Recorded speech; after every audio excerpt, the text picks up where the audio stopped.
Well, everyone, welcome to the University of Minnesota. I'm Joe Gogler. I direct our BOLD Public Health Center of Excellence on Dementia Caregiving. Hope everyone has enjoyed their stay thus far with us here in Minneapolis, and also a big welcome to the many of you joining us online as well to what we hope is going to be a really, really exciting conference. Examining and thinking about and talking about the public health opportunities and challenges of dementia caregiving. I'm just going to start with some really brief introductory slides, and then we'll just get right into our agenda. We have a very exciting agenda, albeit a packed one. We want to make sure we're able to stay on time as much as possible. So, as you can see here, our agenda for today, we wanted to have throughout the conference what we call mission moments, hearing from people living with dementia and their caregivers themselves about their experiences and how their experiences ground the important work that so many of you do, and certainly what we aspire to do as part of the BOLD, the Public Health Center of Excellence on Dementia Caregiving. As you can see, we'll have breaks, we will have lunch for those of you here in person. We really want to maximize, where possible, chances for interaction and discussion. Many of us are here in person today. Many of you online. We want to hear from you about your thoughts, again, related to opportunities and challenges as it relates to dementia caregiving. Later in the day, you can see, again, our specific agenda items. We're very excited for the end of the day to not only have our roundtable discussions, but then also our poster session. For those of you that aren't here with us and joining online, we actually have a number of wonderful posters here in the McNamara Conference Center that many of our attendees are sharing, and I'm personally looking really forward to reviewing them and talking about them as well. So as it relates to question and answer periods, I think all of the speakers are going to try their best to build in question and answer time. For those of you online, we ask that you use the Q&A button in Zoom. For those of you in person, you'll see note cards on your tables. If you have a question, please fill out the note card, and then you could just raise your note card up, and one of our team members will pick that up from you, and then we'll collate the questions, and Elma or Steph or another of the team members will ask them at the end. We find this is a little bit more effective and efficient way to get questions answered, particularly if there are similar questions being asked by attendees. I think it's very important for us to begin and initiate our conference with a land acknowledgement. The University of Minnesota Twin Cities is located on traditional, ancestral, and contemporary lands of Indigenous people. We acknowledge with gratitude the land itself and the people.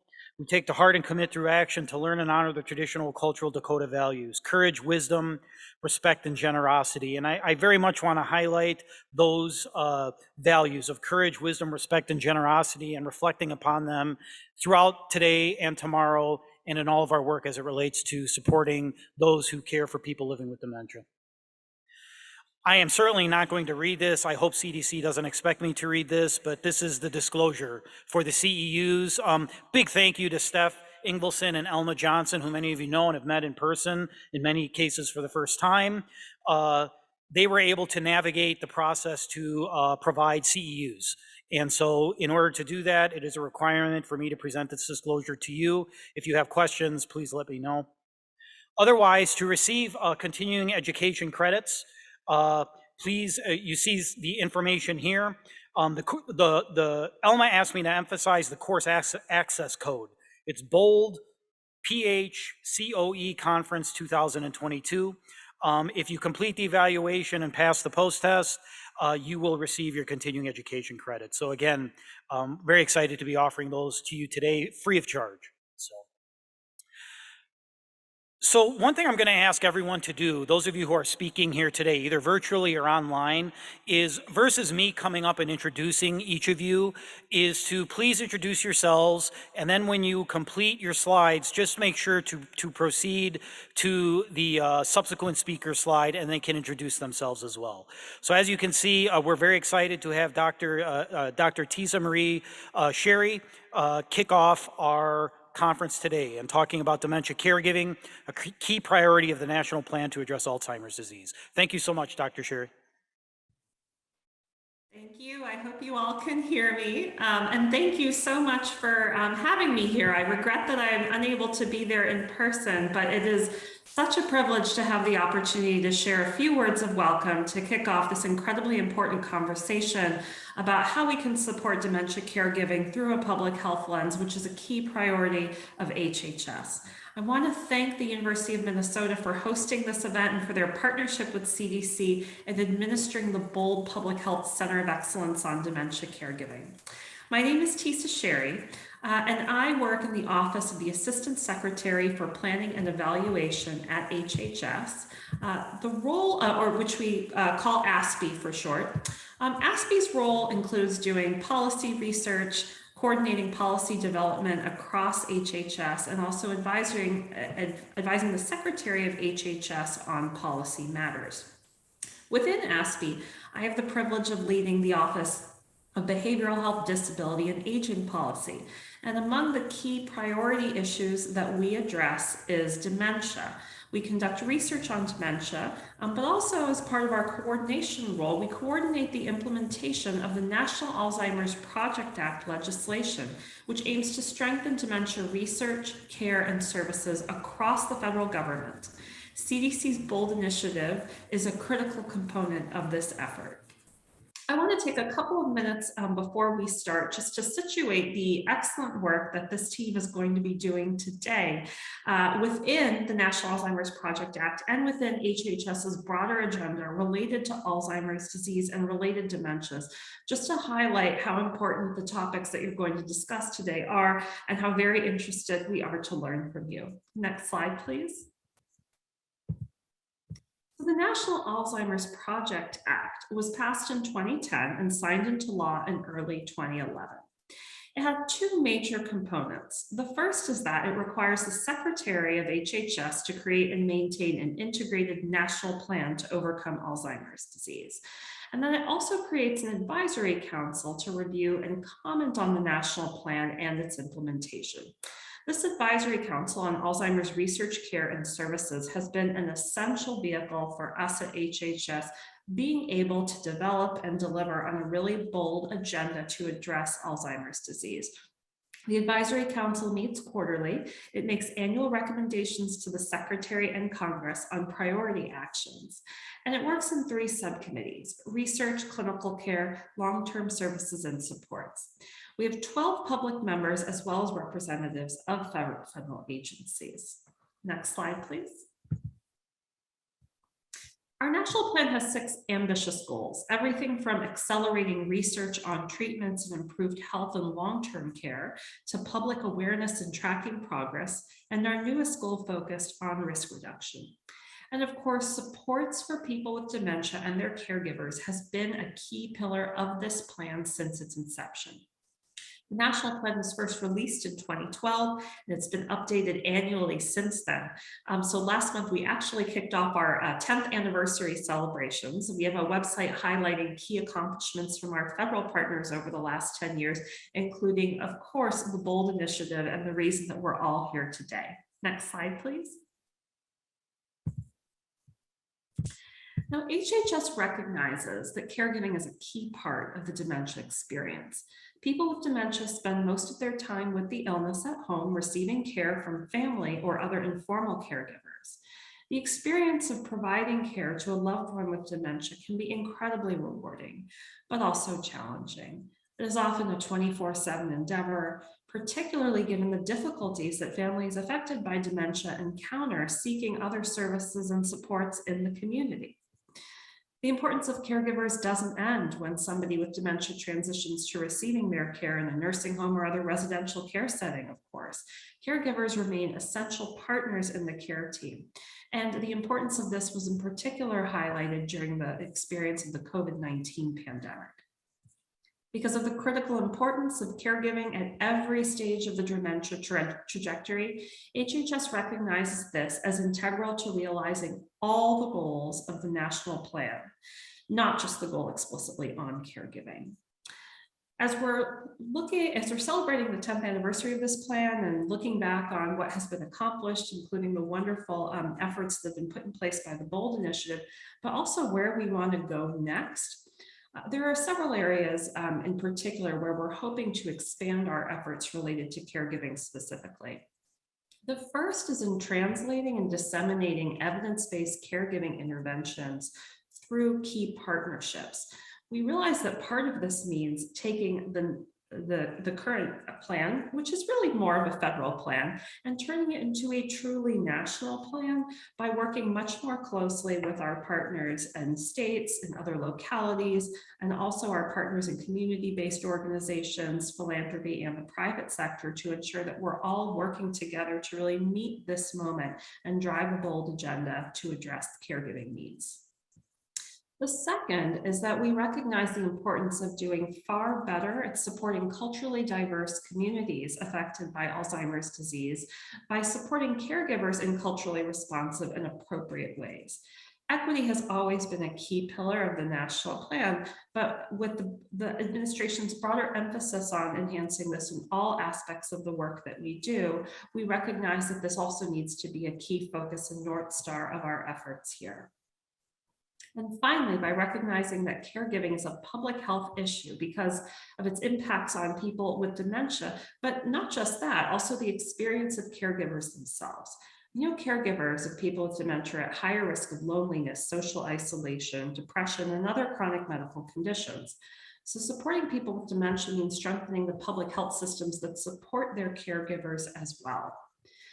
We're so grateful to our CDC colleagues and to the BOLD initiative and to the incredible experts assembled today for tackling this issue. Next slide, please. We're very eager to learn from you all. Please just know that at HHS, we're incredibly grateful for the excellent work that you're doing. We look forward to learning from all of you, and we look forward to reaching out and strengthening our partnerships with you to address this challenge. Thank you so much.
Good morning, everyone. My name is Greg Woods. I am a program coordinator for the Iowa Department of Public Health and our Alzheimer's disease and related dementias program. Prior to my time at IDPH, I worked for 5 years with the Alzheimer's Association. So every day I was in this world and got to meet so many fascinating people whose stories have stuck with me over time. And it's those stories, I feel, that are one of the most valuable resources that we have in our understanding of this disease and in the work that we do moving forward. For many people, they say that the diagnosis was kind of the first step in their journey of coming to grips with dementia. But for others, the journey to get a diagnosis is sometimes extremely difficult in and of itself. Once that diagnosis is made, though, the road ahead is not always an easy one. And I think this is another wonderful example, having these mission moments, to be able to hear from lived experience, to be able to ask questions and understand a bit more about what it's like. So joining me up here is this wonderful lady. Sharon has been on a journey of her own as a caregiver for someone with frontotemporal dementia. So Sharon, I'd love for you to tell us a little about that. Is this? Oh, it is on. Look at that. I am the sole care partner for my husband, Rod, who has frontotemporal dementia, the behavior variant, or BVFTD. FTD is the leading cause of dementia under the age of 60. And it can be diagnosed as young as your 20s and is late as your 80s, but the sort of golden time is 45 to 60 for diagnosis. And just like most of you, people have not heard of FTD, including physicians. It presents with behavior, personality changes, loss of language, or motor issues. It presents great challenges to the family, as many have young children living at home, and the parent becomes detached, angry, and lacks empathy. The spouse is confused by the changes they see, like drinking, gambling, hypersexuality, loss of job. They often say, "This is not the person I married." So, Sharon, how hard is the diagnosis? How hard is it to get that? Well, in seeking answers, we're usually pushed towards psychological help and marriage counseling and even divorce.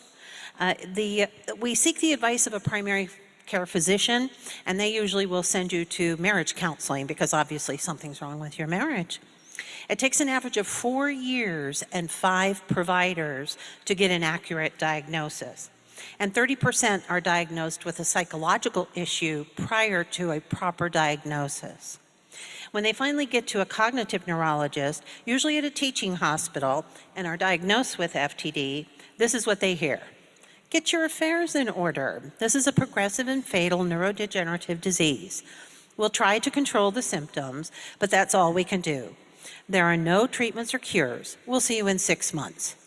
We call this diagnose and adios. This happens when anyone is diagnosed with dementia, but imagine as a 30 or 40-something with young children living at home hearing this. They have, like many of you, never heard of FTD. We are diagnosed and adiosed, leaving us with no real resources or support.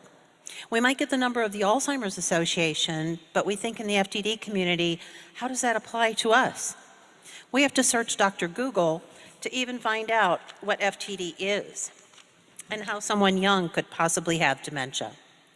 We must turn to others who are in the FTD community for help. The stress can be unbearable. Well, that stress is a common theme and something that I certainly heard from people just about every day. A lot of people worry about the person who's diagnosed, but it's the care partners as well that experience a lot of this, too. Yes, it is. There are over 16 million unpaid care partners of those with dementia. In 2019, they gave 18.5 billion hours of unpaid care. Statistics show that 20%, or about 3.2 million, will die before the person they are caring for. And younger, and 40% will die younger than their peers because stress kills. Sharon, can you talk about some of the specific stressors, maybe that you've experienced in your journey? Because I imagine there's quite a few that people may not realize. Oh, yes. Even our families don't believe that our loved one has dementia. Those with young onset dementia have to go on Social Security disability when they lose their job and benefits long before their full retirement age. They must wait 2 full years to have Medicare. A well spouse has to continue to work. They can't afford to stay home, and they need the insurance coverage. Who cares for our loved ones when we have to go to work? Day centers average $85 to $125 plus a day out of pocket.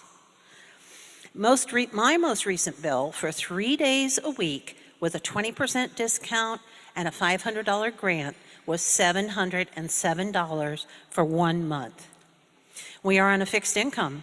My husband went on Social Security disability before his full retirement age.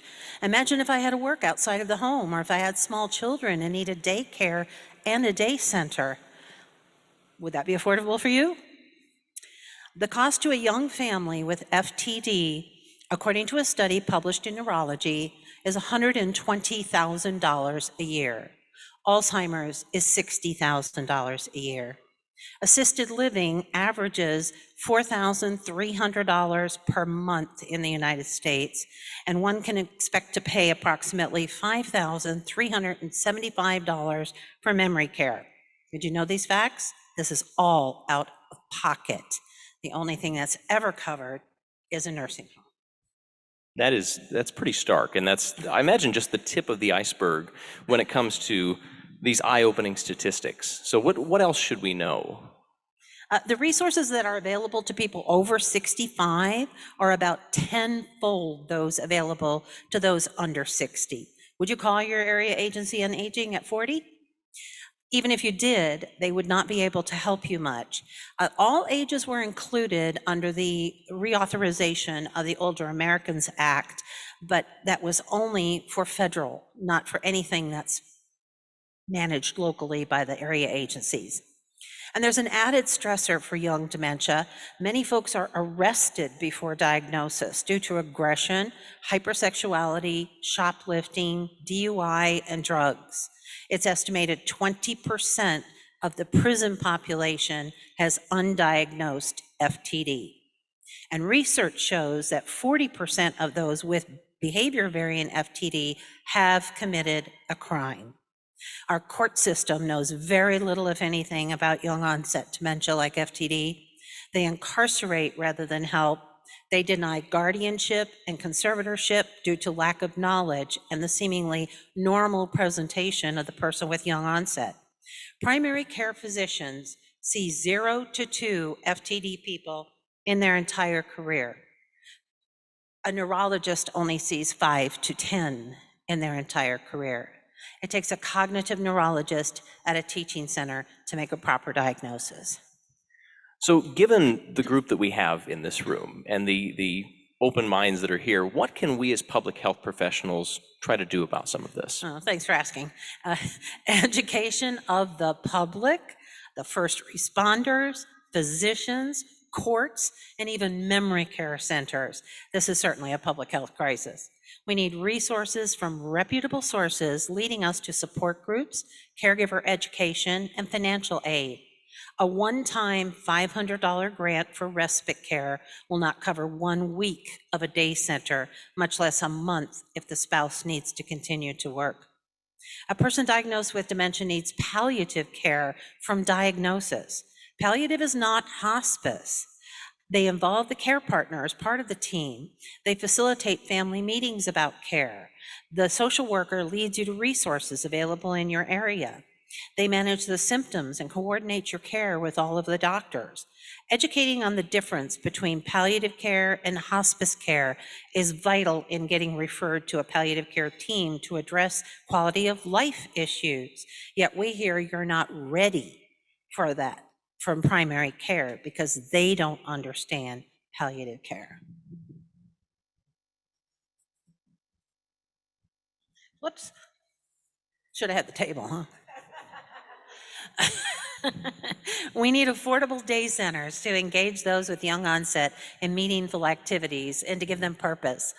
Not only to offer care partners respite, but to enrich the lives of those living with young onset dementia. My husband's 401k is already gone due to providing him with medical care and a day center for his enrichment and my respite. My 401k diminishes monthly.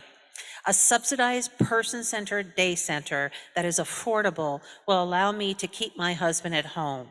It will allow young spouses to continue to work to provide for their own future and that of their children.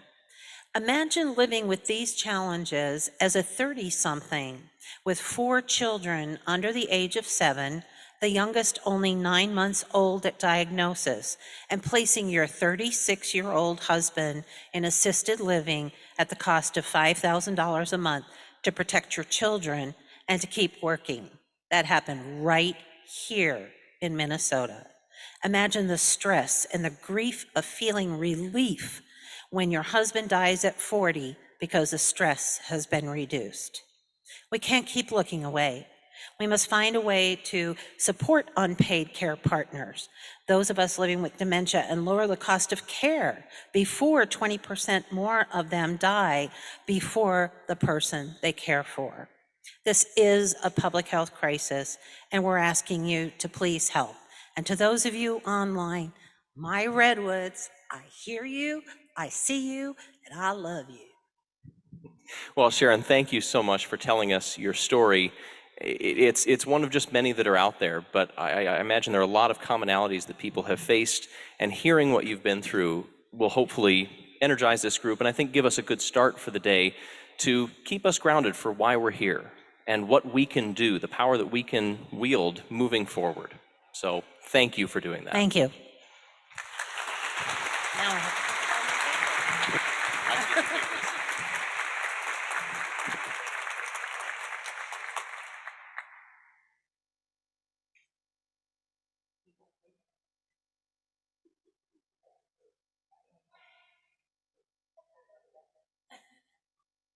Thank you so much, Sharon.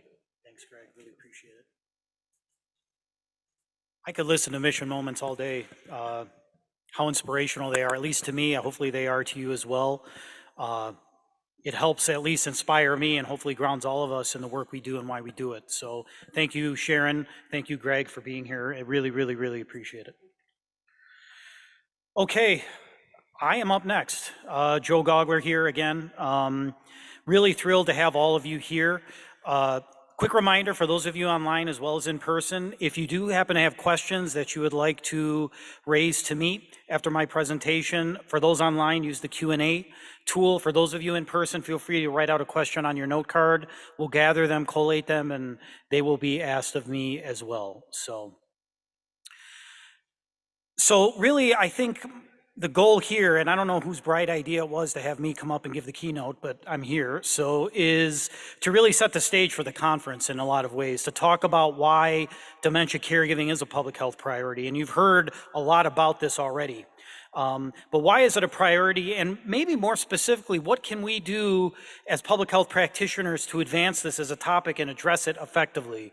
You've heard incredible suggestions and insights from Ms. Hall already, but thinking more carefully about we as public health providers in a public health community, what is our role in advancing the importance and then also the solutions around dementia caregiving?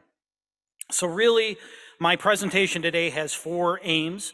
We'll talk about, again, some of the reasons why dementia caregiving is a public health priority, and then start to drill down a little bit more and to start to explore what are some public health approaches and strategies to dementia caregiving we should be considering. This is by no means an exhaustive list. And it may very well be that many of these approaches and strategies not only sit in the public health space, but traverse many other of our disciplinary colleagues, whether they're the service provider network, perhaps research, science, healthcare systems, et cetera. I also wanted to talk briefly about some thinking that I and some of my colleagues have had about positioning caregiving, and specifically dementia caregiving, into what are called social determinants of health. I think many of you have heard about what social determinants of health are. It certainly is a sort of framework that is more or less organizing a lot of public health activity and initiatives and engagement. Does dementia caregiving fit into this framework, and if so, how? And then if time permits, we'll talk real briefly about the Bold Public Health Center of Excellence, but I didn't want to spend as much time on AIM4. I think many of you know about what we do as a center and how we're here to assist and engage with you. But again, if time permits, we'll talk briefly about that. Let's first consider public health itself. And much of this comes from an excellent chapter from some of our wonderful CDC colleagues here with us today that appeared in a book that came out in 2021 that I edited called Bridging the Family Care Gap. And the whole chapter was really talking about caregiving from the context of public health. And I always think it's useful to first think about what is the goal of public health itself as a discipline. I mean, what does it aim to do? What are some of its skills, its resources that could be leveraged in the space of dementia caregiving? So first and foremost, public health is concerned with improving the health of groups of people or populations and to do so equitably. Relatedly, it's to eliminate health disparities. These are potentially preventable, but systematic differences in health between groups of peoples that are often based on a number of different factors. Public health complements healthcare received in settings like hospitals and rehab facilities, in that in many instances, local health departments often are situated physically in healthcare systems to offer interventions such as vaccinations, to provide nutrition services, et cetera. I think this point is important when we think about why the BOLD initiative and why is the BOLD initiative important. And this is observational from my end. I think in many of your states and I think in many communities and localities, it likely is diverse and operates in many different ways. But when I think of the aging service network in public health, I see, quite frankly, a great deal of siloing. Particularly in the context of dementia and dementia caregiving, where dementia and dementia caregiving, that's more seen sometimes as, that's what the triple area agencies on aging should be dealing with, or community-based service providers should be dealing with, or healthcare systems. It's not really within the purview of public health. I really think one of the main goals and objectives, if not of the whole BOLD mission, again, I'm speaking for myself, not for CDC or anyone else, I'm speaking for myself, but for the BOLD mission is to find ways and strategies to bridge this siloing between the aging service network, healthcare systems, and then public health, whether at the county level, at the state level, perhaps even federally. How can we do that? What can public health bring to the table that doesn't already exist, and to further advance dementia caregiving as a priority? That to me is a key issue and question we should all be asking ourselves. And I would argue that's in part why we're here, why this center exists. Okay. Now, public health is typically based on what's called the Socioecological Framework. Many of you may be familiar with this. This is a great graphic of the framework where basically it posits that health is really the culmination and interaction of multiple factors that operate at different levels. The individual level, the interpersonal level, and then moving up to the organizational all the way to the societal level. I would argue social determinants of health, which we'll talk about later, fully is based in a socioecological framework. And when we're thinking of dementia caregiving and strategies for dementia caregiving, from a scientific perspective, often we are stuck at the individual level. We don't necessarily understand how organizations, communities, societies, even at the interpersonal level, how these other layers interact to actually address some of the challenges of dementia care, like you heard Ms. Hall talk about, for example. So the CDC's effort to elevate dementia or Alzheimer's disease and related dementias, Adrd here, and dementia caregiving as a public health issue really came into focus in 2007 with what was called the first Healthy Brain Initiative roadmap. I know many of you are familiar with this. The most recent iteration of the roadmap is the 2018-2023 version, and from my understanding, plans are underway to update this. So we eagerly await that roadmap. I like thinking of the roadmap in vis-a-vis this graphic, which really demonstrates and emphasizes, again, what are some public health actions and strategies that can be taken to address dementia and dementia caregiving? And they're grouped into these various domains. For example, developing policies and mobilizing partnerships, certainly within the realm and something that public health has traditionally always assumed the mantle for. Assure a competent workforce, monitor and evaluate, so data surveillance, and then educate and empower the nation. These are all examples, and within each of these domains, as I think many of us are familiar with, there are specific roadmap actions that can be taken by public health agencies to address each of these, again, in the space of dementia and dementia caregiving. So some of the principal HBI actions and how the roadmap specifically addresses caregiving include, for example, investigating, communicating, and educating about Alzheimer's disease caregiving and healthy aging through data-informed products. You heard Ms. Hall talk about one example where education is desperately needed, and it's needed in an area you wouldn't think it would be, which is the healthcare system. Understanding what is dementia, why it's important to screen for it, and more importantly, things can be done after someone is screened. For many of us, and there's research to this effect, when we are considering, for example, why aren't primary care providers screening for dementia more consistently, even though they should be reimbursed for it as part of Medicare wellness visits? This is where I think public health can play a very key role in engaging with healthcare systems, primary care providers to, again, emphasize, number one, why you should screen for dementia, and number two, what you can do about it. And it's that latter part that I think, at least from survey data and other information that has been collected on this topic, some care providers feel like, why should I screen someone for dementia? I can't do anything about it. There's nothing that can be done. What can public health do to fill that gap? For many of us, we would argue there's a lot that can be done, certainly vis-a-vis leveraging a range of community-based services, other types of resources that are available and out there. Second is communicating about caregiving as a public health issue and promoting available resources to providers and the public. This is, I would argue, a unique area that public health brings to the table that maybe, again, some of our other colleagues from different sectors do not. What can public health do to elevate communication to the population about dementia? Why is it a public health issue? There was a really great PR campaign that actually took place here in Minnesota by a local foundation called the Wilder Foundation. It was a really powerful campaign, and it was basically helping people identify themselves as caregivers. You know, many people, when we work with people, even though it's pretty obvious to us that they're providing care, to say for someone living with dementia, they won't always label themselves as a caregiver. So the whole point of this public campaign, this PR campaign was, and it was called I Am a Caregiver, and it would show on big billboards all through the highways in Minnesota, through social media, you know, pictures of different people saying I am a caregiver and here's why. And I thought that was really powerful and effective. Can we do that on a larger scale as it relates to dementia caregiving? Those types of actions, those types of activities, okay?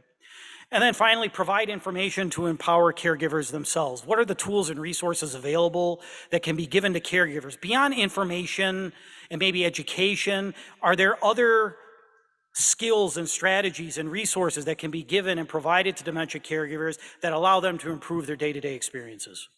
Okay. I think this third point requires more work and advancement on our part. I think there are a number of excellent tools out there that summarize why dementia caregiving is important, why it's stressful, why it's a potential health risk, et cetera, et cetera.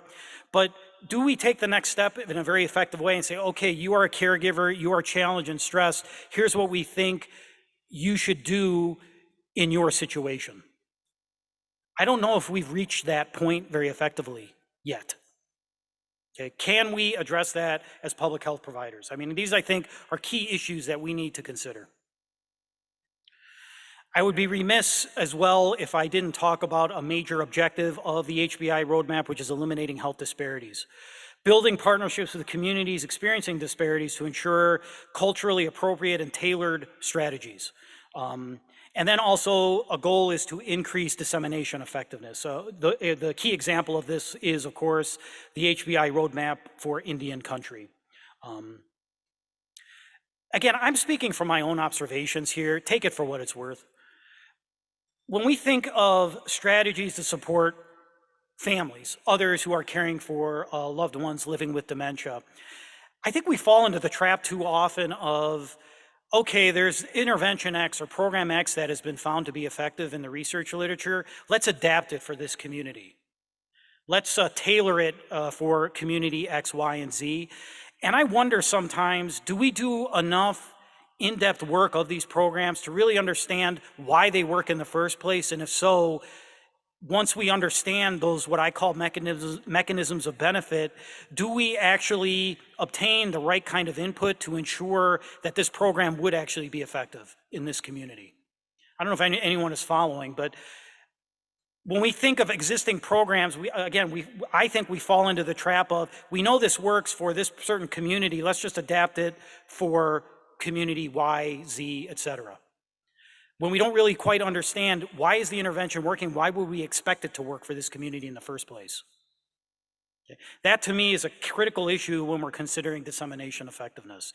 I've had conversations with colleagues in our center, Dr. Jolie Crowder, who's here with us today, about that issue to some extent. Where in some instances, certain interventions have been adapted and disseminated in Indian country, but for a variety of reasons, they just don't take hold. They're not used. Maybe they're not that effective, really, when we consider it. Why is that? It's that latter question that has to be answered, I think, for us to actually be effective in dissemination to these diverse communities that, again, as a field, whether we're in public health or in dementia care in general, I don't think we've achieved yet. This shows you some of the public health strategies from the roadmap for Indian country, highlighting some that I think are interesting. Encouraging community members to use effective interventions, best practices, and traditional wellness practices to protect brain health, address cognitive impairment, and support persons with dementia and their caregivers.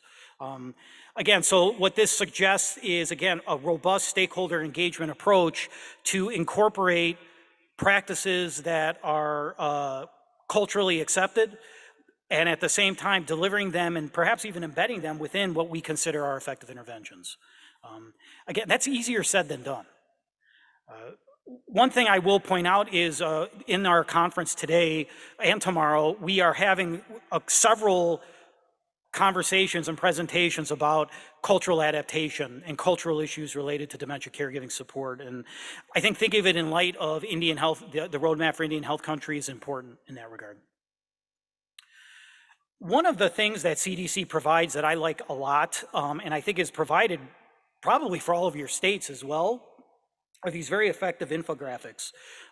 This is a national infographic. Again, it comes from the Behavioral Risk Factor Surveillance System, or BRFIS data, and provides easy to read summaries of, and again, illustrations of key statistics that came out of BRFIS that suggest why dementia caregiving in and of itself is a public health issue. And you can see some of the graphics here. Nearly 80% of caregivers are managing household tasks, so providing extensive help with activities of daily living, for example. Many dementia caregivers have been providing care for a long period of time. I mean, those kinds of statistics that I think in infographics are really important. And again, can we build on this strategy and approach to tailor it locally in ways that could be effective for the public health network to elevate dementia caregiving as a public health priority? Then some of the last points I wanted to emphasize, again, coming out of this really excellent chapter on caregiving and public health, is the need for data-driven public health. Data should be used to prioritize topics, inform relevant stakeholders and community members, and generate action. So one example, action E3 in the roadmap, is to increase messaging that emphasizes the important role of caregivers in supporting people with dementia, and then also caregiving health as well. So it's kind of in line with what we've been talking about already. Public health's role in disseminating the message and disseminating it effectively. And perhaps we use this conference to ask ourselves, what has worked in public health? If not for dementia, maybe other issues. You know, one topic that has come up over and over again within the entire BOLD infrastructure, and I think many of you have brought this up, is this issue of stigma. Stigma related to dementia. How do we address stigma? How do we overcome it? Now, if you look at public health's efforts to overcome stigma, say in other health conditions, maybe mental health, perhaps cancer, one could argue that there's been some degree of effectiveness in those areas. Can we adopt similar strategies for dementia? And if we can, why aren't we doing it? Okay. So wrapping up, why is dementia caregiving an important public health priority? And I think it comes down to these three key issues. It affects the health of the population, and that includes both caregivers and care recipients. We know that the effects of dementia caregiving are unequally borne by some members of the population, whether it's by socioeconomic status, race, ethnicity, other characteristics as well, gender, certainly. And there are effective prevention strategies or management strategies that could be employed to reduce the adverse health effects of dementia caregiving. So again, asking this question, the question I think that guides this conference is, what can public health do to help dementia caregivers? So I'm not going to go through this entire list here, but this is what came out of the chapter, and then we're going to move on to some other possible suggestions. Certainly a big issue and a skill that public health brings to the table is its infrastructure of surveillance.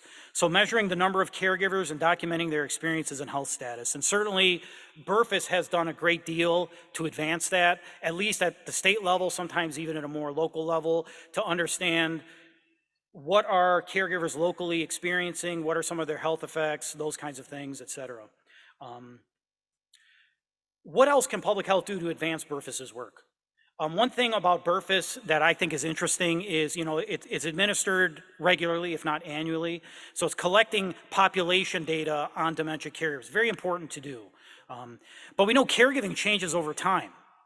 You know, and it's important to describe dementia caregiving at a population level, but also, are there ways and are there available data systems at the state level or otherwise that could actually track dementia caregivers over time?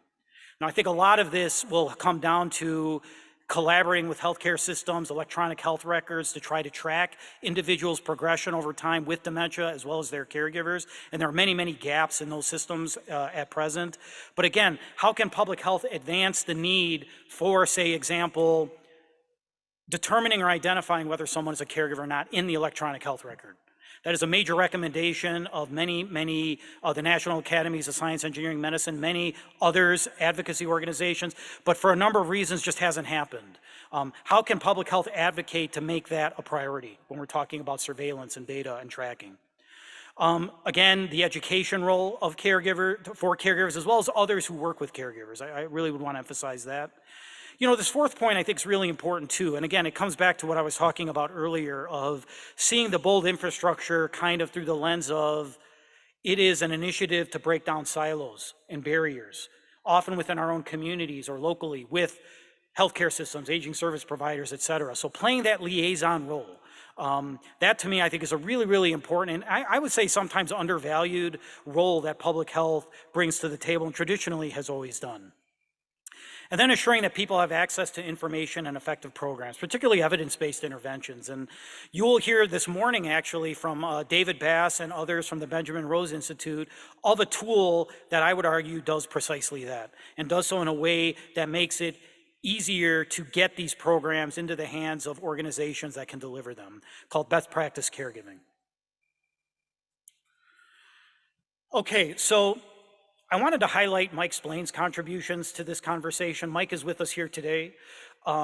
Mike gave a really great talk to the 3 bold public health centers of excellence a couple of months ago on this topic of public health and dementia caregiving. And I took the liberty, of course, with his permission, to pull out a couple slides from his talk that I thought were really provocative and interesting.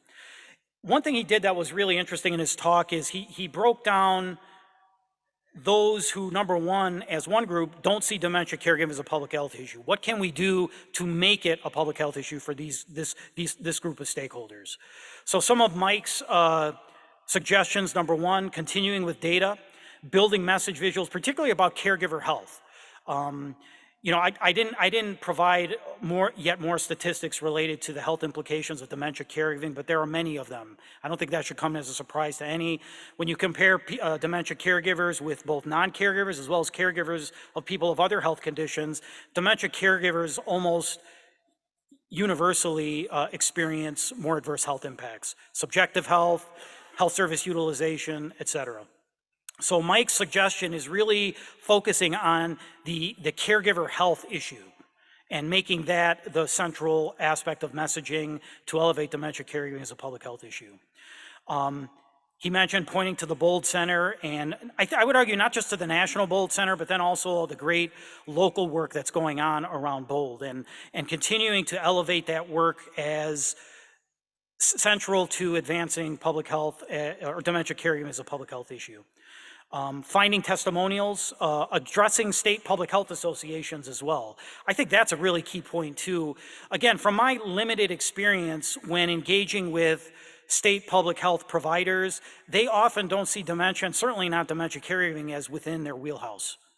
Now that's changing, I think, with bold funding. Whether it's sustainable, that remains to be seen, but that I think is an important aspect here of engaging with local public health providers and others, maybe even at the county level, to really provide information and education about dementia and dementia caregiving. The other group that Mike highlighted was this group of, and maybe some of us are in this space, is I get it, but what do you want me to do about it? So one point that Mike brought up, and I'm really glad he brought this up, was more state-specific BRFIS analysis with crosstabs. What does that mean? So crosstabs means basically looking at key characteristics of the BRFIS caregiver sample and breaking it down a little bit further in terms of what are some variations in reported stress and health that are occurring according to, let's say, various race ethnic variables, various socioeconomic status indicators, age, gender, et cetera, to kind of drill down even a little bit further in describing who seems to be most at risk amongst dementia caregivers we're working with. And if so, can we tailor programs and services for them? We already talked about this, promoting identification of caregivers and health systems. I can't state enough how important this is. If we don't know who caregivers are in our communities and we can't track them over time, we are really challenged to do anything at a public health standpoint, okay? And then engaging the consumer voice in the policy process and some other points too. So again, I really appreciated Mike's presentation. I think it confirms and advances the conversation about public health and dementia caregiving. I'm gonna wrap up here with more of my own thoughts. I think you've heard me intersperse some of them already, on why family caregiving and particularly dementia caregiving is a public health issue. I am not promoting the books that I edited. I'm pretty certain it wouldn't encourage you to buy them anyway. I won't make much if you did, but two books came out over the past several years that I think address these issues, not intentionally, but I think it brought up some additional ideas we should be considering when we consider dementia caregiving as public health.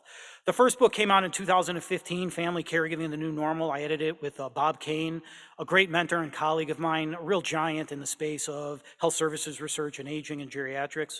And then a more recent book, which you heard me allude to earlier, Bridging the Family Care Gap, which came out in early 2021. This is where the chapter on caregiving and public health appears. Again, very excellent chapter. Some of you actually contributed to these books too. I know Robin Stone is here. She contributed to both. Excellent chapters, really focusing on building workforce capacity as it relates to dementia caregiving. The book really focused on the issue as follows. Can we continue to rely on family caregivers? You heard Ms. Hall talk about the sheer number of caregivers in the US, how much they do. If you put a dollar value on that care, how much it would actually be of value. And to put that into context, if you put a dollar value on the care provided to older Americans living with dementia, that value would be 9 times the revenue of McDonald's in any given year and half the revenue of Walmart. What does that tell you? It tells you of the centrality of unpaid care, most often by relatives, in the US long-term care system. Now, there have been some socio-demographic trend analyses that have occurred principally and most prominently by the AARP that have suggested that, in fact, the number of available unpaid family friend caregivers for older Americans in the US in need is likely to drop in the next 10, 20, or 30 years. We call this the family care gap, hence bridging the family care gap. And the whole point of the second book was to really highlight potential solutions and strategies to fill that gap. I'm not going to spend a lot of time going through that. I told you didn't have to buy the book, but maybe you should to go through some of the solutions. But nonetheless, I would argue that this is a public health issue, a major issue. And in a way, it kind of reverses on its head what we were talking about. Family caregivers of people living with dementia, they're more likely to experience adverse health impacts. You know, there's all X, Y, and Z. We can go through statistic, but perhaps the most important statistic of all is what would happen if those caregivers are gone? What are we gonna do? I would argue this is an issue that is of core public health concern. How do you fill that gap, if it is indeed going to happen? Now, I'm a researcher, and with all these points, there are researchers who have pushed back a little bit on the AARP's estimates, saying maybe it's not as prominent as we first thought. Dr. Spillman from Johns Hopkins in particular. But nonetheless, this care gap is likely coming, and it's due to a number of long-standing socio-demographic factors that you see listed here that have all contributed to a lower likelihood of family caregiver availability for older adults in need. Okay, and one thing to point out, and again, this is core to the roadmap, is this last point. Our geriatric workforce in and of itself is aging. I mean, we know the statistics around the lack of gerontology, geriatrics prepared professionals in the US. When you're talking about the number of geriatricians needed versus the numbers that are available, I think the numbers haven't changed since the mid-1980s. I mean, again, so when you consider problems with the workforce, and Dr. Robin Stone can talk about this at much greater length than I can, coupled with all these other socio-demographic factors, we have a family care gap that we have to address. So how do we bridge it? Okay. Some of these points are going to be central to the topics we're discussing here today, and hopefully give you some ideas of what you can take back to your local communities and your local work. The first is developing a national family caregiving strategy. Recognizing and understanding, again, the centrality of family care, unpaid family care to older adults in need in the US. How can we best support them to offset the family care gap? This is the principal work of what's called the Raise Family Council. And you're gonna be hearing from Dr. Stevens and others tomorrow morning about the work of the Raise Family Council and what its recommendations are, okay? And a key point to this is, for those of you in public health, is to get involved in the Raise work. From my understanding, a major emphasis of RAISE work is going to local communities and states to discuss the recommendations and basically take them the next step. Public health should be at the table. This should not just be an aging service network discussion. Second is achieving family-centered care, or approaches that more effectively incorporate family caregivers into healthcare delivery. So as we talked about, number one, it's identifying family caregivers, ideally through electronic health records. It's assessing them. So it's not just saying, oh, you're a family caregiver and then move on. It's figuring out a way to assess what the needs of the caregiver are. And then third, if one is dealing with an older person who has an available caregiver, is incorporating those caregivers more effectively into care regimens, okay? I think many of us are aware a major policy achievement that ARP spearheaded several years ago was called, I think it was called the CARE Act, if I recall the acronym, but essentially the goal was to train family caregivers during hospital discharge. So when older adults went back home, after hospital, there would be a more seamless care regimen taking place. Whether that policy has been implemented effectively in the shadow of COVID is unknown, but to me, that's one example of trying to at least move towards a more family-centered care model. And there are many others as well. We've talked about advocating for widespread dissemination and implementation of evidence-based supports. I think the best work in this area to date is the best practice caregiving tool, which we're highlighting later this morning. And then finally, developing and or supporting policies and programs that actually have a public health impact as it relates to family caregivers. And we'll talk a little bit about those here briefly. This is just what the Raise Family Caregivers Act is about. I think for the purposes of time, I'm not going to go through this in depth. Again, you'll be hearing more about this tomorrow morning, but 5 priority areas were identified that include 26 specific recommendations. And the 5 priority areas are as follows. Again, it keeps coming down to this: increased awareness of caregiving, identifying caregivers, integrating the caregiver, increased access to services and supports. This 4th one is really important, is increasing financial and workplace protections for caregivers. And then finally, more consistent research and data collection. You see how so many of these initiatives are aligned. And a lot of the recommendations, the suggestions, et cetera, they have a lot of overlap. I think the issue now is how do we actually make them a reality? What are the policies that have a public health impact that we should be thinking about and potentially supporting? First and foremost, and Mike Whitkey told me about this last year, I believe, and it kind of shocked me, although it didn't surprise me, was the fact that, you know, we do have a robust national family caregiver support program in place that operates out of our agencies on aging called the National Family Caregiver Support Program. But for probably 13 years or so, funding for this program remained relatively flat. It only reached about 700,000 caregivers. Now, from my understanding, funding for this has gone up. But when you compare this to other robust national family caregiving support programs, for example, at the VA, which I would argue is the gold standard family caregiving support model, it's embedded with evidence-based supports, very robust. The funding disparity is stark, particularly when you consider the true number of family caregivers in the VA system versus the number of caregivers living out in the community that likely could be served effectively by the National Family Caregiver Support Program. How can that funding be right-sized? I think that is one policy that's an important one to consider. Paying family caregivers, which again is a policy that some states have been looking into more. This last one I think is the one that most intrigues me. We actually had a conference on refinancing long-term care services and supports here in McNamara right before the pandemic. I believe it was in January 2020, which was exploring for the state of Minnesota, but I think has national relevance, how can we refinance long-term services and supports so people can use adult day programs like you were talking about, Ms. Hall, like Ms. Hall was talking about. Probably the gold standard state level policy that's in existence is Washington's Long-Term Services and Supports Trust Act. This is funded by a payroll tax where essentially individuals can build up a stipend or voucher of roughly $36,000 that they can then use to purchase community-based long-term services and supports. Now, how far does $36,000 go considering nursing home care or residential care? Not very far. But when you're talking about adult day services or home modification or other types of community-based supports we know that can be beneficial to caregivers, how can the state of Washington serve as a model to maybe inform similar refinancing long-term services and support efforts across our states? There are many other examples as well. But again, in thinking of public health and thinking about policies that public health should be looking into in terms of their potential impact, refinancing long-term services and support certainly would be one when we're considering supporting dementia caregivers. So the last thing I briefly wanted to talk about, and again, it's more thinking that I've been doing, is around this space, this topic of social determinants of health.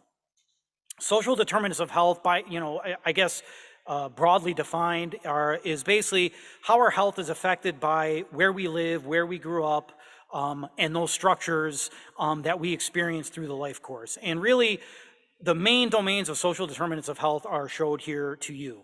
Education, access, and quality, healthcare and quality, the neighborhood and built environment, social and community context, and finally, economic stability. All of these various factors contribute, often intersect, to influence our health throughout the lifespan. So in thinking of this framework, which again has gained a fair amount of traction within public health circles, is where does caregiving fit into this? We know if you are a caregiver, particularly if you're a dementia caregiver, you are at risk for a number of health outcomes. Where does it fit, and how should we think about dementia caregiving as a social determinant of health? I personally think it would probably fit in the social and community context domain, but we don't really necessarily consider caregiving as a true social determinant of health, although it is a factor, it is a life course factor that we'll experience for many, many years. We know for those who care for people living with dementia, on average, from the point of diagnosis, people care for those living with dementia roughly 6 to 7 years.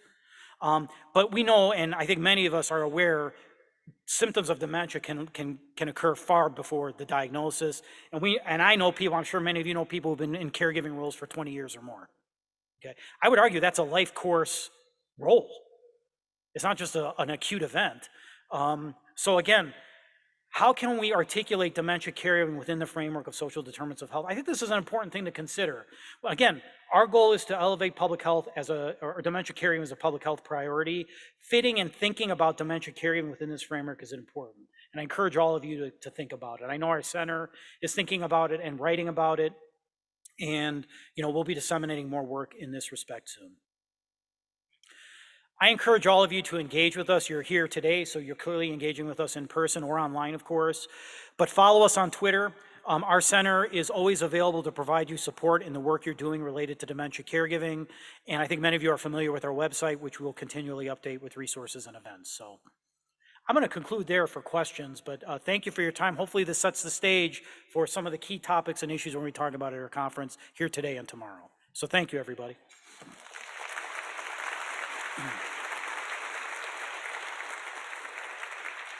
Elma or Steph, I'm sorry, could you please get me a glass of water? It's kind of dry up here and hot, but yeah. Questions from the audience? I guess we're not doing going out cards, we're just passing mics, that's fine. No. Can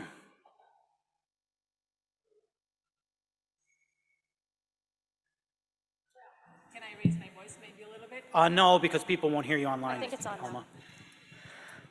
Hello, hello. Oh, I got a Go ahead, question Steph. over Yeah, if here. you want to pass them around. I have someone on Zoom who is asking from the slide from Michael Splain, what is the KOL? What does that stand for?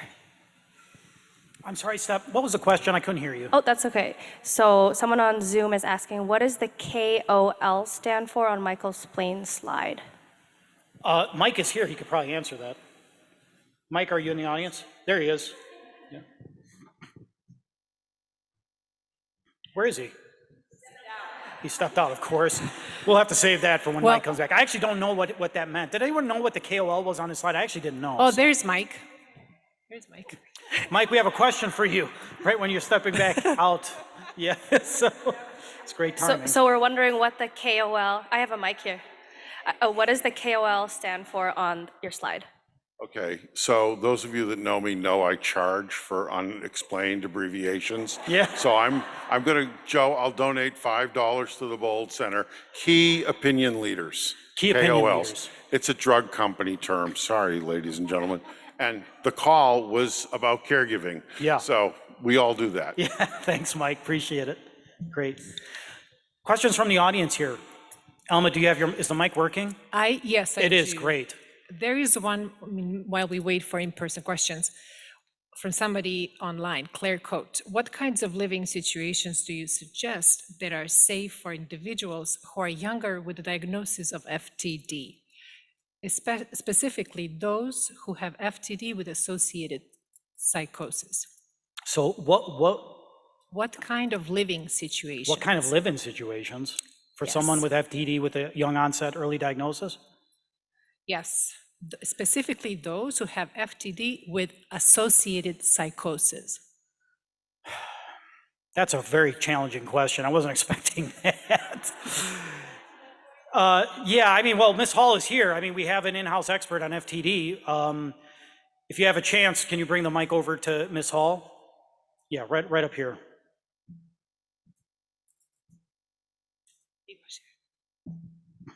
Well, I know FTD very well. Yes. And it's very stressful. Oftentimes, because of the young onset, people have to be placed earlier. So, and that's for the protection of families sometimes as well, because they become aggressive. So placement is much earlier. My husband is at home, but I have 2 rules in my house. My rules are to keep him safe and to keep myself sane. So I have to just accept some things. I don't always have to be right. If he says the sky is purple today, I say, what shade?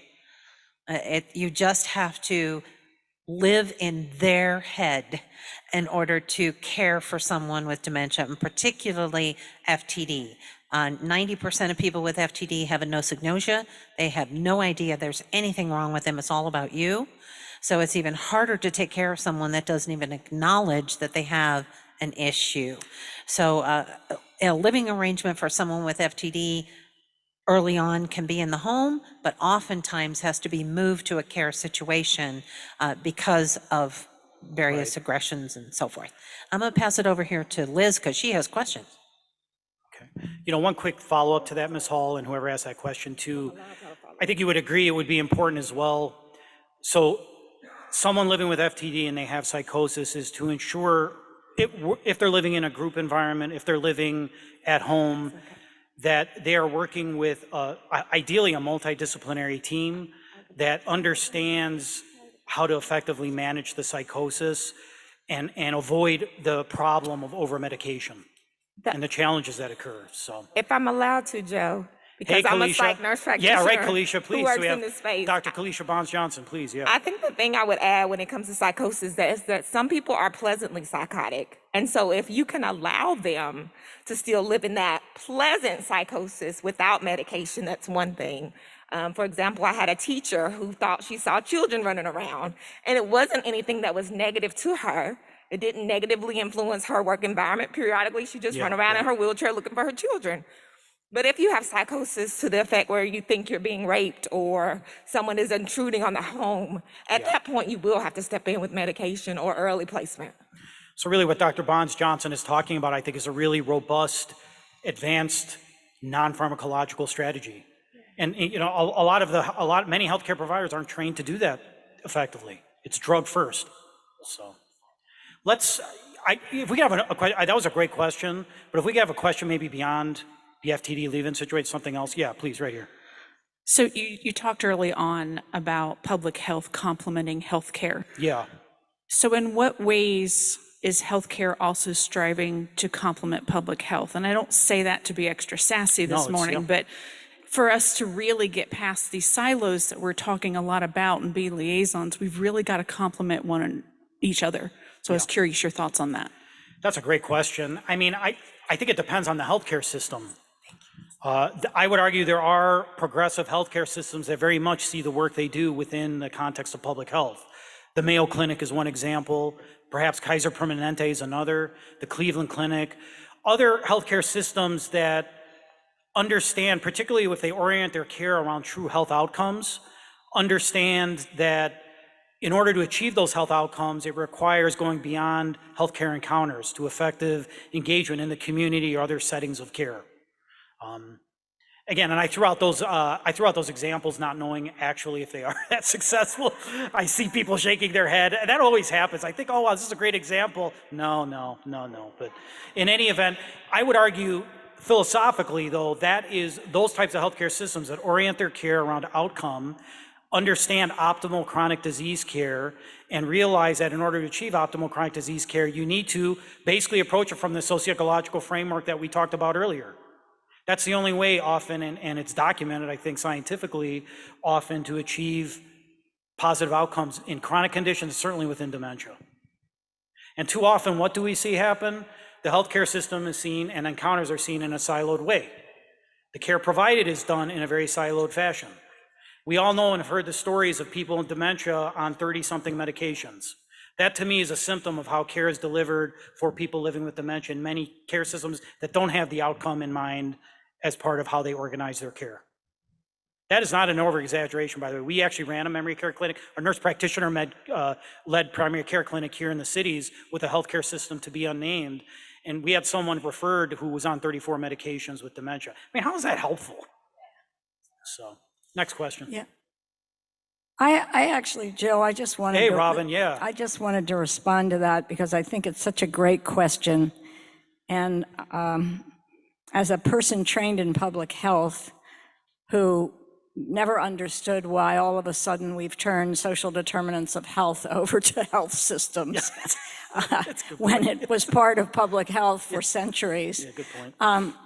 Makes no sense to me. I think short of turning the world upside down, which we could, and having spent time in Singapore, for example, which is a very small country, but the public health system is the health system. Mm-hmm. There are not two health systems. Interesting. So when they had the trouble with COVID, it was public health as the health system that was out in the community. So it's a very different orientation towards health systems and public health.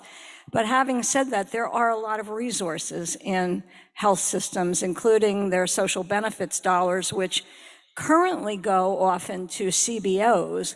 And I personally think that they ought to be going as much to public health departments. So, I think we need to have some strategies short of forcing health systems to actually invest in the public health infrastructure, which is really under-invested in this country, is to start having conversations with the health systems, hospitals, and the communities that you're in around what public health can actually do for you as the population health conduit. And maybe someday we'll get to a better equilibrium if we learn something from COVID, that our public health system is broken. But short of that, I think that we ought to be tapping into the resources that these entities have. Thank you so much, Dr. Stone. Appreciate it. Other questions from this side over here? Anyone over here had questions? Sure, we maybe have time for one more question. One or two more? Otherwise, whoever Anybody? else has one. We have one online. Okay, let's do the online one and then we'll do the last Sure. in-person one. Quick, Emil. Public health is asked to prioritize so many issues. Yeah. Can you please explain how public health can prioritize this issue besides integrating with our current efforts to address chronic disease, racism, and other similar issues?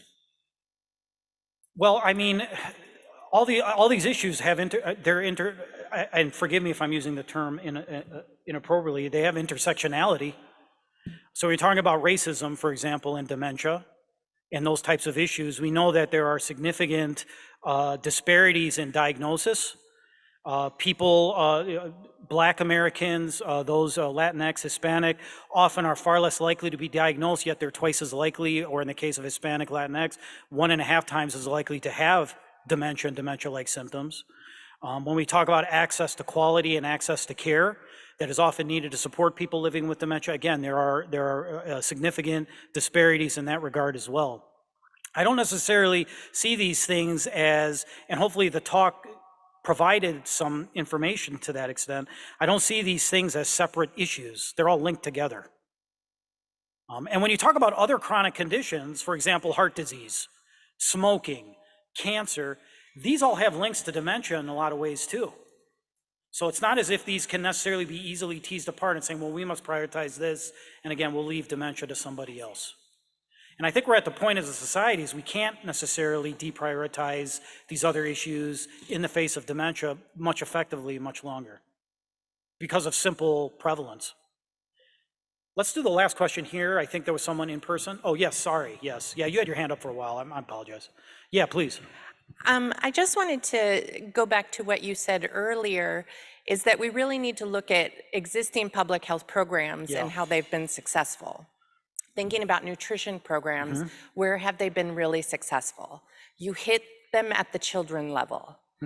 And the thing that we were talking about earlier of the fact that we look at caregivers and how can we look at caregivers, dementia caregivers in that social determinants of health model, I think we need to go further.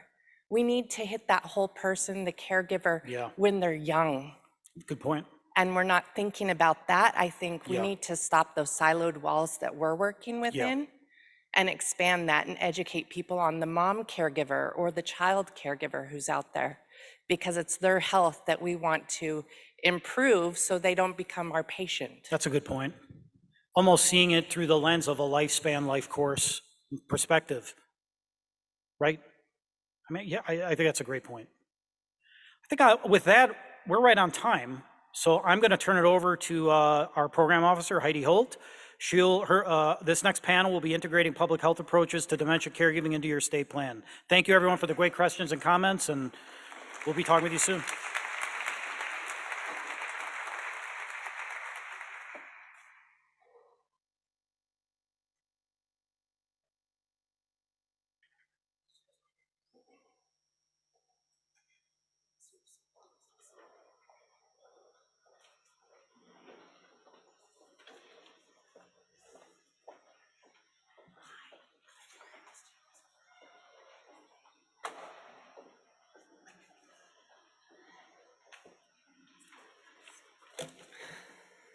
Good morning.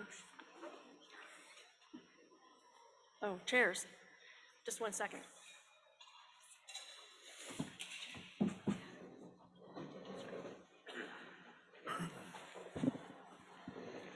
Yes.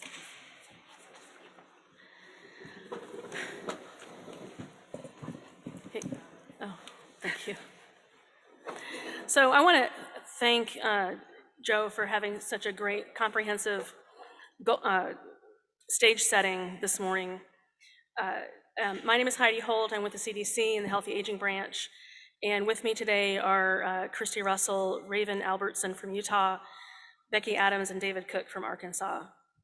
Together this morning, our team is going to talk in a little bit more specifics about not only integrating public health into dementia caregiving and state plans, but also what that means for sustainability of programs. And so we're going to be highlighting systems, environments, and policies in different ways that dementia caregiving has been integrated into plans, and some of those processes that are including comprehensive statewide initiatives that really elevate dementia caregiving beyond and continue to grow the knowledge of the importance of dementia caregiving throughout.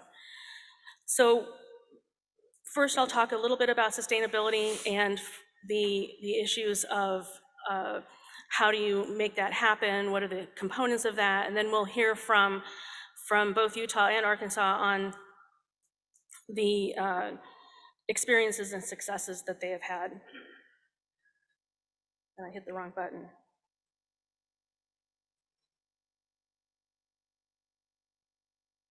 So what is a public health approach to dementia caregiving? I think Joe really did outline that quite well. But the things that I will add to that are that it's not duplication. It's collaboration and elevation of the issue in ways that maybe we hadn't thought of before. It's population-based, which means that it's an effort to look at things from a many point of view as opposed to an individual point of view. And both approaches are very, very necessary. But when we're talking about sustaining programs and getting as much impact as possible, we do have to look at those larger groups of people and larger systems, which will in turn enhance sustainability and really look at changing the way that we look at things. So sustainability obviously is, I'll just leave this here. It's planning for that continuation and looking at resources early on to make those connections and enhance the ability for something to live on once we're gone, or once we're no longer working in the area, and having others own own that project. And when you look at sustainability, obviously, a lot of times we treat it like evaluation, right? We say, well, now that we're done, how did it do? Well, sustainability is we know about evaluation as we plan for that ahead of time, right? We look at it from the very, very beginning so we know where we're going. And when we look at sustainability, it needs to start at the beginning, in the plan, in the partners, and the people you bring around the table. And so what I would think about while you're listening to our speakers, and think about it yourself for your projects, what would it take other than money? What would it mean for sustainability? And what would it take for your programs to be sustained? Is it people? Is it, what would it be? Again, I hit the wrong button. So there's 4 different areas I'll go over to set the stage. One of the ways we can achieve public health sustainability is looking at the people we bring around the table, and looking at the partners and the diverse set of partners that are necessary for thinking outside the box or bringing in people that you normally wouldn't think of. In addition, changes to policies and systems and environments, and I'll go over those just a little bit. But you're seeking to work beyond individual programming and really look at those systems and I mean that in the broadest sense, to create the structures.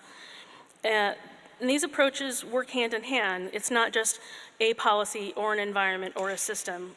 Many times they reach all 3 together. So the efforts are intended to accelerate that adoption and implementation and that sustainability.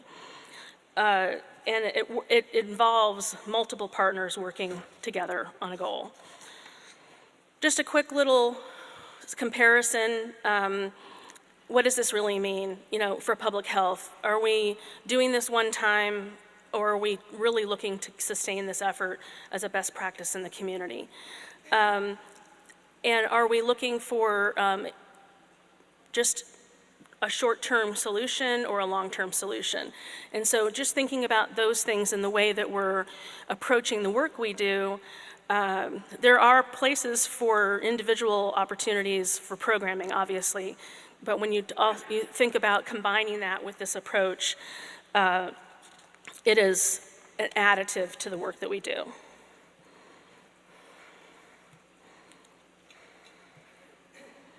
So partners, just briefly, you need a diverse set of people. You need a people who are looking at things from different perspectives, different paradigms, people that you normally wouldn't think of bringing around the table. And I'm going to use an example from someone probably in this room right now. One of the programs I work with in our program at CDC also runs a state injury program.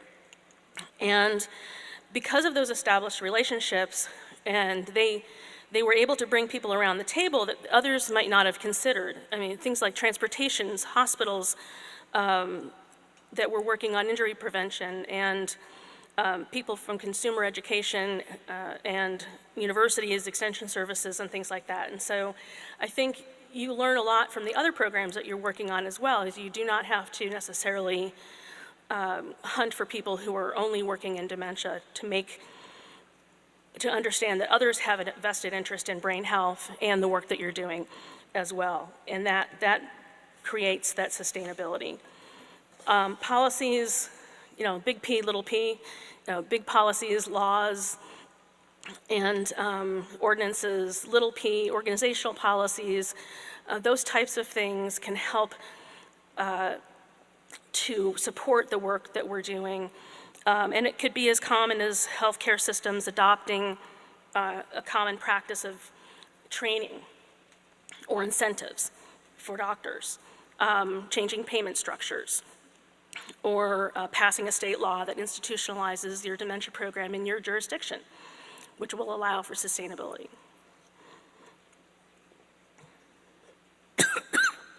Sorry. This is not working.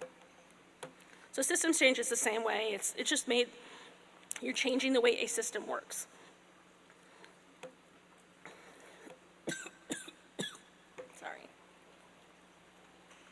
That's one way you know you've talked too much.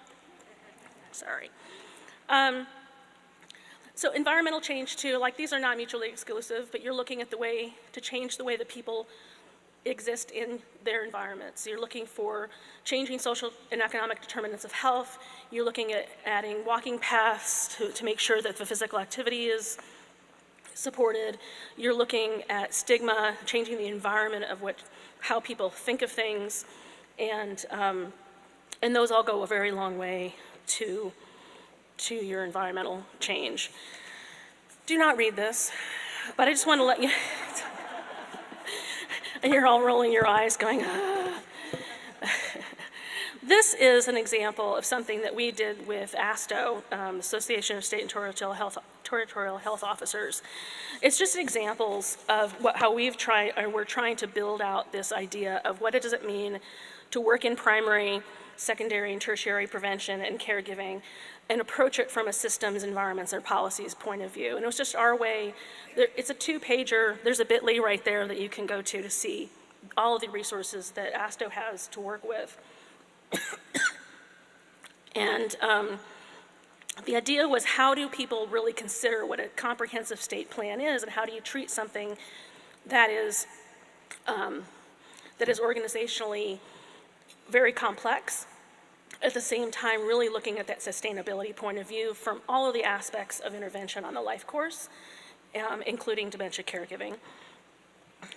So I just want to say that there are ways that we can use the environments and policies and systems and partners to develop your goals, your action items, your initiatives that set you up for sustainability. And public health can be this bridge. It's, again, what Joe was saying is the convener between individual efforts, combining plans, combining efforts together, and looking across the life course. It can also connect segments of your work that you're not necessarily used to having connected, and they feed into each other. So, for example, making sure that the systems of early detection are connected to services and understand dementia caregiving is an important role, so that those caregivers are supported along with their loved ones on their dementia journey. Just another idea that we are talking about what role public health plays between the idea of biomedical research and best practices and the community in which people live. And this idea of being the connector and convener and trying to make sure that there's not duplication with aging services, but elevation, to continue our work both as individual organizations, yet being connected to one another. So it's all of these are very, very important. So I just wanted to set that stage for kind of why we look at when we're changing state plans or we're changing the way we do things, it's to enhance and elevate in a way that is making sure everyone is supporting each other in the effort in your jurisdiction throughout the life course perspective, and that people understand that dementia caregiving is an extremely important part of the whole puzzle. So I wanted to now introduce our partners from from Utah, and our next speakers. Both sets of Arkansas and Utah, my colleagues here, have really great examples of how they've worked within their plans for dementia caregiving, and hopefully will provide a great ideas for you as you move forward with your work. So I'd like to introduce Christy Russell and Raven Albertson at this time. You can stand. Or you can. You can. Can you guys hear me? I don't think it's on. Are these on? Yes? They can hear us. Okay, I was just too far away. Now I'm good. Okay. Well, really pleased to be here with all of you, and I'm honored to get to share with you the rich history of the Utah Adrd state plan, which spans over a decade. And so, oh, to use my clicker. So the state plan in Utah actually began in 2012, and this was pushed forward very strongly by the Alzheimer's Association and partners in the state, informed by good data from community forums throughout the state and from those partners who were interested in the very beginning. In the very beginning, it started by creating a state plan task force. This was Utah's first ADRD state plan. It was presented to the legislature, and it was unanimously adopted. This began to take momentum, and you'll see the sustainability and the support snowball throughout the last 10 years and how it's increasing health equity throughout the state as we grow. Following that unanimous adoption of the state plan, the work continued, and that led to the state plan assigning an appropriation for a state plan specialist. This person would lead the efforts, and this position was housed at the Utah Department of Health. More community forums, more data was added to the plan, and as that happened and it grew, funding also increased. As the funding increased, it helped us to be able to deliver more services throughout the state. It also became sustainable within a couple of years after the initial large allocation of funding, where that funding is now ongoing funding designated. So we've achieved sustainability. Another thing that happened that was really significant was that the state legislature declared Alzheimer's and related dementias as a public health crisis. And so you can see all of these key events happening along the way that really created the sustainability of the state plan. Most recently in this year, the state plan was shifted from the Department of Health over to the Division of Aging and Adult Services. This really increased the opportunity for collaboration with our area agencies on aging, with the ADRD program, and with the Alzheimer's Association. Unintended effects of all of this work with our state legislature is that they're much more familiar with these issues. There's more discussion around dementia issues and caregiving issues, and so many benefits. I forgot to set my timer. I hope I'm on time.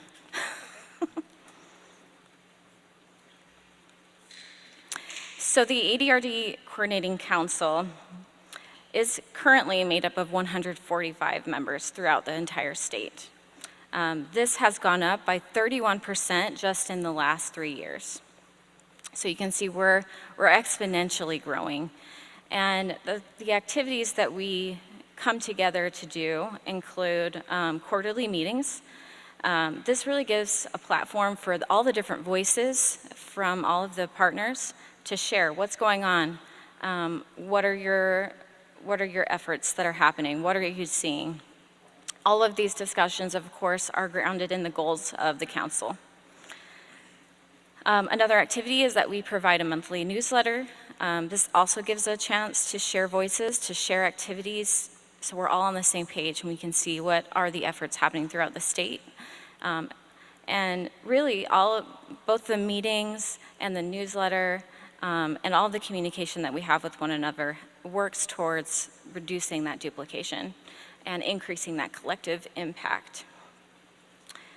Some of the things that we do at quarterly meetings include discussing policy efforts,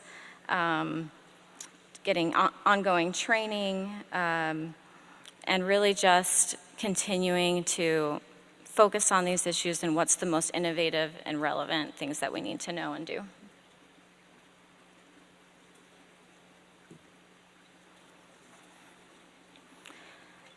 The anatomy of the Coordinating Council. Here you see it displayed as a beautifully colored pie chart. And so we have so many different partners, and you can see here, I know that you can't read the small lettering, but it is comprised of partners from different sectors and different backgrounds throughout the state.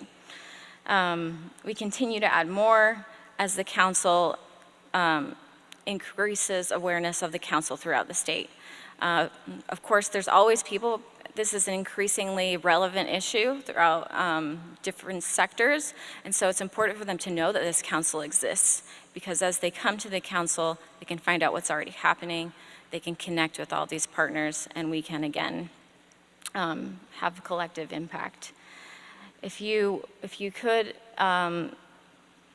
see what's listed here, we have a lot of different member organizations, especially the Utah Department of Health and Human Services, the Alzheimer's Association, other dementia organizations, area agencies on aging, all the major universities in our state, AARP, home health and hospice, long-term care, major health systems, hospital systems, local nonprofits, our legislators, and you'll even see that not only are there family caregivers or former family caregivers and professional caregivers, but many of those who work in a professional capacity also have that connection, have either currently or in the past cared for a loved one who's living with dementia.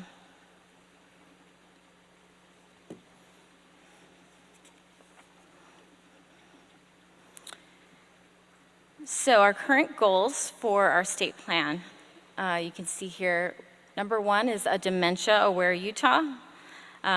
Concern and awareness is very important, especially with driving people towards the coordinating council. The more that people are aware, the more that we can deliver services, the more that we can educate key opinion leaders, of course, and drive them towards the others. 10 seconds, okay. Dementia competent workforce, expanded research, and supporting family and informal caregivers. All of this works together to address different systems in the state. And we have a new goal that is living well with dementia. And I will pass this over to our Adrd state plan specialist, Christy Russell, who will go more in detail about our current goals. Thank you. Can you guys hear me? No. Now can you hear me? Okay, that was weird. Okay, so our first goal, the Dementia Aware Utah, like Raven said, we focus this campaign primarily on risk reduction, early diagnosis, the Medicare annual wellness visit, signs and symptoms of dementia, and resources that are available both locally and nationwide. We recently joined with our Utah Commission on Aging, which is a legislative commission. And so we're now utilizing their website, and so all of our materials will be co-branded with them. The purpose behind that is driving everyone into one location. This website is not only used for a variety of aging topics, but is also utilized by the area agencies on aging for their event calendar and registration for courses. So as we utilize the small amount of funding that was legislatively appropriated for this campaign, we can push people towards their area agencies on aging and hopefully then towards more of their local resources. We also focus a lot on reducing the stigma, like what was mentioned earlier, and increasing knowledge of what a caregiver is and what resources are out there, and just all around educating what's available in Utah and what dementia is. A lot of people are really afraid of that word. The next is to support and empower family and other informal caregivers. So, like Raven said, I recently moved from the Bureau of Health Promotion within the Department of Health over to Aging and Adult Services. This was part of what I lovingly refer to as the mega merge between the Department of Health and the Department of Human Services. So we're now the Department of Health and Human Services. Because of this reorganization, it actually strengthened our collaboration with the area agencies on aging, specifically the Caregiver Support Program within those AAAs. This provides resources, case management, caregiver education, support groups, assistive technology, and it allows us to be with those boots on the ground as they care for these caregivers and provide respite. We've also worked really closely with the Utah Indian Health Advisory Board. The goal was to provide a short dementia program that they could train their community members with. We were really excited about this, but because of COVID, it has been put on hold. Once we kind of get our feet back under us and the tribal locations are able to kind of recover a little bit more, we'll get ongoing with that. But we're really excited to work with those tribal nations and specifically in our rural Utah. The third is a dementia competent workforce. So this is not only for the people caring for those with dementia, but it's also providers as well. We focus on giving providers the tools they need to diagnose, the tools they need to care for those with dementia, and the tools they need to work with caregivers of those with dementia. We have worked with Intermountain Healthcare, Comadgen Health, and the University of Utah to provide echo series on dementia to our rural areas. We also have written 2 letters and dispersed them through DOPL, which is our Division of Occupational and Professional Licensing. These letters were endorsed by the Department of Health director at the time, and they provided resources to providers, information on why early diagnosis is important, and we specifically called out the mini-COG exam as the first level of that diagnosis. The purpose was to give something simple that we could offer, then the providers would refer to more specialized people if they felt that that was necessary. We've also worked to change administrative rules within our assisted living communities. We require dementia education specifically for administrators. We've also created a rule for all staff in assisted living levels 1 and 2 that requires 12 core competencies, and one of these competencies is dementia. And honestly, it's the most robust as I helped write it. So then one of the other exciting things here is our San Juan County Area Agency on Aging is actually piloting a program that allows for, upon discharge of their local hospital,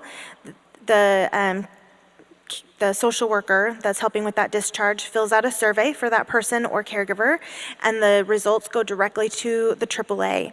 The purpose of that is if they were to qualify for any of those AAA services, respite, caregiver, Meals on Wheels, anything like that, the AAA will then be able to reach out to that family and provide those services directly. And we're really excited about that pilot and hoping it goes well. It just barely started.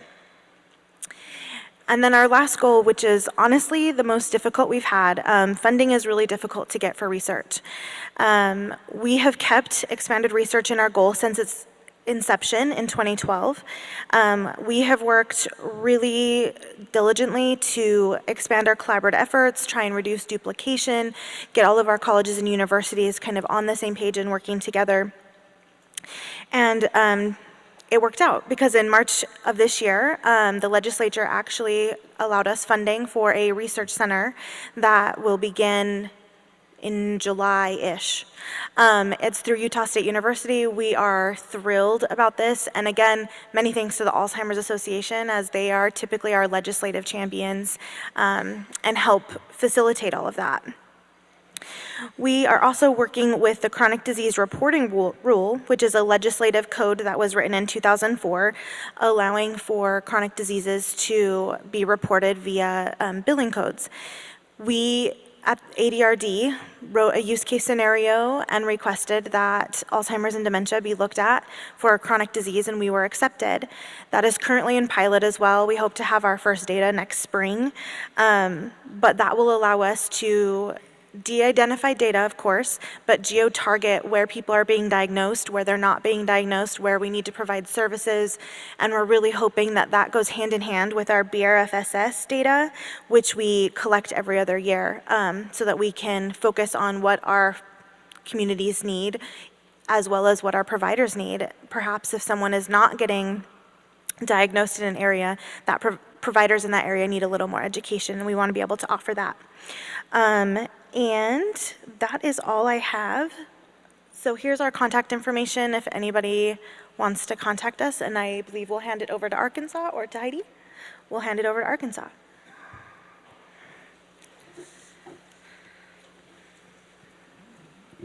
Thank you.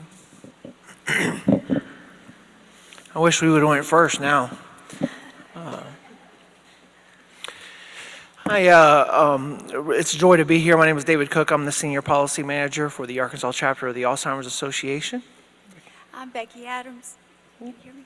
I'm Becky Adams. I am the Partnership and Policy Director for Chronic Disease Prevention and Control at the Arkansas Department of Health, which means that I get to work across all of the chronic diseases, our programs and coalitions in Arkansas, which is the most favorite part of my job. I also am the Nutrition and Physical Activity Section Chief, which means that I have within that section our arthritis program, our BRIC program, which is Building Resilient Inclusive Communities, and our BOLD program. The health department has been a great partner of ours in Arkansas, and just really embraced that partnership, and has, I guess, led a lot of our initiatives and helped us get to where we are today. I wanted to share our facts and figures with you briefly, just so you understand the prevalence of Alzheimer's in Arkansas. Currently, there are over 58,000 Arkansans over the age of 65 living with Alzheimer's. Of course, that number does not include those with younger onset and other forms of dementia. I only share these facts and figures with you just to let you know that when we started our work on updating our state plan, what predicated that was a lot of work around public awareness, around the prevalence of the disease, and just how far-reaching the impact was across state agencies. Because as you know, in public health, Alzheimer's touches multiple state agencies, it touches our workforce, it touches just about everything that we do. We also are home to over 93,000 caregivers, and of course the value of the care they provide is also unpaid. It's estimated around $2.16 billion. So for the first year of our state plan update work, we spent a lot of time talking to decision makers about the prevalence of the disease and building awareness, just about how prevalent Alzheimer's was and the impact that it was having in our state.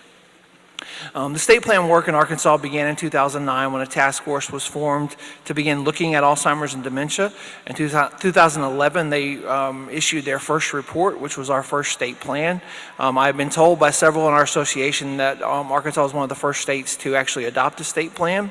The problem with our state plan is much of that state plan went unimplemented for a variety of reasons, one of which some of the legislative champions had left the State House, so no one was really driving that work. But there were several key policy victories or policy suggestions that were implemented, including a senior aging, a silver alert, the state police issues a silver alert if someone with dementia goes missing or someone who's aging.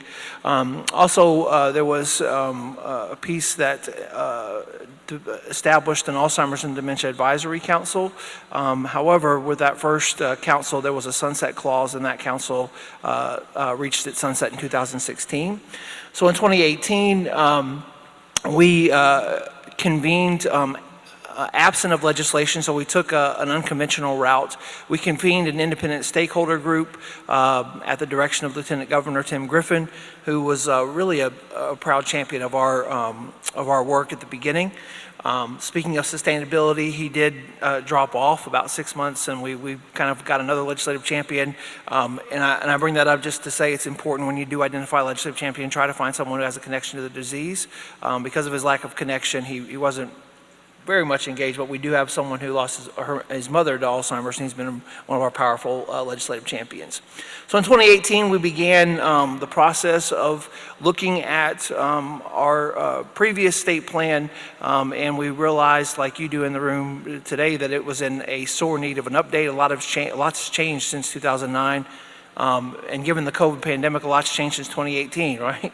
And so we realized that we needed a new look at this, and so we convened a stakeholder group with a diversity of members. We had AARP, of course, the Arkansas Hospital Association, and I left the members on the board for you to take a look at. But we convened this stakeholder group, and one of the first things we did is have a discussion about our original state plan, but we also gave them a copy of the HBI roadmap, and we spent a series of meetings actually going over the roadmap. So as we released our state plan update, the fingerprints and the footprints of the roadmap are all over our state plan, which we're really proud of. But we also knew that BOLD was developing at the time, and we wanted to make sure the state was prepared to receive BOLD funds.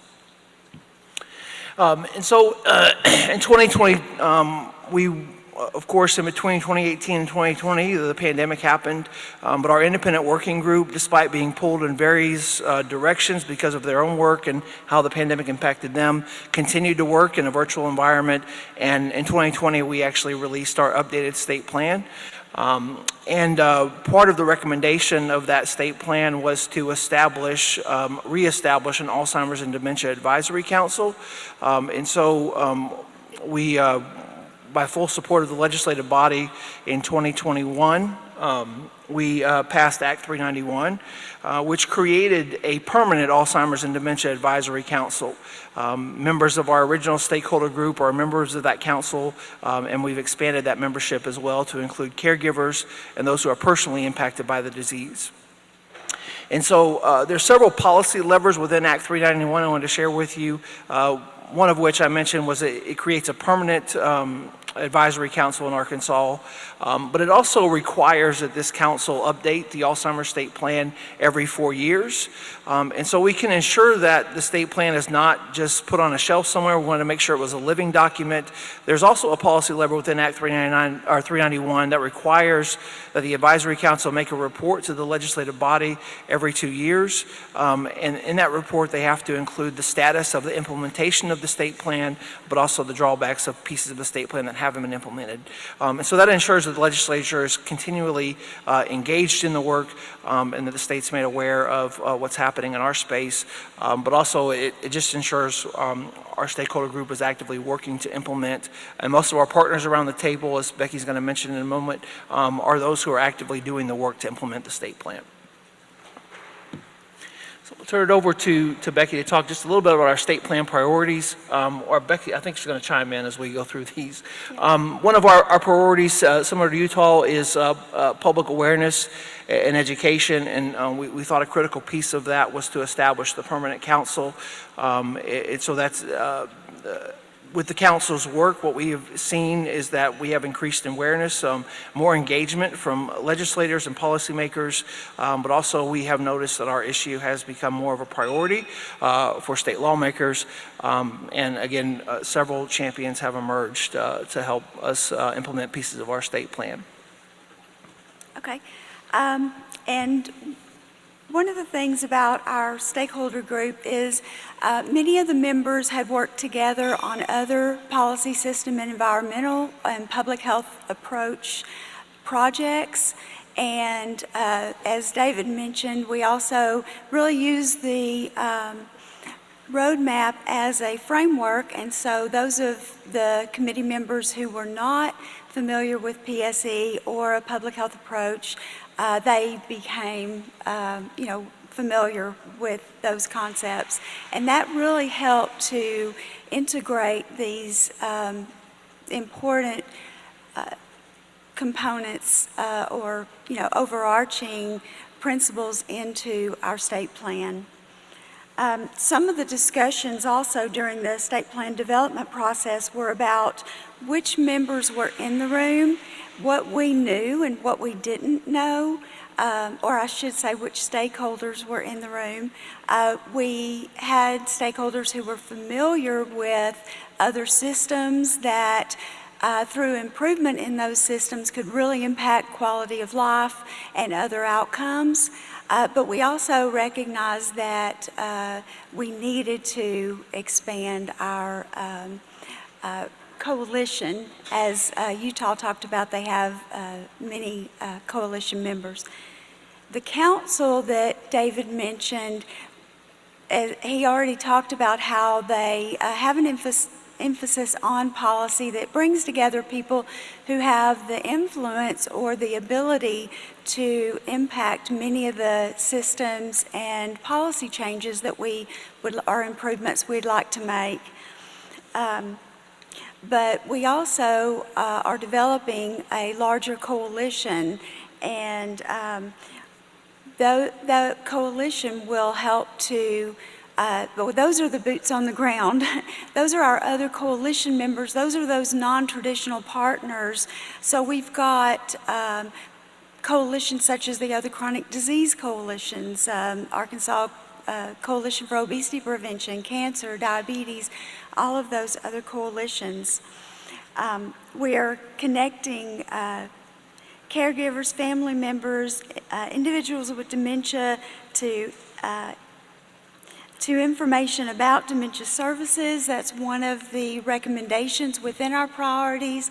We're working in coordination with state agencies, non-governmental organizations, and others to develop and deliver no-cost training for family caregivers and to improve delivery of care and support better outcomes for caregivers.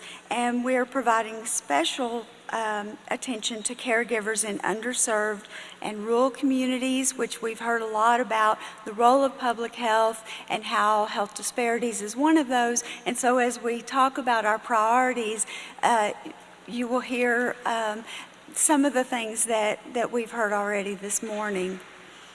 I wanted to mention also that many of the recommendations across the priorities use a population approach to enhance or expand services and support to caregivers across the 3 levels of prevention, including support for reducing risk for dementia, and also for the prevention and management of chronic disease and other comorbidities for the caregivers and for the people that they care for. Thank you. Another element of our state plan is to make sure that our healthcare workforce is dementia capable, as Utah framed it. And so part of the health department's engagement early on, a couple years ago when CMS released the billing code, I'm going to mess his title up, Dr. Bala, the Chief Medical Officer for the, is that right? Chief Medical Officer for the Health Department, sent a support letter out to providers, informing them of the health code, or health code, billing code, and has since also done some engagement using our infrastructure of Grand rounds, which allows providers to come to the table, and we've used that as an opportunity to do more education on the physician level about dementia, the different types of dementia, also encouraging early detection and diagnosis. And so we know we have a lot of work to do in terms of we've done some personal evaluation. We have a lot of work to do in terms of our training requirements for healthcare providers in Arkansas, and we have an aggressive policy platform lined up for the next year to get some of that those pieces implemented. One of the things that our stakeholder group did early on was to identify the need to build a support system for family caregivers. And so we have carved that out as one of our priorities. So engaged in that, of course, is to bring some of the folks that are working in the nonprofit sector who have some education programs to do some education for family caregivers. But one of the things we're most excited about is that the state legislature recently moved to allocate state funding for the very first time to create our first ever Alzheimer's and Dementia Caregiver Respite Program. And this will provide respite grants to family caregivers. It's not based on income, it's based on acuity. And so part of this legislation that, again, Becky alluded to, is that 25% of the funds actually have to be directed to underserved communities in Arkansas. And so there's a huge effort making sure that our rural communities who do not have access to services are receiving those funds. Also, that in about 20 minutes. That's going through committee review while I'm here in Arkansas, and so we expect it to be implemented, and the program will actually be launched next week. And so real excited about that. Also, one of the things that we're looking at on the access side, we realize that parts of our state are severely underserved, and so we're looking at trying to build some of those gaps and support our AAA infrastructure, also to keep make sure that they're fully funded and operational as well. And we also included our contact information. If you'll catch me afterwards, I can give you my cell phone as well. But our information's up there, and I'm happy to take any questions. Thank you so much to our panelists. So if you have any questions, please use the cards on the table, and you can bring them to me. Thank you. Or staff can maybe hand them. Thanks.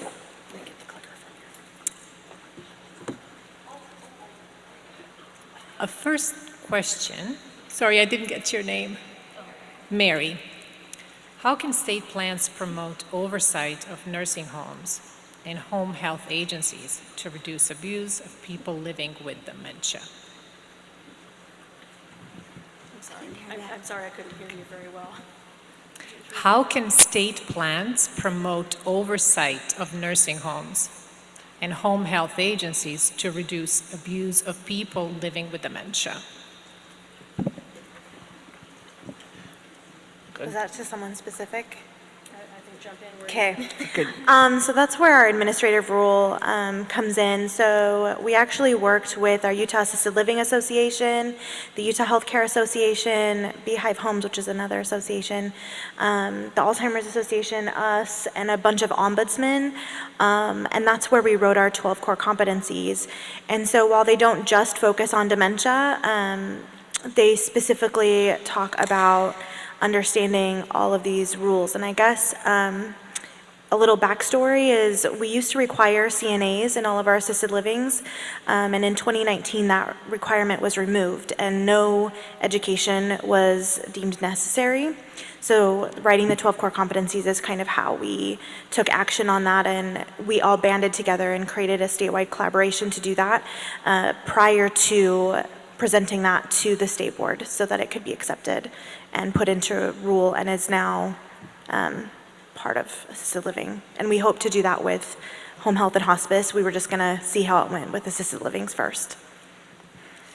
I think I could just follow up. I think as you think about dementia training, incorporating mandatory training requirements for APS workers and ombudsmen, including that piece into your state plan that's specific around recognizing symptoms of abuse. I know in Arkansas a couple years ago, I'm sorry, I'm a policy guy, so I think in policy terms, but we did pass legislation, increased penalties for abuse of individuals with Alzheimer's and dementia, and also those who are aging. And so I think incorporating training to recognize pieces of or signs of abuse is certainly a piece of a state plan that needs to be included. And I would say that this was an issue even with the first task force. And I think having the opportunity to have this issue before legislators and to have it into the state, incorporated in the state plan, also really, because our state plan is a living document that has regular attention, and DHS, who would be the regulator of the long-term care facilities, in the room, on the council, with the legislators and others, and people, other stakeholders, people who have family members in long-term care, and I think that all of that makes it easier for us to make sure that there is awareness and more attention to the issue, and specific ways that we can address the issue depending on the need at the time.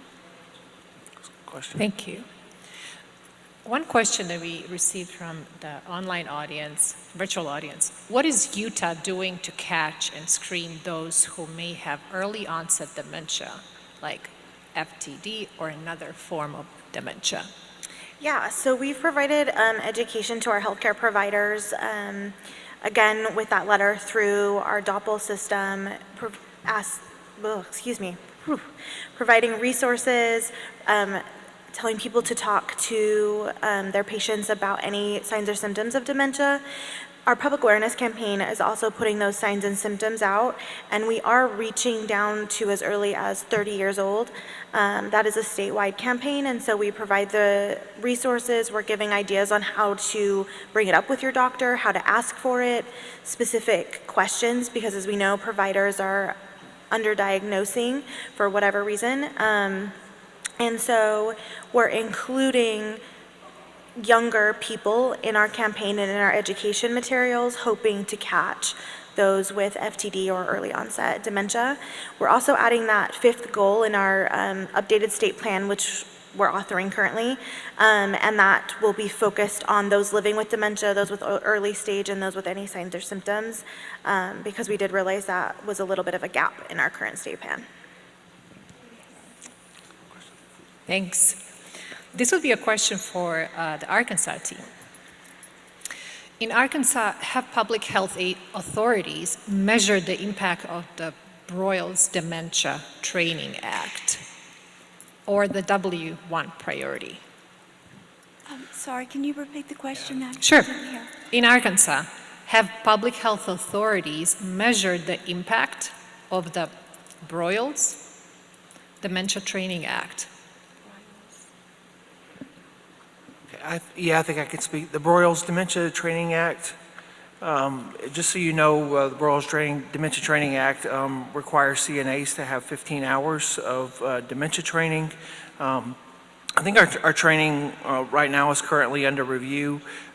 We are certainly taking a closer look at not just the quantity of hours, but the quality of the training that they're getting. I don't think you can put a number to it. We're looking at just what kind of training our CNAs are getting. But in terms of a measurement, I think that's been the challenge in Arkansas. We haven't been able to measure. We focused a lot on hours and continuing education requirements, but now the effort seems to be more looking at the quality of the education that not only our CNAs are getting, but also all healthcare professionals across the board. I will say that Arkansas has a lot of work to do in that area in terms of making sure our dementia training requirements are where they need to be, but it's certainly an issue that we're looking at right now. But I think the answer to the question is we haven't been able to measure it well. One of the things we're doing right now is working with the Clinton School for Public Service on a statewide assessment, and we're going to be looking at a number of different identifying gaps in knowledge and services and geographic access and other things we're going to be assessing with the help of the Clinton School for Public Service. Thank you. Next question. Do you have suggestions for other states about engaging and working with tribes in your states to ensure they have a voice and are specifically represented in your plans and work? A question about tribes. I can take you go ahead, I'll take it. So as a state entity, I have to work through the Utah Indian Health Advisory Board, but we're utilizing our partnership with the Alzheimer's Association and the area agencies on aging who are actually serving those populations to hopefully break down some of those barriers. Unfortunately, I can't just reach out to them, but our partners can. Yes, and feel free to reach out to your local Alzheimer's Association chapter. We do have a special counsel working on building tribal relationships. I will say at Arkansas, we have a very huge Marshallese population in Northwest Arkansas, and we know Pacific Islanders are, at a higher risk for developing issues of dementia. So one of our strategies is working for nonprofits who have existing relationships with those communities. I think relationships are key, and using some influencers that are within those communities to move your work forward would be my recommendation. It's certainly something that we have discussed as a council, and I wish I had more specific answers, but I think building relationships with folks in those communities is key to create some sustainable change. And I will add, a lot of the feedback that we've gotten from our tribal communities is that they don't want us walking in saying, here's the education that you need to have. They want us going in and saying, what can we do for you and how can we facilitate that? In some cases, it's education. In other ways, it's helping them understand the disease process. It just depends on that community and what they're needing. And they also are looking for a program that's able to adapt to make it more culturally competent. Because some of our stories, for example, in Dementia Friends, they talk about a bookcase story, and that has been changed to a river, I believe. I might have said that wrong. Because the bookcase didn't make sense to some tribal communities. So being willing to adapt your trainings and make it what that community needs is most important. Yeah, I would echo that. We've learned a lot on the special counsel that's working on these relationships nationally within the Alzheimer's Association. And some of the other things that we've picked up on are once you are able to get to the point where you have a good relationship, some of the activities that might be effective would be to promote through the newsletters that they send out through their senior centers, and also are working on training senior center staff within tribal communities as well. Thank you. This one could be for both states. How are you reaching the younger populations? What organizations, what kind of organizations do you focus on? Gender populations? No, younger. I assume this would be... How are they reaching younger populations, and what organizations do you look for? Yeah. We're really excited. At University of Utah, we have a case manager who's actually working with the high schools right now. She's going throughout the Salt Lake Valley and doing dementia education training. She attended her daughter's class, and then we're just kind of spread, and she's been kept really busy that way. So I think it's important to work with contacts that we already have, like with her daughter and her daughter's friends, and then it just kind of grew. We're also utilizing a lot of social media. We've used iHeartRadio, and they're able to kind of target certain areas, and we create specific messaging within our campaign for different age groups. And I think making it relatable is really important.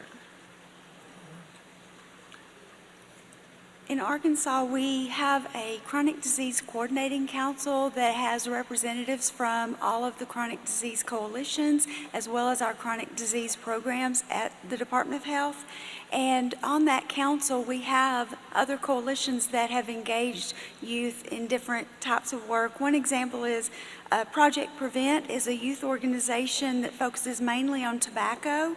And at the community level, we have mayors' youth groups, youth councils, and so a lot of the work, I think, engaging youth is at the community level, but we do have a few organizations at the state level that work with different coalitions to engage youth. Oh, I'm sorry, one other thing. We do have a few intergenerational programs and mentoring programs, and we're using that quite a bit in our BRIC program, which is Building Resilient Inclusive Communities. We've also seen one university in Central Arkansas has began a program that's introducing students and healthcare professionals to individuals with dementia. So one day a week they do invite individuals from the community who may be family caregivers, and if you have a diagnosis of dementia, you can come free of charge, and people from different disciplines, so exercise science, PT, OT, nursing students interact directly with dementia patients, but it also gives the caregivers some respite that otherwise they wouldn't have access to in that particular community. So that's one creative strategy that we've seen emerge to introduce students very early on to real life experiences with patients with dementia that you cannot really replicate in a classroom setting. We have representatives from that program on our coalition, and they are very eager to share with other universities this model. Thank you. I think we have time for one more question. This is from the North Carolina team who is here in person today. Is the Alzheimer's Association working at a national level to duplicate these efforts across the country? The strategies are excellent. We would love to see them implemented in North Carolina. This might be a question for our association team here today. Was that a question? Sorry, it was a little hard to hear. What is the Alzheimer's Association working at a national level to duplicate these efforts across the country? How? I would say that the association has invested in state policy work over the last few years. So every state has a person that's working actively on policy. I've got colleagues here work in Minnesota. We share ideas. We all are working in our states to make sure that our state plans are updated, but we collaborate quite a bit. And I think that support system that we have is driven by the NAPA Act, right? And so there's a lot of collaboration in staff. So I think that's one area, one approach that the association's taking, just ensuring that everybody's engaged in this work in their individual states. And there's, again, cross-collaboration between staffers to share ideas and approaches as well. Yes, I agree, and I would echo that and just encourage you, if you're wanting to get more traction in your local area, to reach out to the policy person at your local Alzheimer's Association chapter.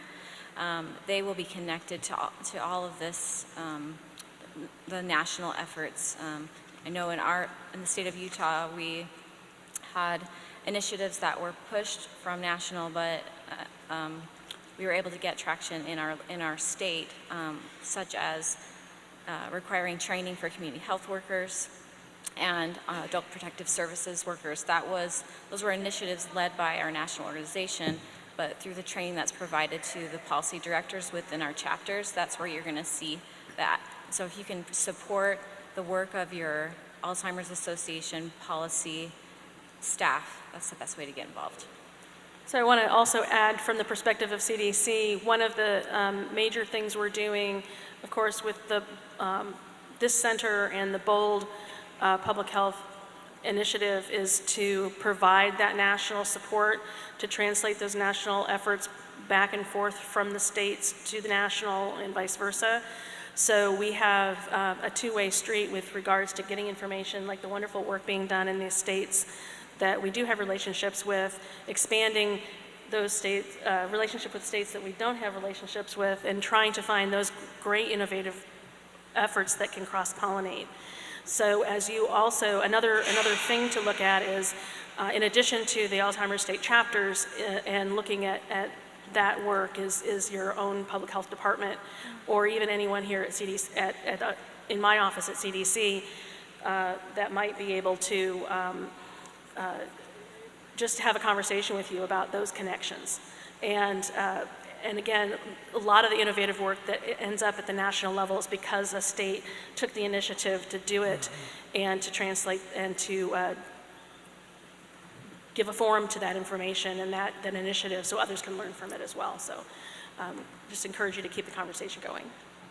Yeah, and I just want to add, a lot of states, and I can only speak for Utah, but we have programs that are actually created in state for our communities by our area agencies on aging, and we're willing to share that with other states. So don't be afraid to reach out. I've had several states call me out of the blue and say, hey, can you answer some questions on how you do this or that? And I love it. And don't ever be afraid to reach out and ask questions, and I assume everyone at this table feels the same way. We're here to collaborate with you, whether or not you're in our state, it doesn't matter. So don't hesitate to reach out. Now, I'd like to say, from the other end of that coin, or the other side of that coin, my brain, we have not had the BOLD grant for a year yet. And so one of the things that we've done is reach out to those BOLD recipients that have more experience. So and we've had, very good reception to those questions. I'd love to connect with the North Carolina folks, as I attended UNC and lived in North Carolina for a long time. And so, please. All right, North Carolina, raise your hand. There you go. All right. I think that's all the time we have for today, right? All right, and guess what? We were your barrier to the break. You're welcome.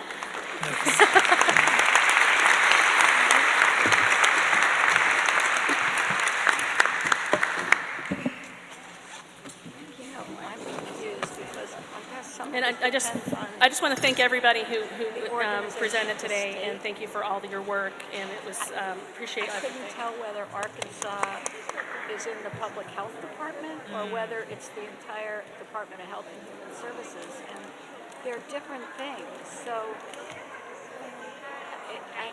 it's one thing to say they're doing all of this, but I don't know how much the Public Health Department is involved. Yeah. Like, they're not training workers. I know that. I do a lot of work on this. So I think it's really important to, maybe I'm going to talk to Joe about this, is somewhere around this is to start to also lay out some of the different public health structures in the states where they have more responsibility and where they have less.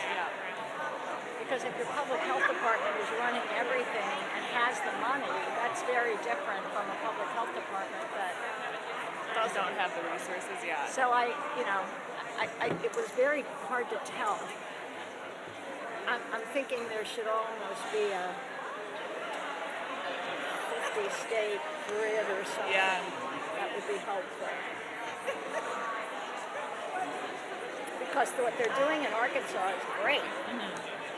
But Is it public health? Yeah, great. Nice to see you. It's been a long time. I've got no look at you coming. You look how great I am. Yeah.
got a 10% good, of your time. we got everybody on board, whatchamacallit, and Ray's on board too as a PI, and so I think it's gonna. What's the overarching grant? Or what was the call for applications on dementia or on caregiving in general? On dementia, respite care. Oh, it was.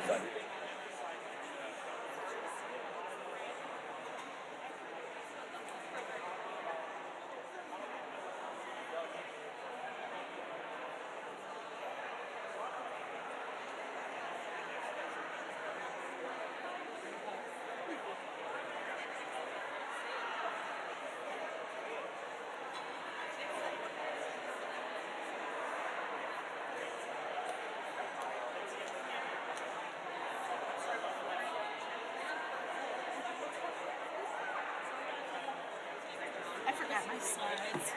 I had notes on my slides, but we're already starting late, so yeah. I could talk about so much now after just sitting here because we have other initiatives that we're doing. Right. It's like, oh, I should have a poster. But next year, because we have a great grant for public health revamp. Okay. So I'll mention it, but I'm not going to talk about a lot of it.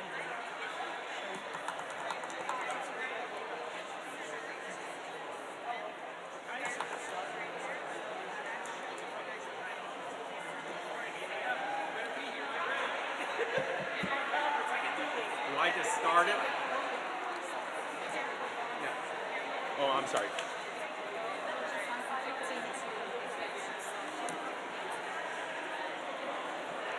Will this work or?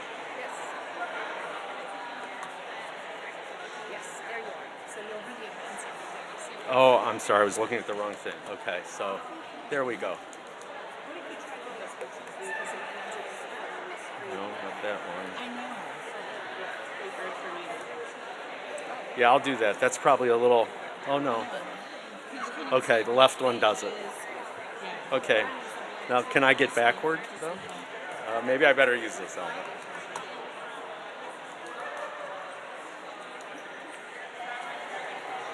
Yeah, this is better.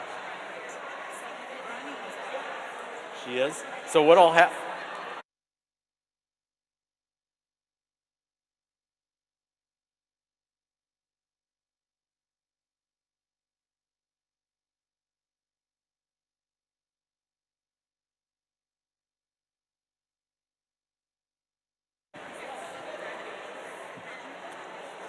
We're going to get started with the next session.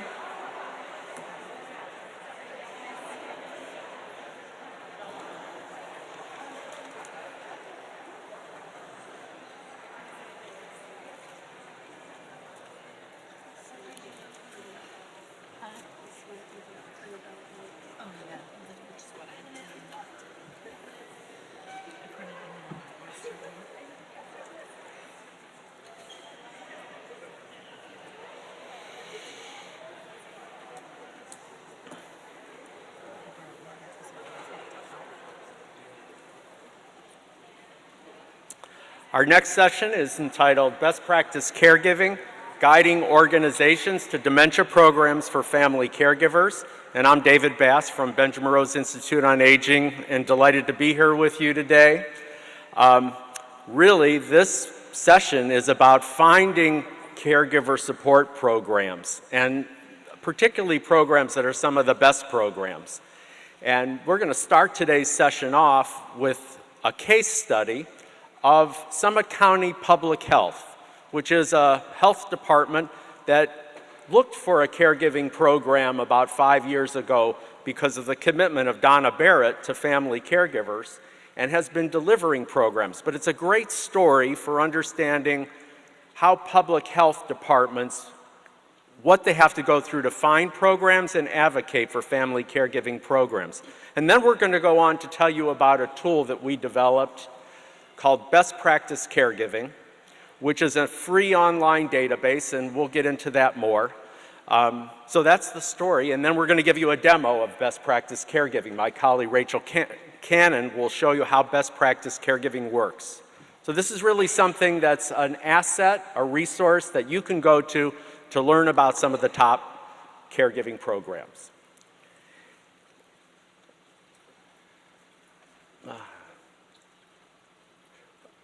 We are here representing a team of organizations and individuals. So Best Practice Caregiving is a collaboration between Benjamin Rose Institute on Aging, Family Caregiver Alliance, a San Francisco-based nonprofit organization that focuses on caregiving for decades now. Kathy Kelly is the executive director of Family Caregiving Alliance, and Kathy is here with us. And the Family Caregiver Alliance has an amazing website, and that is where Best Practice Caregiving is at. And we'll show you how to get to it. The third main partner in Best Practice Caregiving is the Gerontological Society of America, represented by Katie Maslow. We also have recently had added to our project team Diverse Elders Coalition, Bridge Builder Strategies, and Quality Process, our technology partner. So we're here, Rachel and I in particular, representing a large team of people who have worked on Best Practice Caregiving now for several years. It really started in 2016. I want to acknowledge our funders. Our lead funder is the John A. Hartford Foundation, with additional funding from RRF Foundation for Aging and Archstone Foundation. They have been instrumental in allowing us to do this work and not only giving us funds to do it, but helping to guide the content. And with that, we're going to get a brief intro by Ronnie Snyder, the Vice President at the John A. Hartford Foundation, and she is going to join us by Zoom to say a few words to kick us off. Thank you, David. Can you hear me? Yes. Hi, Ronnie. Fantastic. Oh, I so wish I could be there with you today to just share my great excitement, the Foundation's great passion and excitement for the work that you all are doing. I'm happy to be able to tell you that our Senior Program Officer, Jane Carmody, is in the audience, so you can find her.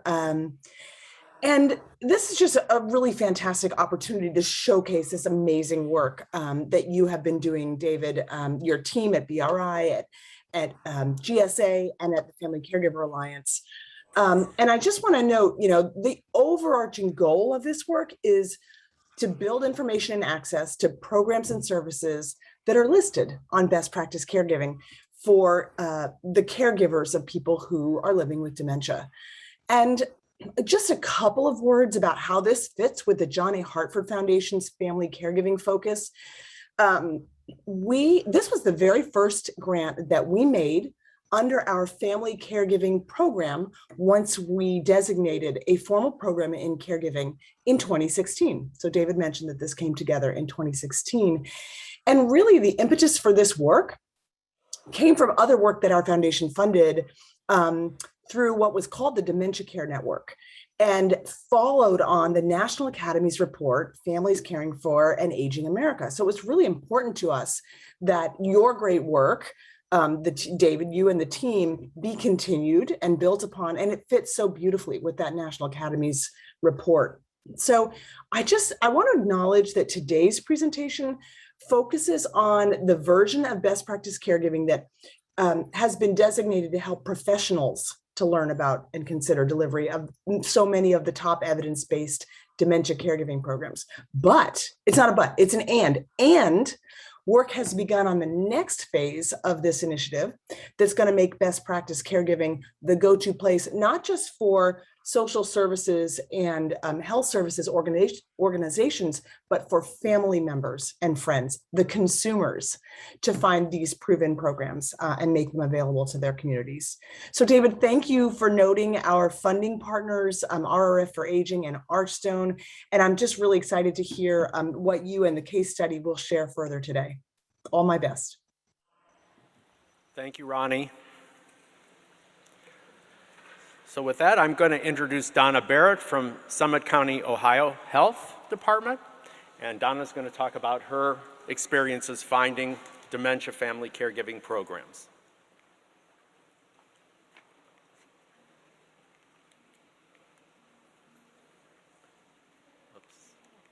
done. Yay. Thank you. Thank you, David.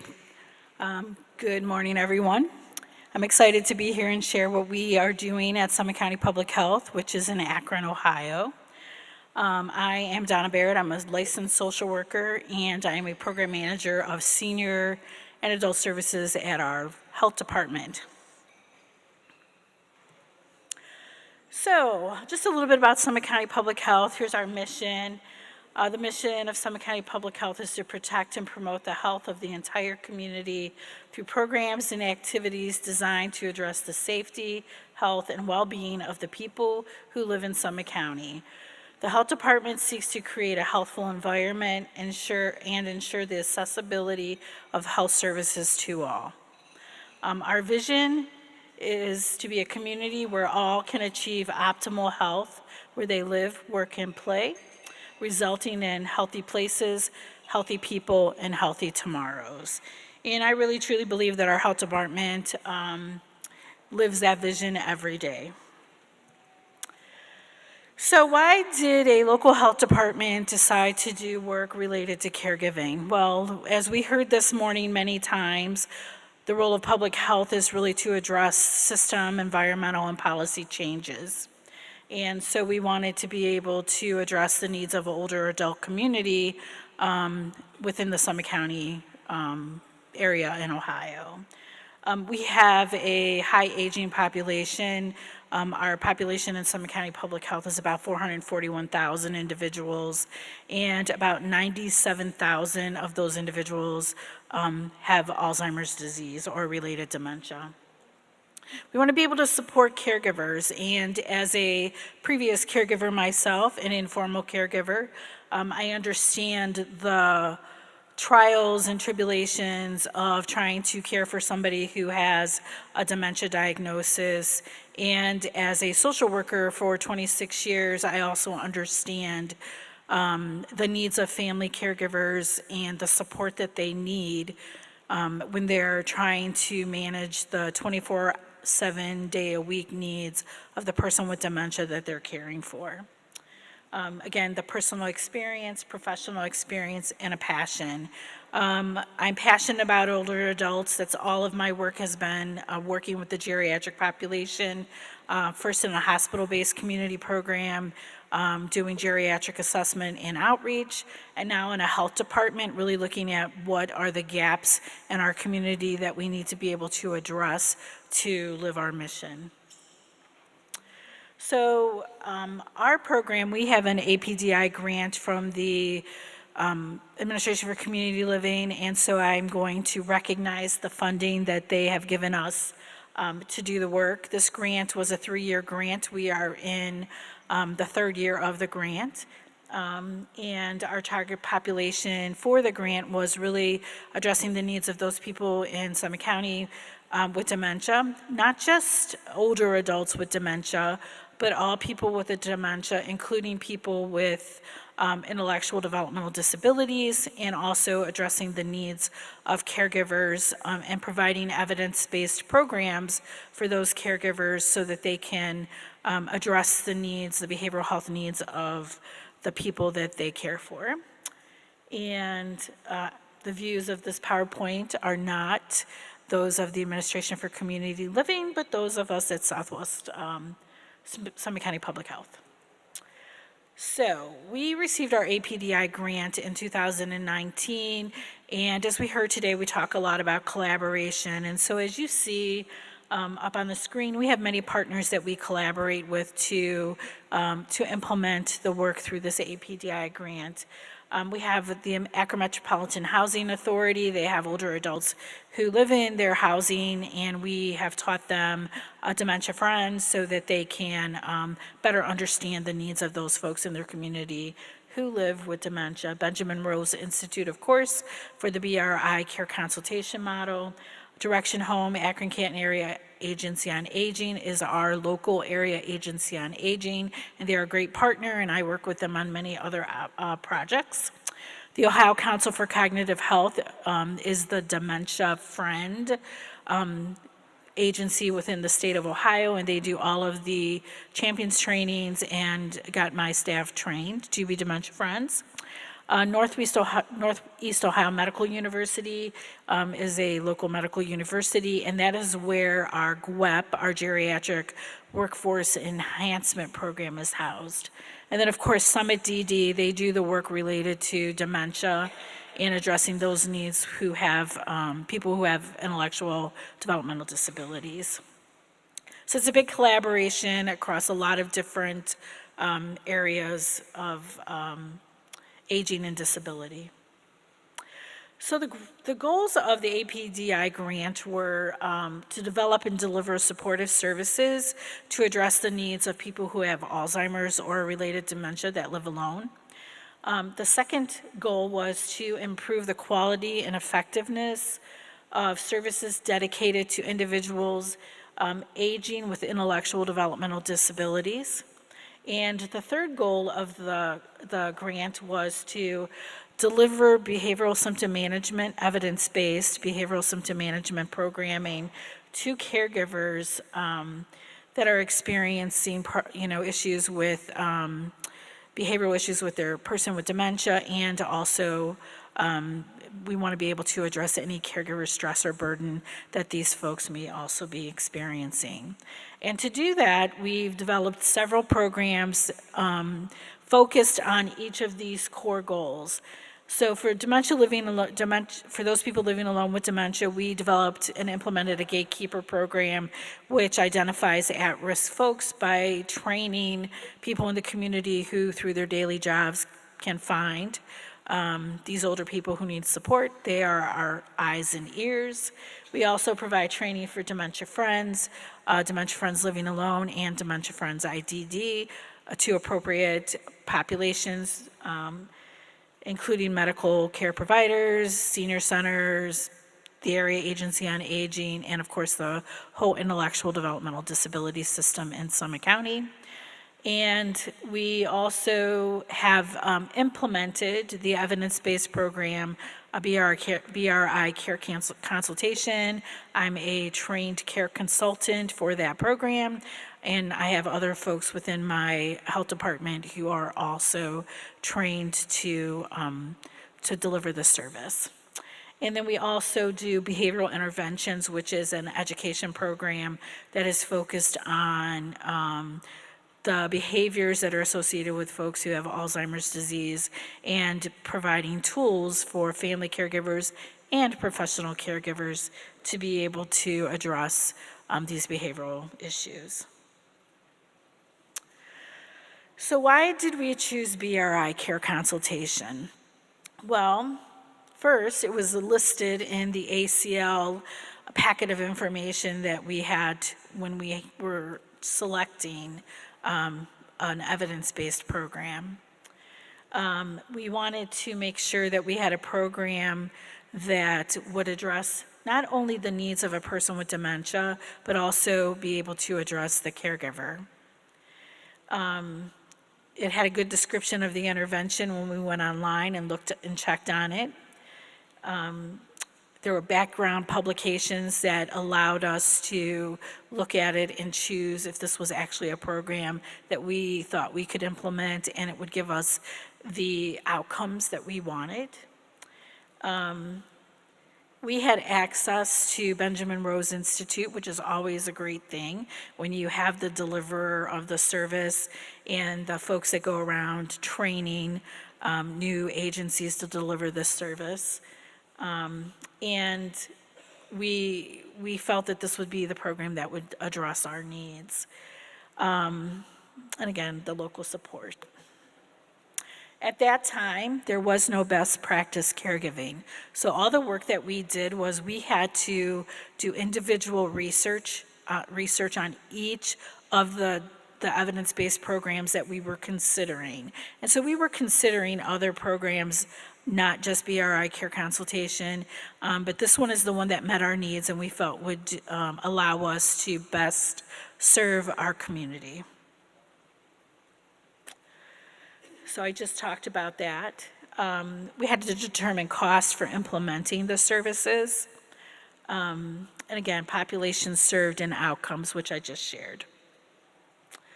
So we've had several outcomes. We've had 18 referrals, which doesn't seem a lot, but being the fact that we are a health department, we were in incident command for 2 years and still are, so our priority was COVID. And so my whole team at some point was doing COVID-related work. The nurse who worked with me full-time was pulled 100% to do COVID-related work. The other social worker was pulled 40 to 60%, depending on the number of cases we had in our community, and I did at least 1 day a week doing COVID-related work. So 18 is good for us. We've enrolled 16 folks. 8 of those folks we've completed with, and we still have 8 folks that we still are working with. Our preliminary outcomes for the program, and you'll learn when Rachel talks about and shows you the database, our preliminary outcomes show that we've had improvement in those domains that we're looking at for both the caregiver and the older person, the person with dementia. And we also were able to easily include some screening tools that we wanted to use as part of our APDI project. And so we were able to include in the BRI CCI system a depression screening and a caregiver well-being, which was recommended as another tool that we should use. And then, of course, for the grant, we have to really look at quality of life for that person with dementia. So those screenings were easily implemented into the system that Benjamin Rose uses to track outcomes. So our successes and challenges. I think our first success was that we were able to implement and get this program up and running during COVID, which was great. We had 3 people trained to implement the program. The training was done remotely, virtually with Benjamin Rose, and we spent probably 8 to 12 hours of training with those staff. Again, we've had positive fidelity reviews, which means that we are working to the fidelity of the program, which is exciting because that's what you want to do, because that's the best way to show that the evidence is working for that program. Benjamin Rose is approachable. As you see, we team a lot on a lot of different things in our communities. Even though we don't work in the same county, we work together significantly. And we also work with other APDI providers in the state of Ohio who are providing BRI to do a marketing meeting every month that helps us to determine ways to increase enrollment into our program. And then, of course, we have great networking and partnerships with all of these different agencies that we work with and partner with. Again, the challenge was COVID. We still have COVID in the world, but the numbers are very, very low, and we hope they stay there so that I can continue to have staff to do this great work. It allowed us, having not do COVID has allowed us to start reaching out to physicians and geriatric assessment programs to talk about the BRI care consultation program so that we can get referrals from them, teaching them how to that we are a resource for their caregivers is important to do this work. And then marketing has been difficult. Just because it's just difficult to market a program when you don't always have the staff to answer the calls. And we had projected, I am an overachiever, and I projected very high numbers. I had hoped to have 125 family dyads with this program, and COVID really impacted our work. But numbers and people are being served, which is important. And financial sustainability. And so in the state of Ohio, our state aging plan does include some actions around BRI care consultation.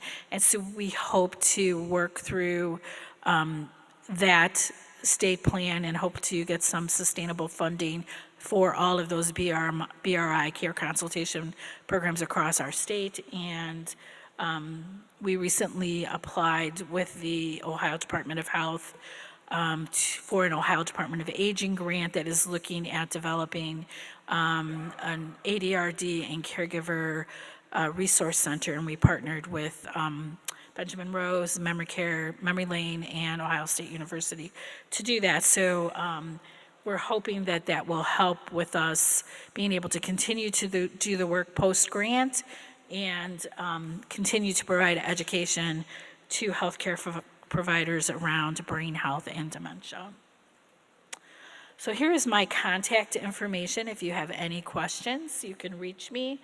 There's a lot of other work that we're doing at our health department related to ADR and brain health. We are actually a recipient of one of the BOLD grants focused on the roadmap, and if I had a lot of time, I should have wrote a poster so I could share that information with you. But I'm really focusing on this great partnership with BRI, and I'm going to let them continue to talk about the great work that they've done to make sure that other agencies do not have to do all the research that we had to do to find a program to implement for caregivers. Thank you very much.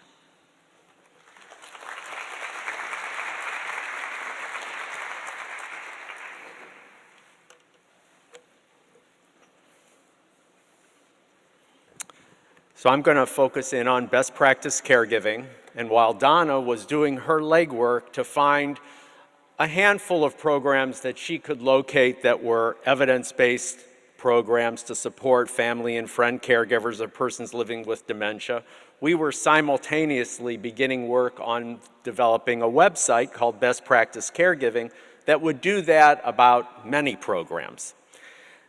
And just to start us off, I had a slide in here about the numbers of people living with dementia, and we've already covered that already today, so I'm just going to show you this slide.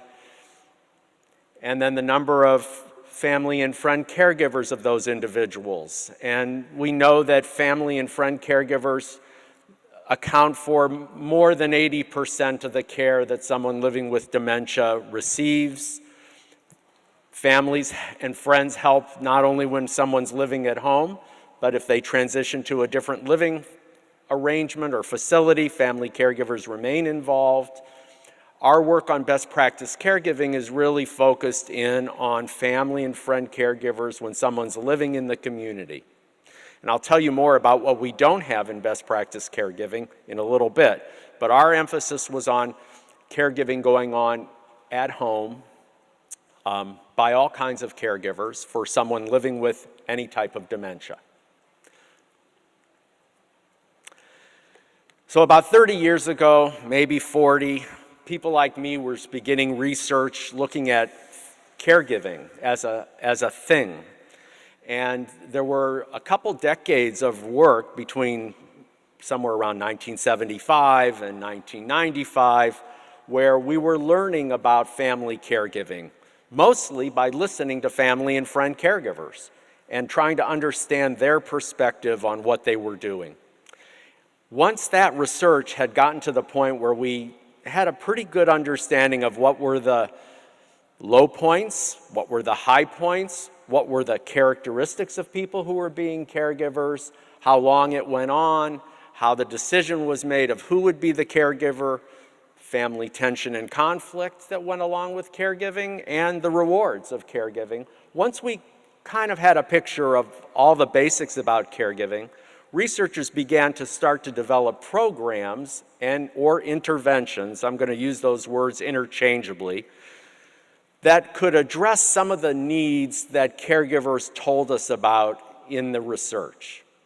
So frankly, we were really just good listeners and collected careful information from caregivers to understand what they were experiencing. And from what they told us, we started to develop programs to address the things that were important to them. And some of those programs then now are recognized as evidence-based programs. And those evidence-based programs, we feel, are a major advance in the field of family caregiving. So I kind of come to you today with the glass half full. There are lots of good programs out there that have been tested in controlled research. Some of those programs have been shown to reduce negative effects of caregiving for family and friend caregivers. Some of those programs not only help caregivers, but also the person living with dementia. And a subset of them are now ready to be implemented, not in a research study necessarily, but in a community, in a real-world setting. So this is good news. There is something positive and beneficial that can be done to support family and friend caregivers, and that's our main message that we come to you with today. Evidence-based programs are good for a number of reasons. One is they've been tested in research, and they are shown to be efficacious or effective, meaning they lead to beneficial outcomes. So you have some idea that these programs actually work. Doesn't mean that programs that weren't tested in research don't work. Doesn't mean that. There are many good programs that have never been tested in research that work too. But you don't really know it in a real strong quantitative way. So we think it's an advantage to look for a program that has been tested in research, but I'm a researcher, so I have a biased perspective on that. But I think there's a lot of good programs that haven't been researched, and I hope someday we can research those too. But there's a bunch of them now that have been researched, shown to be beneficial, and one of the things about evidence-based programs is they're kind of standardized. So you do them in a certain way. And they're usually based on a theoretical model, which really is, why would a program work? It's based on a model that tells you, here's how a program works, here's why you should get beneficial outcomes. So we think that's an advantage. Knowing the outcomes that are achieved in the research means that you have a sense, if you pick one of these programs, of what you can hope to improve if you implement it. Some of these evidence programs give you guidance on the type of staff and the level of experience required for people who do the programs. Some of them give you tools for delivery, marketing tools, tools that families can use. Sometimes they have apps, workbooks, software packages with them. They all have manuals that you can follow, and you can get trained if it's delivered by a professional or a layperson that needs training to do them. Most of them have a training program that your staff can go into to learn how to do it following a manual. Many of them offer you technical assistance once training's over and you're actually out there doing these programs. And many of them, I'll say most, give you some tools to make sure you're doing the programs the way they were supposed to be done. And so in the research world, we call that fidelity to the intervention. When I first heard that, I had no idea what people were talking about. So it's, are you doing the program the way it's supposed to be done? And there are tools in these evidence-based programs where you can check that. So those are some of the advantages of an evidence-based program. But again, I think there's a lot of programs that aren't labeled evidence-based programs that are great programs. Evidence-based programs are not all the same. Some have been more tested than others. Some of the programs we have in best practice caregiving have had a dozen different studies done with different populations, and the outcomes that were found beneficial have been replicated. So that's a lot of evidence. Some have only had one controlled study. Some programs are long. Maybe they're a service that goes on indefinitely for a period of maybe the whole caregiving journey. Others are 3 or 4 sessions that families go through. Very different. Some are delivered by telephone, some are delivered by computer, some are delivered in person, some are delivered in some combination of those things. Since COVID, many of these programs are moving to online or telephone delivery. Not surprising, but not all of them. Some are targeted to people with different characteristics. One of the things we're working on in best practice caregiving now is honing in on programs for diverse caregivers, caregivers from diverse populations. I mentioned Diverse Elders Coalition is one of our new partners because we want to know more about programs that are targeting or have been tested or shown to be helpful for caregivers from diverse populations. But there are other characteristics of caregivers that some programs are designed for. Some are for spouse caregivers. Some are for adult-child caregivers or other relatives. Some are for caregivers living in the same household with the person. Some are for caregivers in any kind of living situation. So there's a lot of different characteristics. Many of the programs have some degree of tailoring to individual needs, meaning there's a set curriculum or a set structure that has to be followed, but within that set structure, there's a lot of individual design that can be done. And we have some evidence that programs that allow that individual tailoring to be more beneficial than programs that are just a set curriculum that's followed no matter what the situation is of the people that are experiencing the program or using the program. There are a lot of differences around cost. There are a lot of differences among programs as to how many times they've been implemented outside of a research study. So all evidence-based programs are not the same. It's good to be able to look at them and to compare them so that you can choose the one that's right for you. Oh, I'm sorry, I missed. What do these programs do? This is really important. They're not all the same because they don't provide all the same kind of help. Up on this slide are 19 types of help that we've used to classify programs. Some of the programs do a bunch of these. Some of them do one. All those programs might be evidence-based programs, but they're not all the same. And there's a lot of different things that programs can do. So the challenge for an organization looking to start a program is, number one, how do you find these evidence-based programs? Number two, how do you decide which one is best for your organization, given the mission of the organization and your goals? How do you know what's best for your community? Are there other programs already available, or do you need something for a particular need that isn't being filled, or do you need a broad program? And how well are those programs working in other places that have tried them beyond, not in a research study, but as a regular program? I'd really want to know if a program worked well in other communities before I would start it. All this information is what we incorporated into best practice caregiving in a way that you can find it easily.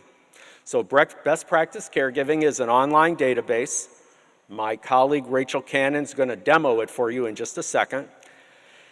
You can go into best practice caregiving and you can get detailed program descriptions of 44 current programs that meet our inclusion criteria for best practice caregiving. That number's going up a little bit. We're adding programs all the time. So eventually I think it'll probably get to around 55 programs.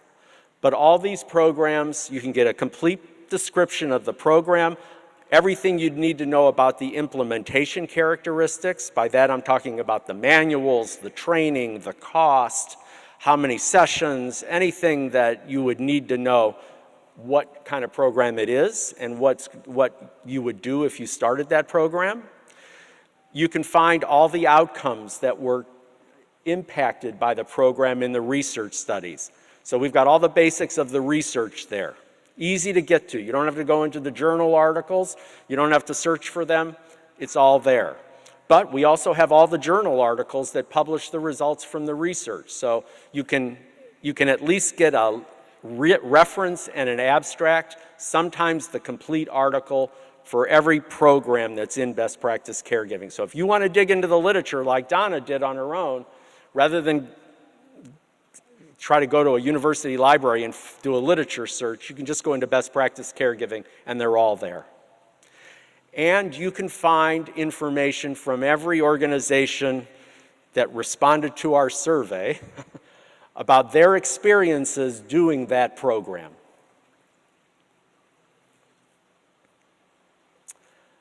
These are our eligibility criteria for best practice caregiving. There had to be a strong research base. There had to be a replication site, not part of a research study, where the program was done at least once in a community, and it has to be replicable by other organizations. So if you're from an organization and you want to choose a program, those programs in best practice caregiving are all available to be done by another organization. There's a list of the 44 programs. It's in the slides, too small to see, but again, Rachel's going to show you the website itself. This is a free database on the Family Caregiver Alliance website. You can go there anytime.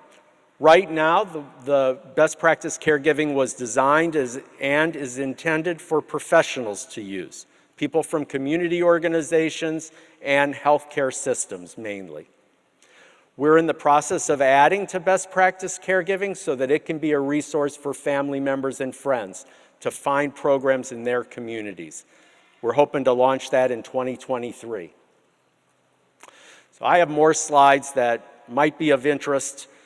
Don't have time to go into them, but I want you to see the demo. So I'll pass to my colleague Rachel, and she'll show you best practice caregiving, but you can go there anytime on your own too.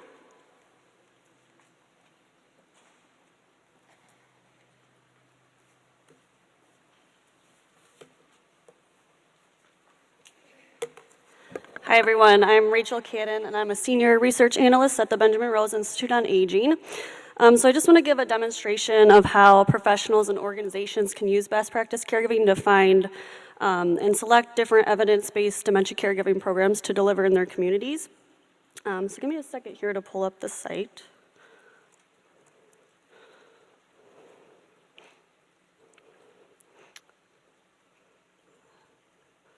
Okay.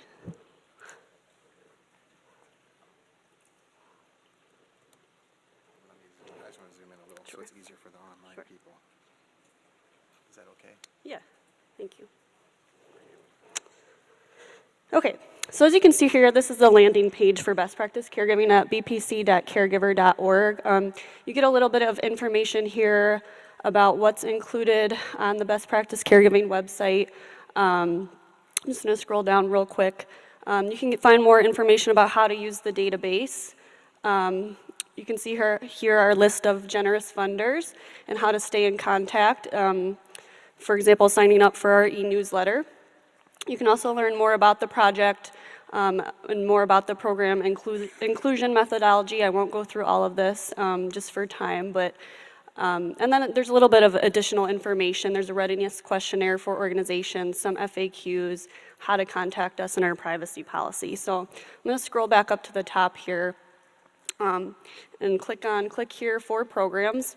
And this is going to take me to the search page of best practice caregiving. So this is where all 44 programs are listed out with a little bit of brief information about each program. And we have our filtering option and our search option on the side there. So I just want to give one or two examples of how the search and filter functions can be used to find programs with specific characteristics that you might be looking for. So say, just for an example, your organization has received funding to adopt and implement a dementia caregiving program, and you really want the focus of that program to be around helping caregivers with care planning, as well as helping to understand and manage symptoms and stress. So you may also be looking for programs with specific outcomes, such as an increase in skills and confidence in caregiving, maybe reducing care-related stress or burden for caregivers, as well as an outcomes focused specifically on symptoms and difficulty and distress in the individual living with dementia. So you also might be looking for a program that can be delivered in person, as well as maybe online for those caregivers that can't attend an in-person program. So I'm just going to use the filters on the side here to demonstrate that. As you can see, there's many different filters, many different categories. I won't go through all of them, but just those specific criteria that I just went through, I know that I'm looking for specific types of assistance that the program provides, so I can use that filter to find those specific types of assistance. So I'm going to select here coping with illness or caregiving, as well as understanding or managing symptoms and planning for care. So I know that that example that I gave, those are the types of assistance that might help meet the needs of the program that I'm looking for. I'm just going to scroll down here. There's additional filters such as type of delivery person and whether there's initial training provided. And you can also filter by study findings. So those findings that David just went through, you can really focus in and filter by caregiver well-being, support for person with dementia, some other filters, such as staff, providers, organizations, or communities, and satisfaction and feasibility outcomes that were found in research. So I'm just going to expand this caregiver well-being category. And I know I really wanted to focus on the care-related stress, strain, or burden, as well as efficacy, skills or confidence, and that symptom management, specific for caregivers. If I'm looking for specific outcomes for individuals living with dementia and well-being, I may be looking for a program that really helps with that symptom severity, difficulty, or distress. So I'm going to select that filter as well. And then back up at the top here, there's a filter for mode of delivery. So I know that I'm looking for a program that can be delivered in person, but also might be able to be delivered by webinar or online. So I'm going to select those. And that's just an example of some of the filters that you can use to filter down for a specific program. But as you can see, this brings me to 3 specific programs, and I can get up front just a little bit of information, a brief description here, and I have the option to learn more. But I really want to get into the compare feature here. So I can select all 3 of these programs that pop up.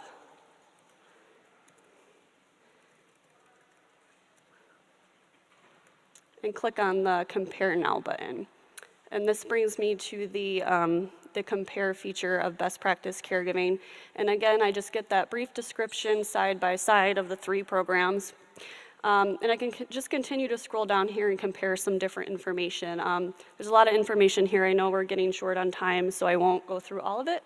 But I just want to give some examples, specifically, target populations. You can see across these 3 programs, the NYUCI program really focuses in on persons with dementia who are living with their caregiver or living in the community, while the Skills to Care program, focuses really on individuals living with dementia who have decline in function, that risk of falls, or behavioral symptoms. You might be looking for a program that can be delivered in a specific language other than English. So you can see the Savvy Caregiver program has materials available for your staff to be able to deliver that program in Spanish. I know program costs can be a huge factor in deciding which program to adopt and implement.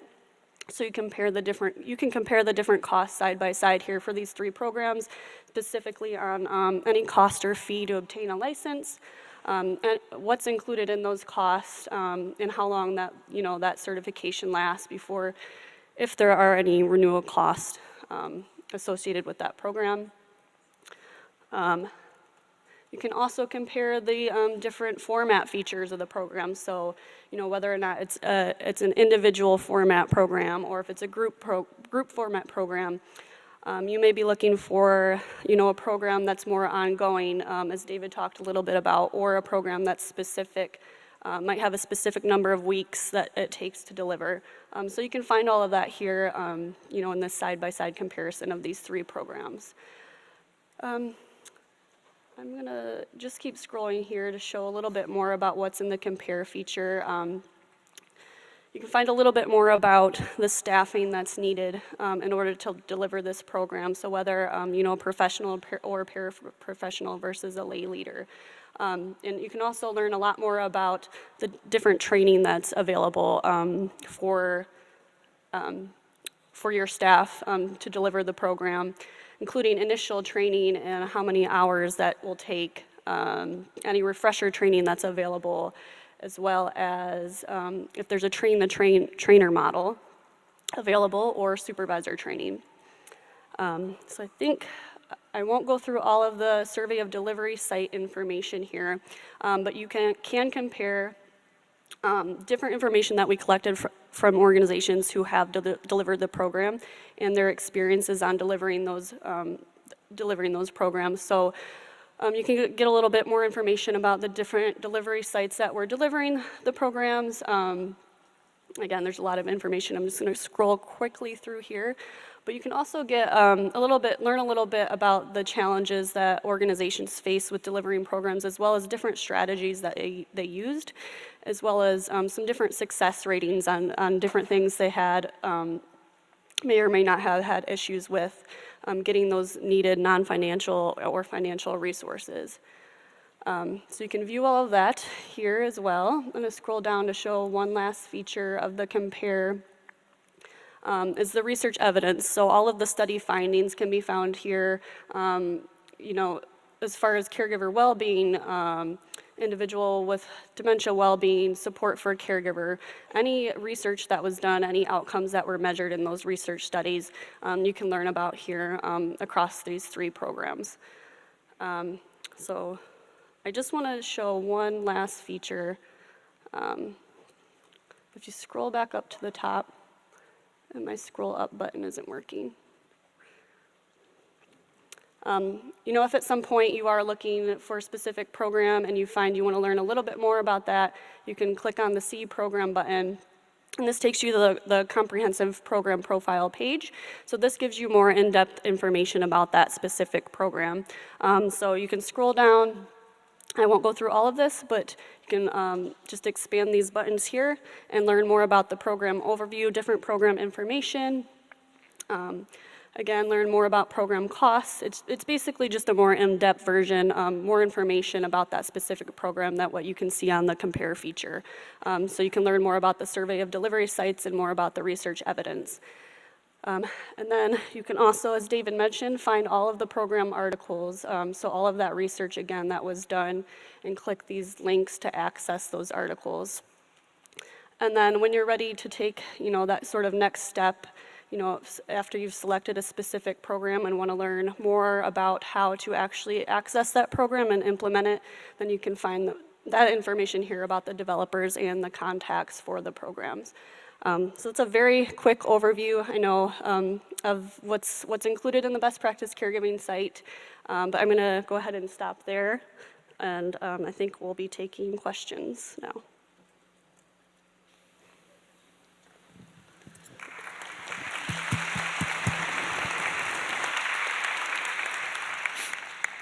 Well, thank you very much for that presentation. We have a few questions in already for online audience. Please, we have a few minutes. If anyone here has, please do bring your question cards here to me or hand them to staff. First question. Many or most EBIs have cost or licensing requirements that are very significant, which makes it out of reach for low-income or low-resource local communities. What suggestions do you have for these communities to help navigate or eliminate cost and other hurdles to access EBIs? How do we really get this to the communities and populations in greatest need? Well, I'll just start. There's wide variability across the programs in how much it costs to get a license or permission to do the programs. There are some programs that have no cost. There are other programs that you need a license that costs $10,000 for the first year and $3,000 every year after.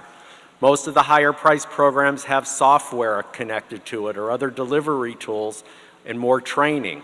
But you can find those options among these 50 or so programs, and if price is a major factor, you'll see which ones are free, which ones are $500, which ones are $10,000, and you can shop.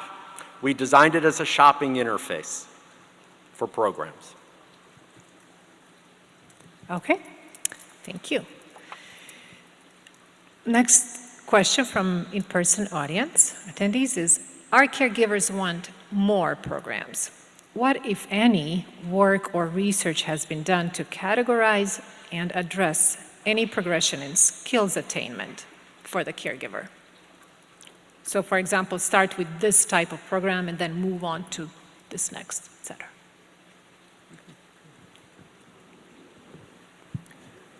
So through the APDI grant, we do have some training programs that are associated with building the skills of the caregiver. You're not going to find that on this format, but they are available. The behavioral intervention one is a very good training. It's for caregivers to teach them, first to teach them about dementia, and then teach them what the behaviors are that are associated with dementia. And then it gives the learner some good basic skills and tools to utilize that will help them manage some of those behaviors. And for example, sometimes it's looking at who is the behavior bothering. Is the behavior bothering you? Or is it bothering the person with dementia? And so we talk a lot about what that looks like and how do you make it where you're able to redirect the person with dementia or try different things or accept the fact that that might be something that you cannot change because that's just how the person is with dementia thinks, at that time. One comment from a research perspective. When I started, I said that we came with the glass half full part today. I think that question is part of the glass half empty. I don't think we know yet. Donna has a sense from her experience, but from a research point of view, I don't think we know how to bring these programs or a subset together into a comprehensive package of support services that makes sense in sequence. We're starting to work on that. Hi, David and Rachel and anybody else. I'm curious, I love this, and I'm wondering how you are finding these tools. I mean, are you soliciting? I'm talking about you're actually putting them up on the website. How do they come to you? And obviously, you described a vetting process, but I'm just curious, how are you even finding them? Yes, it's been a mix of different ways. So we started out with an actual list of programs where we went through the different research to see if they met our criteria, and that's how we came up with, the original 40 programs. And since then, it's been a mix of, developers reaching out to us about programs that they have that they believe meet the criteria.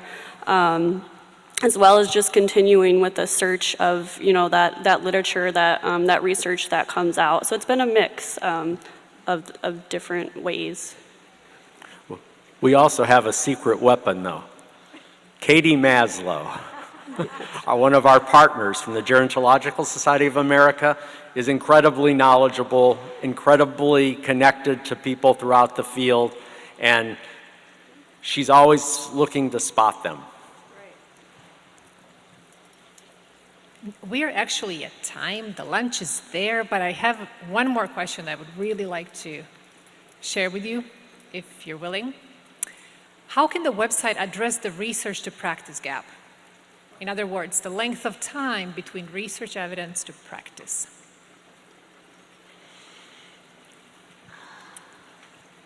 I don't think the website can do that.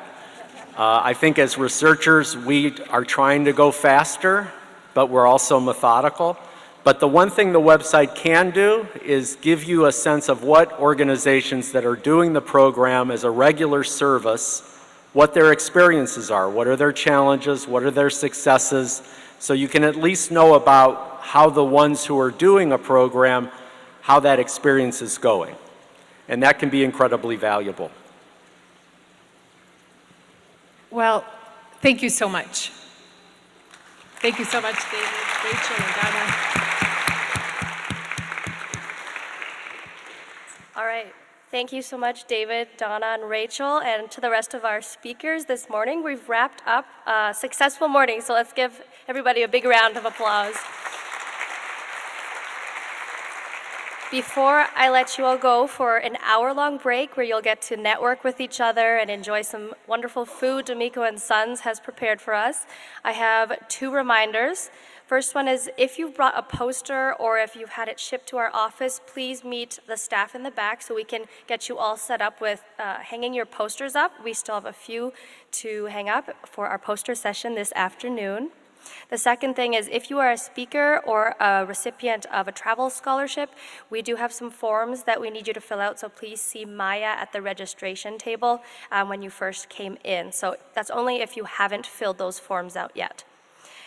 All right, last thing is lunchtime, so it's gonna be an hour long, and if you have an allergy, please pay attention to the signs. D'Amico and Sons has been really good about prepping for gluten, dairy, nuts, and whatever other allergies. So please go ahead and check those signs out and be careful. We don't want any mistakes today. But that's it. Thank you so much for coming this morning, and be dismissed for lunch.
Hello, everyone.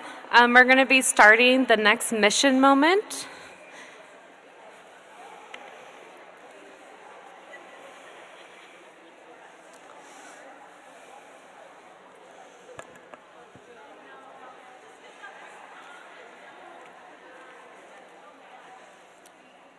We're going to be finishing up lunch here, so if everybody could get seated, please.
Thank you, Congresswoman Judy Chu, for your continuous leadership on issue and lawmaking importance to people affected by Alzheimer and other dementia and their caregivers.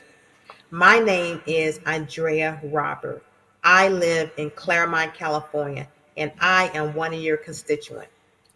Neurological conditions such as mine, mild cognitive impairment, has caused me to retire early on Social Security disability benefits. which has limited my ability to work. Many of my symptoms limit my capacity to recall, learn, and retain new information. Just to name a few of my limitations, sometimes just coming up with words is a struggle for me. I have been challenged with these symptoms for a very long time. I am now 56 years old, living alone with this debilitating diagnosis. This bill is also personal to me because one of my favorite aunts was diagnosed with dementia about 20 years ago, and she is currently living in an assisted living facility. My mom, 74 years old, is showing signs of cognitive changes, which is very scary to me and is very hard to watch. This bill could change so many people's lives if passed. It is so important that the equity and neuroscience and Alzheimer's clinical trial in ACT seek to increase and include all people in Alzheimer's clinical trial to better understand how to possibly treat diverse communities. My ask is a urgent plea, Congresswoman Judy Chu, to support and pass this bill. The ENACT Act would increase the participation of underrepresented community in research and clinical trial by expanding outreach and education to people like myself. Thank you so much for your continuous support. Hello, my name is Sarah Dombrowski, and I hope you can see me. I'm a little short underneath this podium. But I am the BOLD Program Coordinator for the Nevada Department of Health and Human Services. And Andrea, as you can see in the video, she will also be introducing herself as well.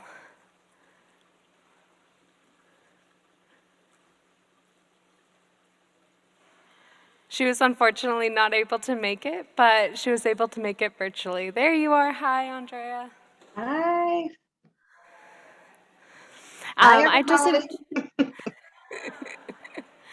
If you could introduce yourself to everybody. Okay. Good afternoon, everybody. My name is Andrea Robber. I was born and raised in Southern California. I moved to Richmond, Virginia for 25 years, and I relocated back to California about 2 years ago. I live in a small town called Claremont, California, which is 45 minutes east of Los Angeles. I have one grown son named Kevin. I have one companion dog. Her name is Little Chanel. I am independently living well with mild cognitive impairment, and I'm so grateful to be part of this conference today. Thank you. The Nevada State Program has partnered with University of Nevada, Reno's Dementia Education Engagement Research Program and their Dementia Friendly Nevada Program initiative. At the outset of the Dementia Friendly Nevada initiative, people living with dementia who were then and continue to be part of our network were asked to collaboratively develop a set of guiding values they felt represented the mission of Dementia Friendly Nevada and presented a vision for the type of friendly, inclusive community they hoped to create. We call these 14 values our mobilizing beliefs, and they lie front and center in everything we do. In Nevada, we hope these mobilizing beliefs can serve as an ethical roadmap for restoring and ensuring fundamental rights and opportunities to people living with dementia who have been disenfranchised by a prevalent view that discounts and diminishes their value and potential contributions to our community and state. Today, I'd like to share 2 of these values to help set the stage for this mission moment. So I will share one of Dementia Friendly Nevada's mobilizing beliefs, link that belief to some of the community-driven work happening in Nevada, and then connect that work to a few reflection questions for you, Andrea.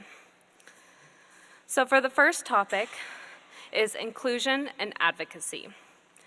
Our mobilizing belief number 4 is people living with dementia and their care partners are the genuine experts in the experience of dementia. Their perspective wishes, and preferences should always be sought and respected in the decisions that affect their lives. Truly engaging each person living with dementia as a legitimate contributor to his or her own experience opens a world of possibilities. Honoring this value of direct engagement, the Dementia Friendly Nevada's effort is dedicated to a nothing about us without us approach. To identifying, implementing, and reflecting on community-driven improvements to benefit the lives of people living with dementia and care partners, the key to this inclusive approach is a commitment to working in authentic partnerships with people who are living with dementia in all aspects of our work. So the first question is, Andrea, from your perspective, how important is that people living with dementia and mild cognitive impairment and their care partners have a voice and a choice in the decisions that affect their lives, including community-driven change efforts and promotion of brain health? Okay, I feel it's essential, necessary, and very important. Nothing about us without us, unnamed activists. It's a slogan used to communicate the ideal that no policy should be decided by any representative without the full and direct participation of the member of the group affected by this policy. We should be part of the conversation and the process of all efforts. I believe our insight and lived experience with our condition daily provides realistic input. To understand the services are needed for us, you have to see it through our lenses. My voice helped to contribute to understanding what services are very helpful. Our perspective and experience include information that can be very beneficial to us. When our voices and our choices are missing from committees, advisory panels, public policy, and recommendation for bills, conference, program initiative, and other efforts, the decisions made don't always necessarily fit our immediate needs. When we are given these opportunities, we must not just be a necessary present. Our active participation to help facilitate changes that are very necessary to our well-being. Thank you so much, Andrea. For the second question, what role do you play in advocating and improving the culture of dementia and MCI care and support within your state and raising awareness of it as a systemic issue? I am very instrumental in advocating and starting an online virtual support group for individuals living with younger onset, hosted by the Alzheimer Association Southland chapter a year ago. It's first of its kind and it's been very successful. I continue to educate and bring awareness to individual and professional on a misconception and understanding of the different type of neurological conditions such as mild cognitive impairment. I currently serve on the state of California Health and Human Services, Alzheimer's disease and related disorder advisory committee and subcommittee. I help raise awareness of the different issues every chance I get. Program initiative and policy changes, the lack of outreach efforts, education and information in communities of color with even current funding sources in place. I bring awareness to the deep-rooted structural, racial, systemic issue that is still hindering these very programs and services. I remind others that it still exists. When we don't see people as significant, it sets the foundation of how we treat them and how they receive services and resources, even agencies' hiring practices. I make aware that these are considered disparities. And the last question, what efforts would better support your active engagement in helping your community and state become more dementia-friendly and inclusive for people living with the disease and their care partners? Your continuous support in recruiting individuals like myself to serve on advisory committee, subcommittees, stakeholder panel reviews, conference like this, and educational platform, allowing us to assist in introducing bills to Congress that are very realistic to our situation, understanding that we are just trying to be part of the solution. One example is I and another person with lived experience was able to advocate for ourselves to get the exact term time for sitting on the committee. Not only access to these establishments, but truly taking our voices seriously and listening to our need of our community. I am pleased to announce that the state of California Health and Human Services Alzheimer's Disease and Related Disorder Advisory Committee is working to make this a reality. Caregivers and people with lived experience bring so much knowledge, awareness, expertise, and a passion to want to see things change. It would be very beneficial to recruit more people of color and individuals with diverse background on these committees for a more stronger collective voice. I would love to see a conference once a year sponsored by different agencies and organized by people with lived experience and caregiver with a focus on useful workshop and expert speakers that would be able to address and provide resources we can benefit from. Thank you so much, Andrea. You're The welcome. second topic is community resources. The next mobilizing belief is number 10. Communities and services agencies need to offer affordable, accessible, and proactive community-based supports and services. The more energy and resources devoted to community-based supports and services, the less need there is for expensive and reactive interventions in institutional care settings. Offering high-quality community-based supports and services is critical to support the health and well-being of people who are living with dementia. Nevada is fortunate enough to be the home of several community-based not-for-profits and government agencies who work to support the needs of people living with dementia and care partners. And we have a lot of wonderful community-based programs. For us, the challenge has been getting the word out about the incredible opportunities that exist across our state. So for the next two questions, the first one is, Andrea, what suggestions do you have for public health organizations to better connect people living with dementia and their care partners with resources they offer, especially in underrepresented communities? So these are some of my conditions and also some of my peers that I am part of a support group for. So consider investing in more resources such as national public health hotline numbers, connecting individuals with resources in their state. Ensure resources and services are up to date regularly. It has been done in other causes. Consider including people with lived experience and caregiver in this type of project. Our insight into the needed services would be very helpful. Invest in culturally trained outreach worker specialized in working with this population. Collaborate with other agencies that are already doing the work, pulling your resources together. We need specialized case manager providing in-home support services to assist navigate through available supportive services. This is a very huge issue in our community. Create ways to reach individuals that need services that don't necessarily have technology.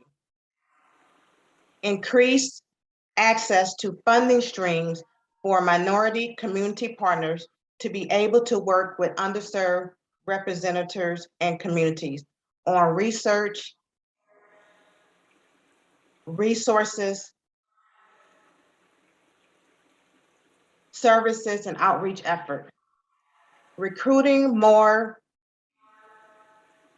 diverse community workforce to work with community partners that are already able to understand. Let me read that over. Recruiting a more culturally diverse workforce to work with community partners that are willing to ensure underserved communities receive the services they need. Diversity matter. A workforce reflecting that community is served. Old practices are failing our underserved community and people of color. Thank you. And the last question, what is one community-based resource that you have found incredibly helpful in supporting you living with MCI? I would say, not to be biased, but the support group that I was able to be very instrumental in was called Younger Onset. They're people like myself. I was 52 years old when I received my diagnosis. Most of us is in our 50s, 40s, and 60s. So I would say that provides a great support. We share resources, we share stories about what's going on. And then I would say the group has been meeting for years. So that's been the best and the most significant support for me. And we meet weekly to be support to each other. Great. Thank you so much, Andrea, for this opportunity to discuss these topics. This concludes the end of our mission moment. Thank you so much. Thank you. Thank you.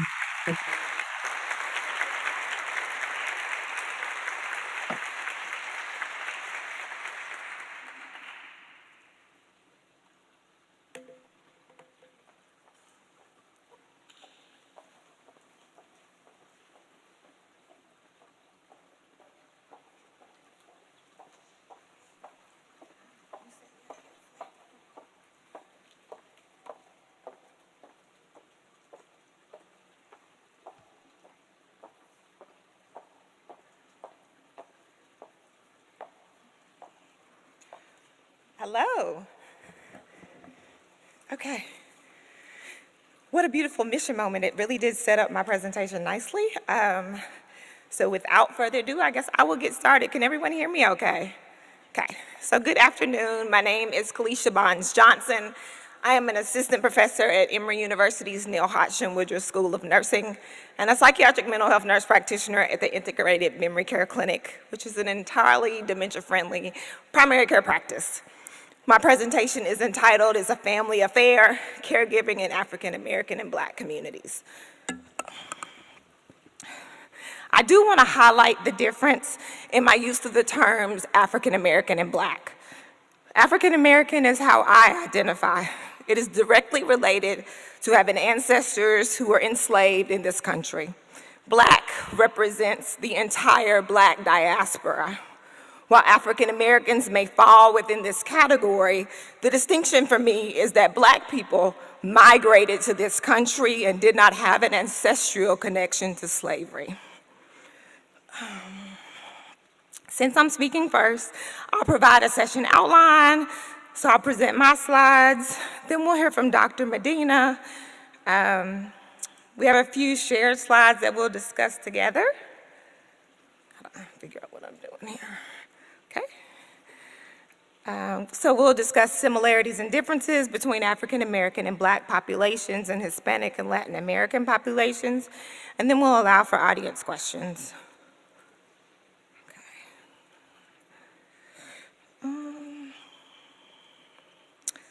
Several thoughtful questions were posed to the speakers as we developed our slides. I'll share the questions throughout my presentation as well as my response.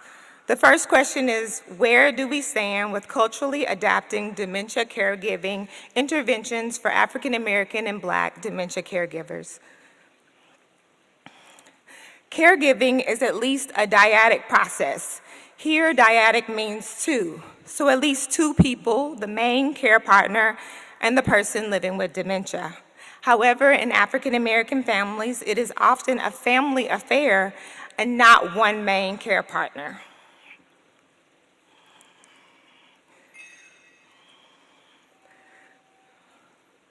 Some lessons learned are based on previous literature or research. For example, the work of Dr. Peggy Dilworth Anderson, who was the speaker of the 2022 Robert L. Kane Memorial Lecture, has highlighted the variability and heterogeneity of African American care partners of individuals with chronic conditions, including dementia. Dr. Dilworth Anderson also has challenged researchers to think about social justice and the health and well-being of African Americans, with a specific focus on the larger influences.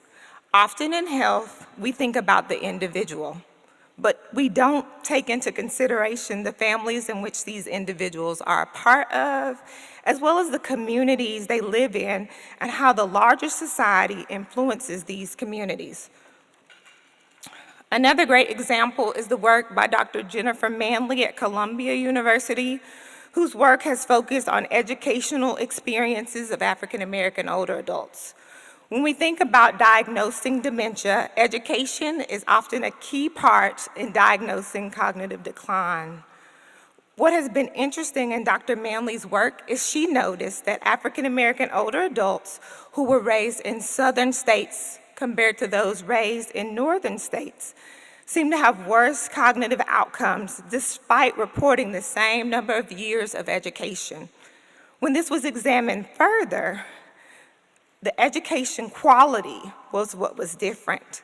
So in the southern states, African American older adults spent like 4 hours a day in the classroom because they needed to work in the fields, where African American older adults from northern states spent much more time in the classroom, which speaks to the importance of looking within the African American population.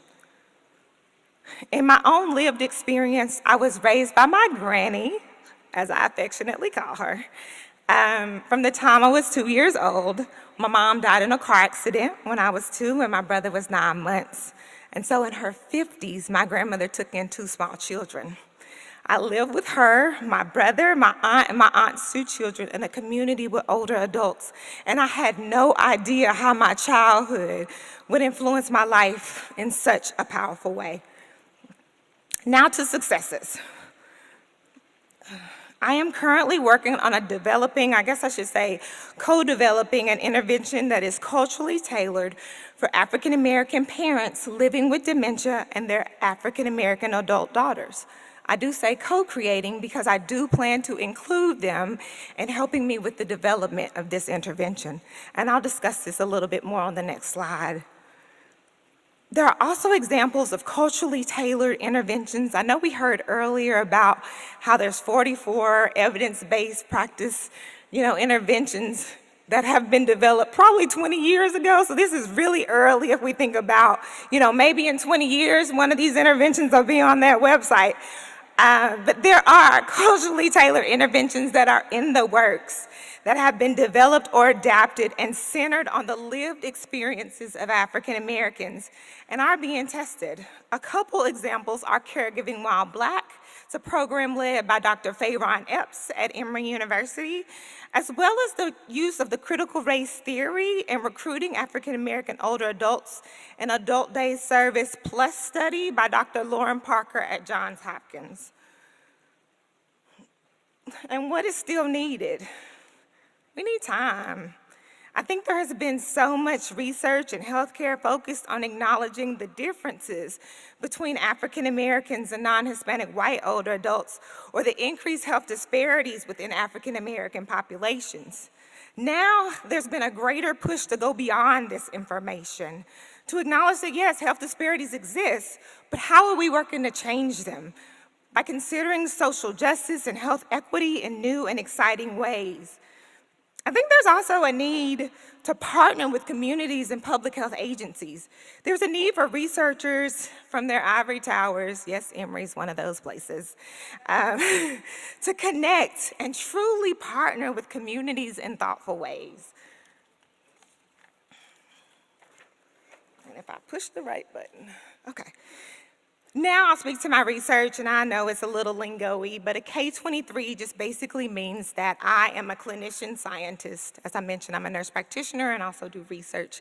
The K should probably be a C because it stands for a career award, but the NIA couldn't spell, so they decided to call it a K. Hope no one's from NIA is here. No. I'm teasing, I am grateful for the funding, but that is literally how I remember it. So my research project is a K-23 grant proposal. It's entitled Designing a Culturally Tailored Formal Care, which formal care is just a researchy way of saying healthcare, decision-making intervention for African-American dementia dyads and families. And again, dyads just mean two.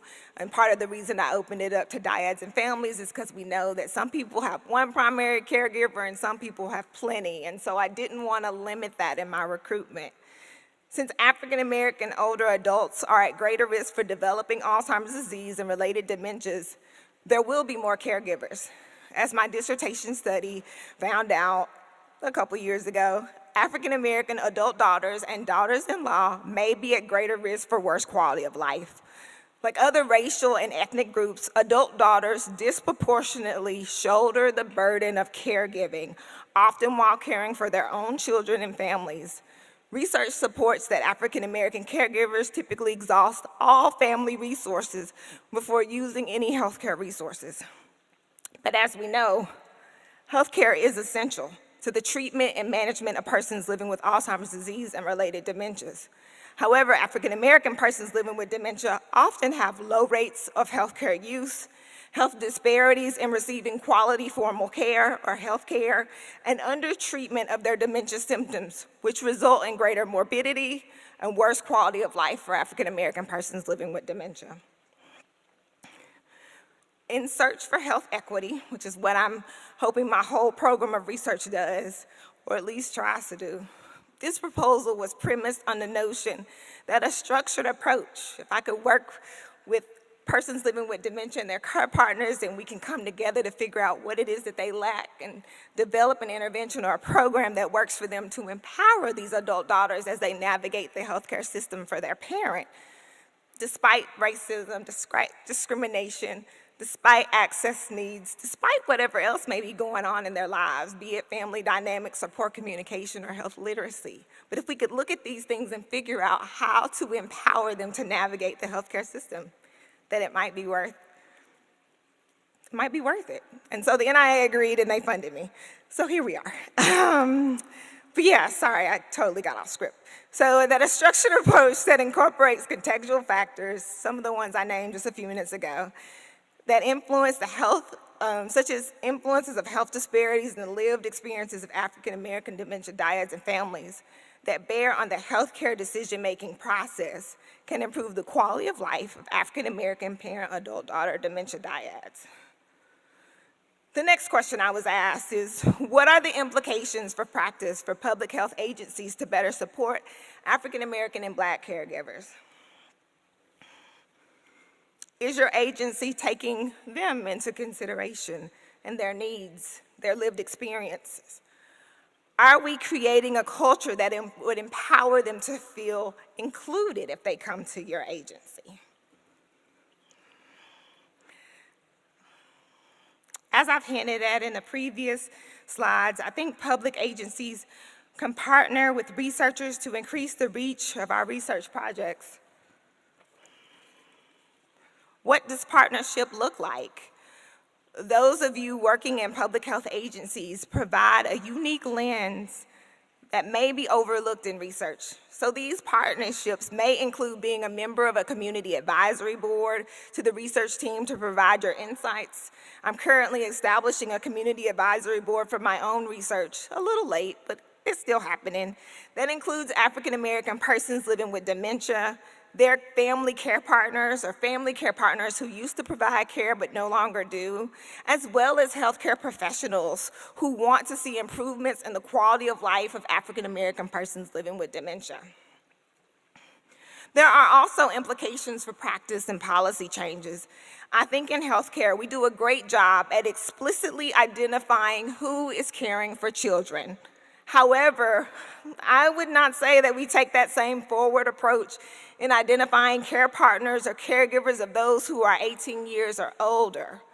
I think the inclusion of 1 or 2 additional questions could improve our identification of caregivers and care partners and help with ensuring these families have the needed resources. The first question is, do you provide care to someone who is 18 years or older? And the second question is, if so, for who and for what reason? I think these 2 questions would help us identify how much of a public health issue caregiving really is, and in our own agencies, so we can begin to affect change at the smaller, more local levels. The next question is, why should public health agencies be aware of this work? If your agency is not aware of the work happening regarding caregiving in African American families, then your agencies are excluding the lived experiences of African Americans. Science, health, education in the United States has all been created with the non-Hispanic white, heterosexual, middle class to upper class man in mind. Not the man pictured here, but he should also feel that his health and well-being matter.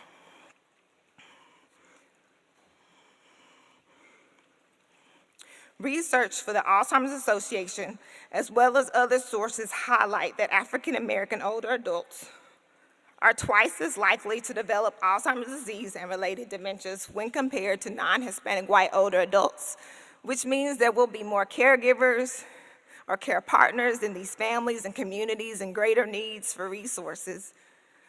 In addition, the care partners of African American persons living with dementia are predominantly adult daughters, which is different when compared to non-Hispanic white older adults who are typically cared for by a spouse. And African Americans are not a monolithic group. I provided a caveat at the beginning of this presentation about the Black diaspora and African Americans, which have unique differences, but even within African Americans, there are differences, which I highlighted in the work that Dr. Manley has done. I mentioned about the regional educational differences. And while there are some things that tend to be characteristic of African American families, there are always exceptions. The last question I was asked to answer is, how can public health agencies elevate the work of African American and Black communities? Let's consider the experiences of African American older adults and their family care partners. When I was a child, my granny took me to the pediatrician when I was sick, but all preventative care was provided by my county health department. I grew up in rural West Tennessee, and honestly, it wasn't until after I became a registered nurse that I learned that I could get my preventative care completed by my primary care provider. Who knew? Growing up in rural West Tennessee, none of the staff or providers were people of color. It wasn't until college that I saw the first African American staff member and really felt comfortable receiving care there. As a child, I don't think I paid any attention to it, or maybe it was the norm, so I didn't expect anything different. I said all that to say, what is the culture of your agency? And do you have a culture of inclusivity and belonging?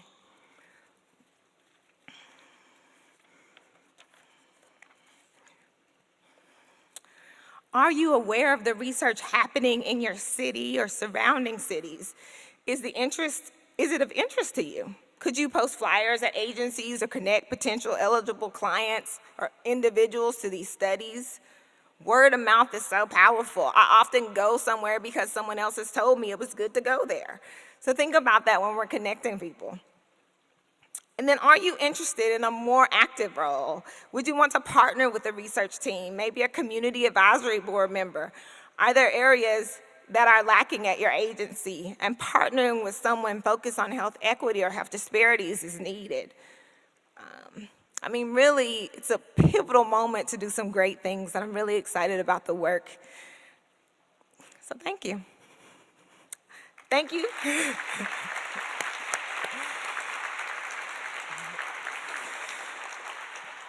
And I talked about NIA, but I would be remiss if I didn't acknowledge their funding as well as my amazing mentors.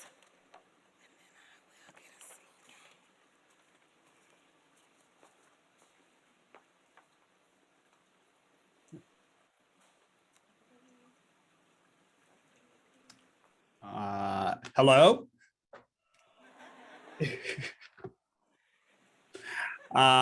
Thank you, Dr. Bonds-Johnson, and thank you to the organizers for the opportunity to share with you today. As you may hear from the sound of my voice, I unfortunately cannot be with you today because I tested positive for the flu, not for COVID. They insisted on telling me that it wasn't COVID, but I tested positive for the flu, and you might hear some sniffles and some coughs, but I hope this goes as smoothly as possible. Today, I'm very happy to partner with Dr. Bonds-Johnson in terms of talking about caregiving in the context of Hispanic and Latin American communities. Next slide.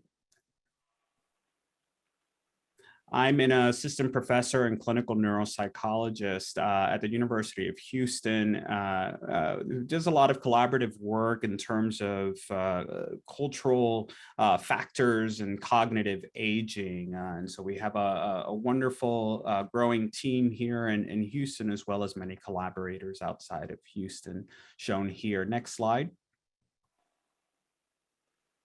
I'm also the PI of the NIA funded, as you heard earlier. NIA helps fund a lot of our work. The NIA funded Adrd network, which is the Engaging Communities of Hispanics and Latinos for Aging Research. This includes institutions and community partners in 3 different cities: Houston, Texas, Denver, Colorado, and Las Vegas, Nevada. We're a multidisciplinary team with a shared vision of community engaged and community-based solutions to recruitment disparities for aging research. And we include expertise in clinical and cultural neuropsychology, public health, law and policy, geropsychiatry, health communication, and many other disciplines. And our community partners include local chapters of the Alzheimer's Association in each region, as well as community-based organizations and agencies in each city. And this work would not be possible without our wonderful community members who comprise our Community Action Board. Next slide, please. Our long-term goal for this work is to really address a clear and critical need for effective inclusion of Hispanic and Latin American individuals into aging research. Without inclusion, we're unable to really identify solutions, interventions, and so forth across the spectrum of the dementia continuum. As such, we aim to work very closely with local communities to not only inspire and recruit them to become part of our scientific infrastructure, but also to develop community relevant messaging, materials, and strategies that will help drive out these disparities. Lastly, through our pilot grant and mentoring program, we hope to support research infrastructure in other parts of the country in a manner that will lead to inclusive enrollment, as noted by one of the members from the original bootcamp translation, which I'll get to in a moment. There are a lot of people in the community who want to help and who are curious, and all you have to do is ask. Next slide, please. Go ahead and next. I was born on a small island in the Caribbean known as Puerto Rico. Next. We didn't have very much. My grandmother was able to own a small plot of land that she proudly purchased from the island's government for $1 whole. Next. My grandmother had a total of 14 children, half of whom were girls, and eventually formed a sisterhood that would help my grandmother in her old age. Next. Before I started my doctoral training, my grandmother started showing signs of cognitive aging, which I annually tracked sort of informally with bedside questions I would make of her whenever I visited. Next. At my final visit shown here, I remember saying goodbye to her, knowing that it was probably the last time I would be doing so. My grandmother actually responded with goodbye, and I love you very much, which inspired my aunt, who was taking the photo, to ask of her, "Mom, do you know who you're saying that to?" My grandmother responded to her with, "No, but I know I love him very much." Driving home the lesson for me that people may not remember who you are, but they remember how you make them feel. A lesson that I carried with me throughout my doctoral training. And this, unfortunately, was also the last time I got to see her alive. Next. My grandmother died a few months later, about 10 years ago, this past April. Next. So let's talk about Alzheimer's disease and related dementias in Hispanic and Latin American communities. The numbers of older adult Hispanic Latin Americans are growing. HLs, as I'll abbreviate here, are at 50% greater risk for Alzheimer's disease and related dementias, leading to an estimated 9-fold increase in HLs with ADRD that is expected by the year 2060. Interestingly, the literature suggests HLs are more likely to develop symptoms earlier, up to 7 years, compared to non-Hispanic whites, but are often diagnosed at later stages and more severe stages, and they're also less likely to receive treatment. Genetic risk factors don't seem to explain this increased risk, and this is what has been referred to as the Hispanic-Latino paradox of Alzheimer's disease. And these have been some known unknowns for quite a while now. Next slide. In the US, Hispanic Latin American individuals currently comprise over 18% of the population. There are actually more Hispanic Latin Americans in the US than there are Canadians in Canada or Spaniards in Spain. The top leading causes of death for Hispanic Latin Americans are listed here: cancer, heart disease, accidents, cerebrovascular disease, and diabetes are top 5, with ADRD in our 6th spot. But when we look at the NIH's reports of enrolled participants, something stands out. Of the enrolled samples in NIH-funded research, the proportion that Hispanic Latin Americans, that is Hispanic or Latin American, never really meets the national average for any of these conditions. And statistically, for our own research purposes, if a population has increased risk for the condition that we're studying, it's actually recommended that we oversample from that population. And so given the 50% greater risk for Alzheimer's disease, we would expect even more than 18% of Hispanic Latin Americans in Alzheimer's research. However, the median is only 5% as of the 2018 report. Next slide. And out of curiosity, we decided a couple of years ago to review some of the top journals in brain behavior relationships. And we noticed a couple of interesting things. Next. Next. We noticed that compared to a similar study that was done 15 years prior, age, education, and gender of the people involved in those research studies was almost always reported. Next. Race and ethnicity, which we did see an increase over the 15 years, is still only reported less than 40% of the time. And this is not that it's necessarily inclusive research, it's just how often this is being reported across journal articles. Next. Important factors related to minoritized and marginalized communities like acculturation, language, and socioeconomic status are even less so reported. This suggests that even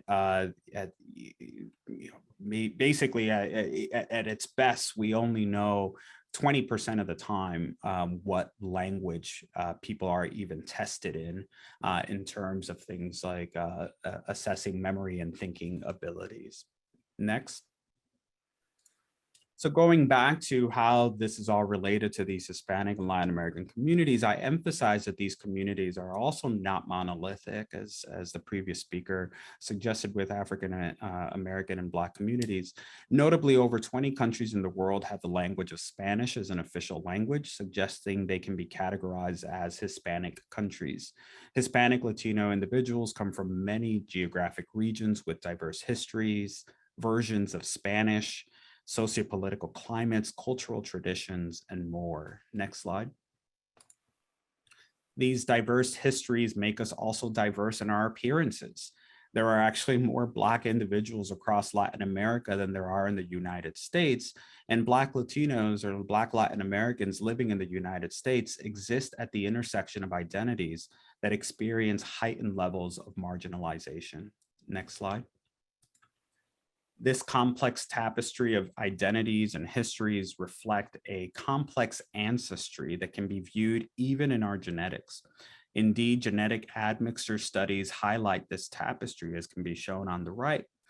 People from different heritage groups, from different heritage countries that all identify and can be lumped into this identity of Hispanic or Latin American have varying and very different genetic admixtures reflecting the diverse ancestries that comprise these heritage groups.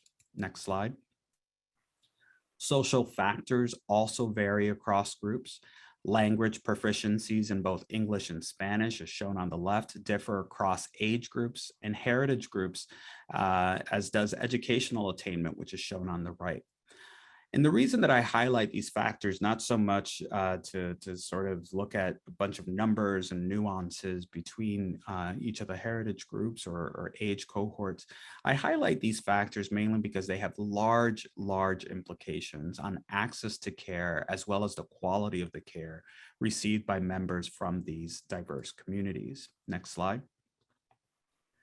Diverse communities have diverse patterns of needs. In the context of Hispanic Latin American communities, research on the science of inclusion has identified 3 general themes that can help facilitate inclusion of Hispanic and Latin American individuals.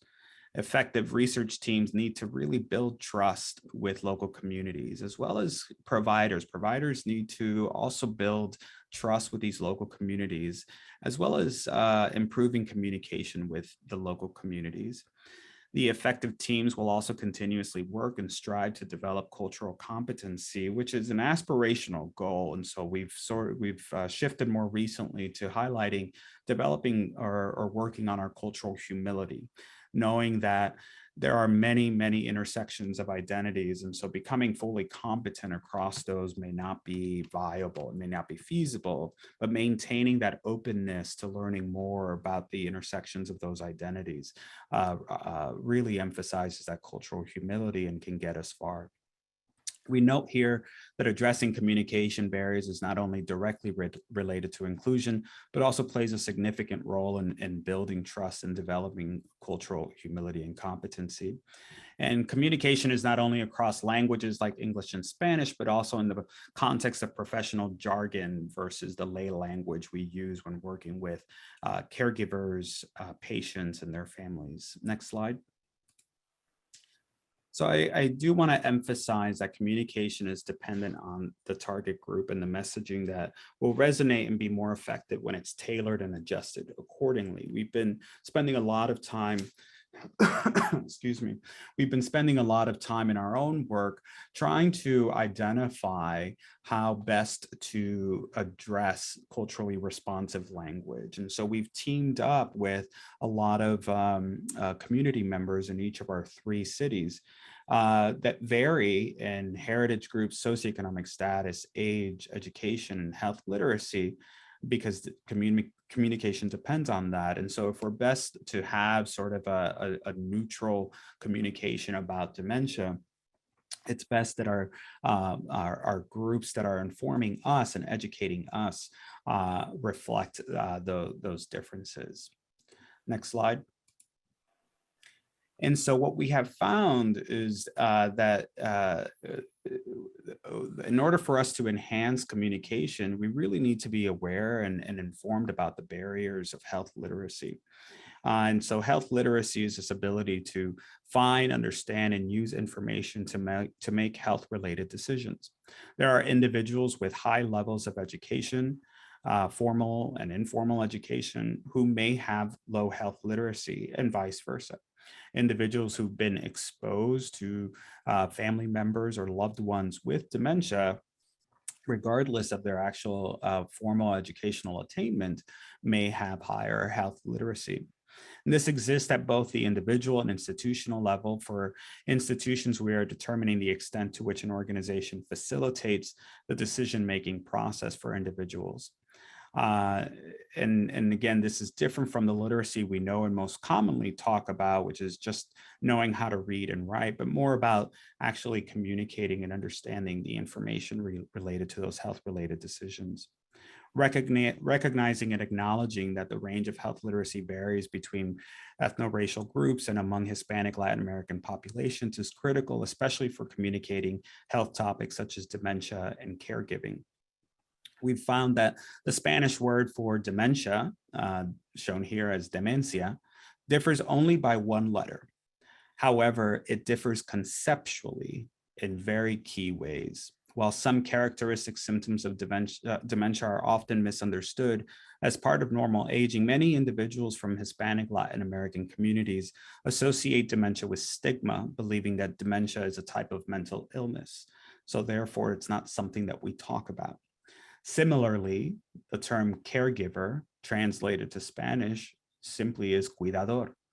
But a cuidador is not conceptually the same as a caregiver, given that in English we can have caregiver burden, but the role of cuidador in many Hispanic and Latin American families is considered part of your family membership. This is your duty. And so burden is not something that is often associated with caregiving. Next slide. So to summarize a bit of the work that we've been doing in this domain and in our 3 different cities, we've been using this process known as bootcamp translation, which pulls from various community approaches such as community engagement, community-based participatory research, similar to what was described earlier. It's not merely a series of focus groups or training. Instead, it seeks to translate and disseminate health messaging by answering several key questions. What are the key messages about this health topic? Who needs to hear them? And how do we best share these messages with those individuals? It's a collaborative approach, and each of the partners brings their own set of knowledge and expertise. Our research partners in the process help facilitate the approach, as well as bring their knowledge of the health topic and of research methods, while the community members bring their cultural expertise and lived experience, as well as creativity that's not bounded by our formulaic way of thinking about the research process. Stakeholders are involved in all parts of the decision-making, and they are involved in the selection of program materials, images, fonts, word choice, where to share the materials, etc. Next slide.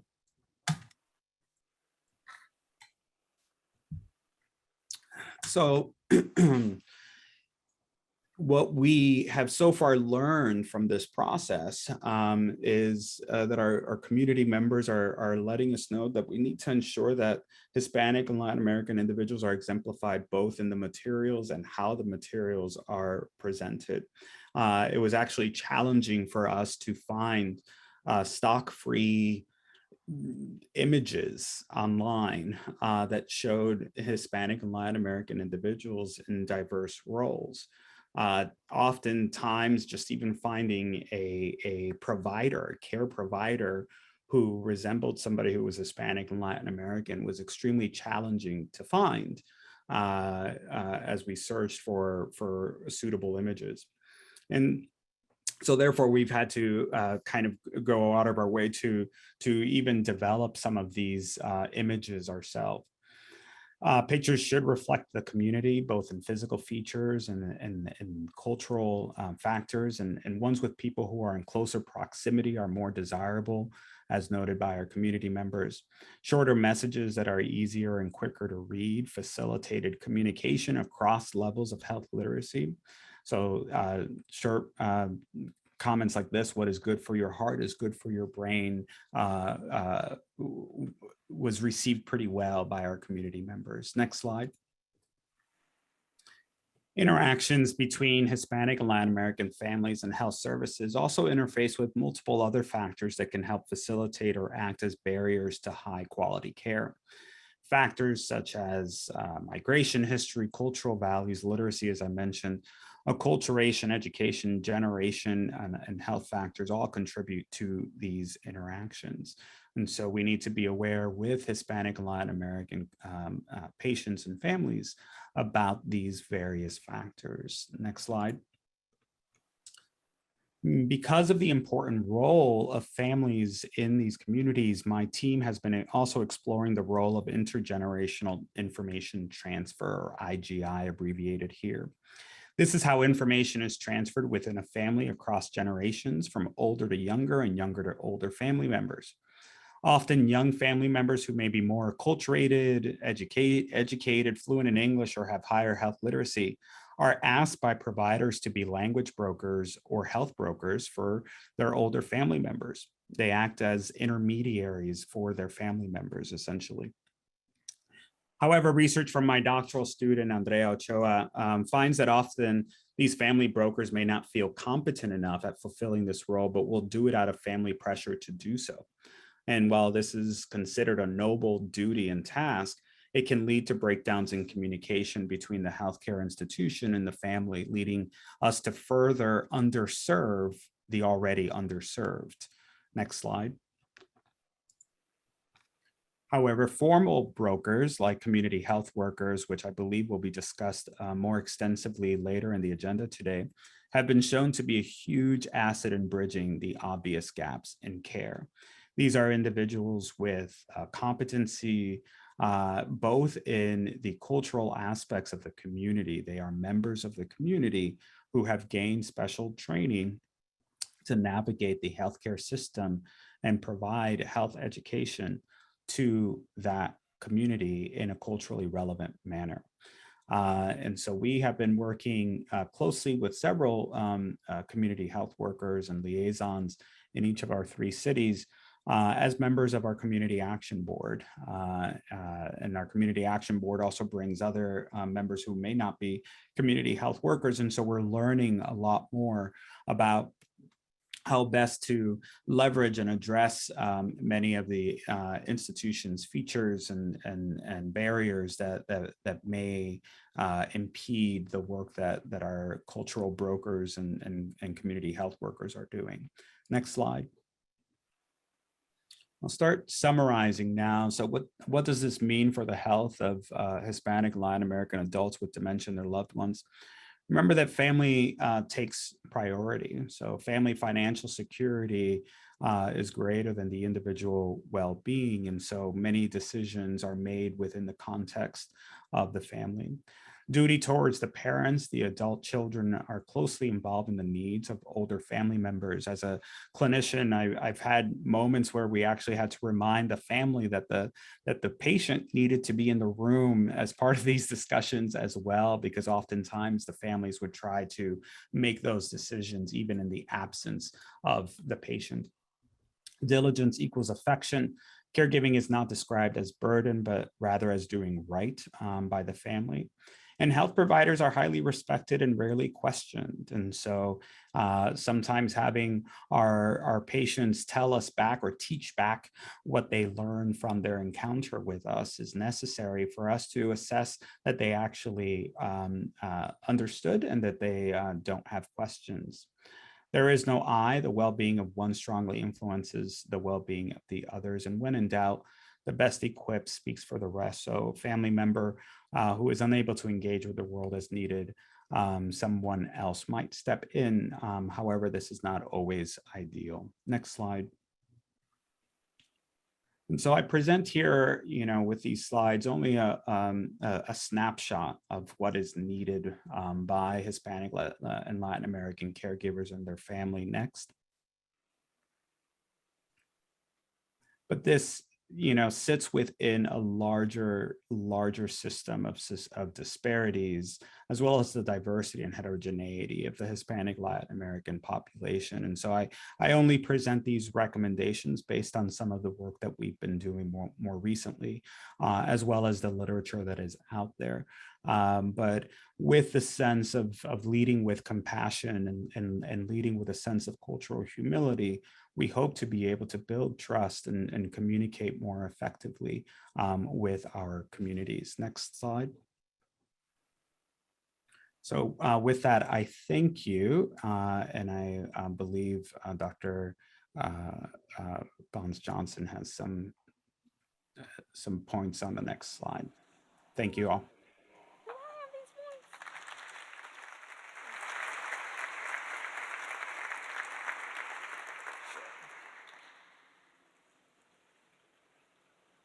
Huh. So these are supposed to be shared slides. We See if can I can share. We can share them. Okay. I think I'm gonna have to skip ahead to get to there. I was gonna say, don't leave me hanging now, Dr. Medina. Oh, okay, well, I'll start off. What are the similarities and differences between these communities? And so, you know, I think we had a really great discussion about this. Next slide.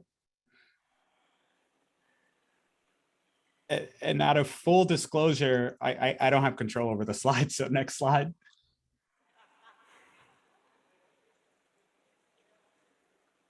Or they can come up here because I do have it at the right spot on this laptop. I'm not running the show here either. Okay. Okay. And out of full disclosure, you know, Dr. Bonds Johnson and I met to prepare this panel for the first time, what, a month ago? And so we have not worked together. I think our trajectories have overlapped, but also I think our values and the driving forces of our work also synergized. And so interestingly, after we had independently come up with our slides, we came up with some interesting similarities and also over just discussion. All right, so there we go. They told me I have it. Okay. Okay. You want to take it? I'll take this one and you take the next one. So in terms of similarities, there is a lot of heterogeneity with both communities. And so that's why we talk about them in plural. So right, there are Hispanic and Latin American communities. They are Black and African American communities. And different individuals within these communities identify in different ways. So it is really critical for us to ask for individual preference and role and value of family in supporting older adults is also really highlighted throughout these preferences. So as I noted earlier, even within Hispanic Latin American communities, the racial identity of being Black and Latin American is associated with other marginalization that can occur. More interestingly, or not more interestingly, but more importantly, I think that how these various identities affect health becomes pivotal in the clinical encounter for us to really engage in a meaningful way with our patients and their families. Often within these communities as well, you'll see that the older daughter has a lot on her shoulders. There's often a desire for ethno-racial concordance of the providers. It's hard to find providers that perhaps look like us. And so if you encounter this within the clinical setting, it may mean to have a conversation, a discussion with the family about having a provider that resembles them and is aware of their cultural needs. And unfortunately, a lot of cultural adaptations often do not center communities. So at least in the work that I've done, some measures, some tools, some interventions, et cetera, will be translated for use in Spanish speakers, but they don't really reflect the process of transcreation, the necessary cultural adaptation that truly centers the voices of the members of that community in order to make that intervention or that tool, that instrument, a lot more effective.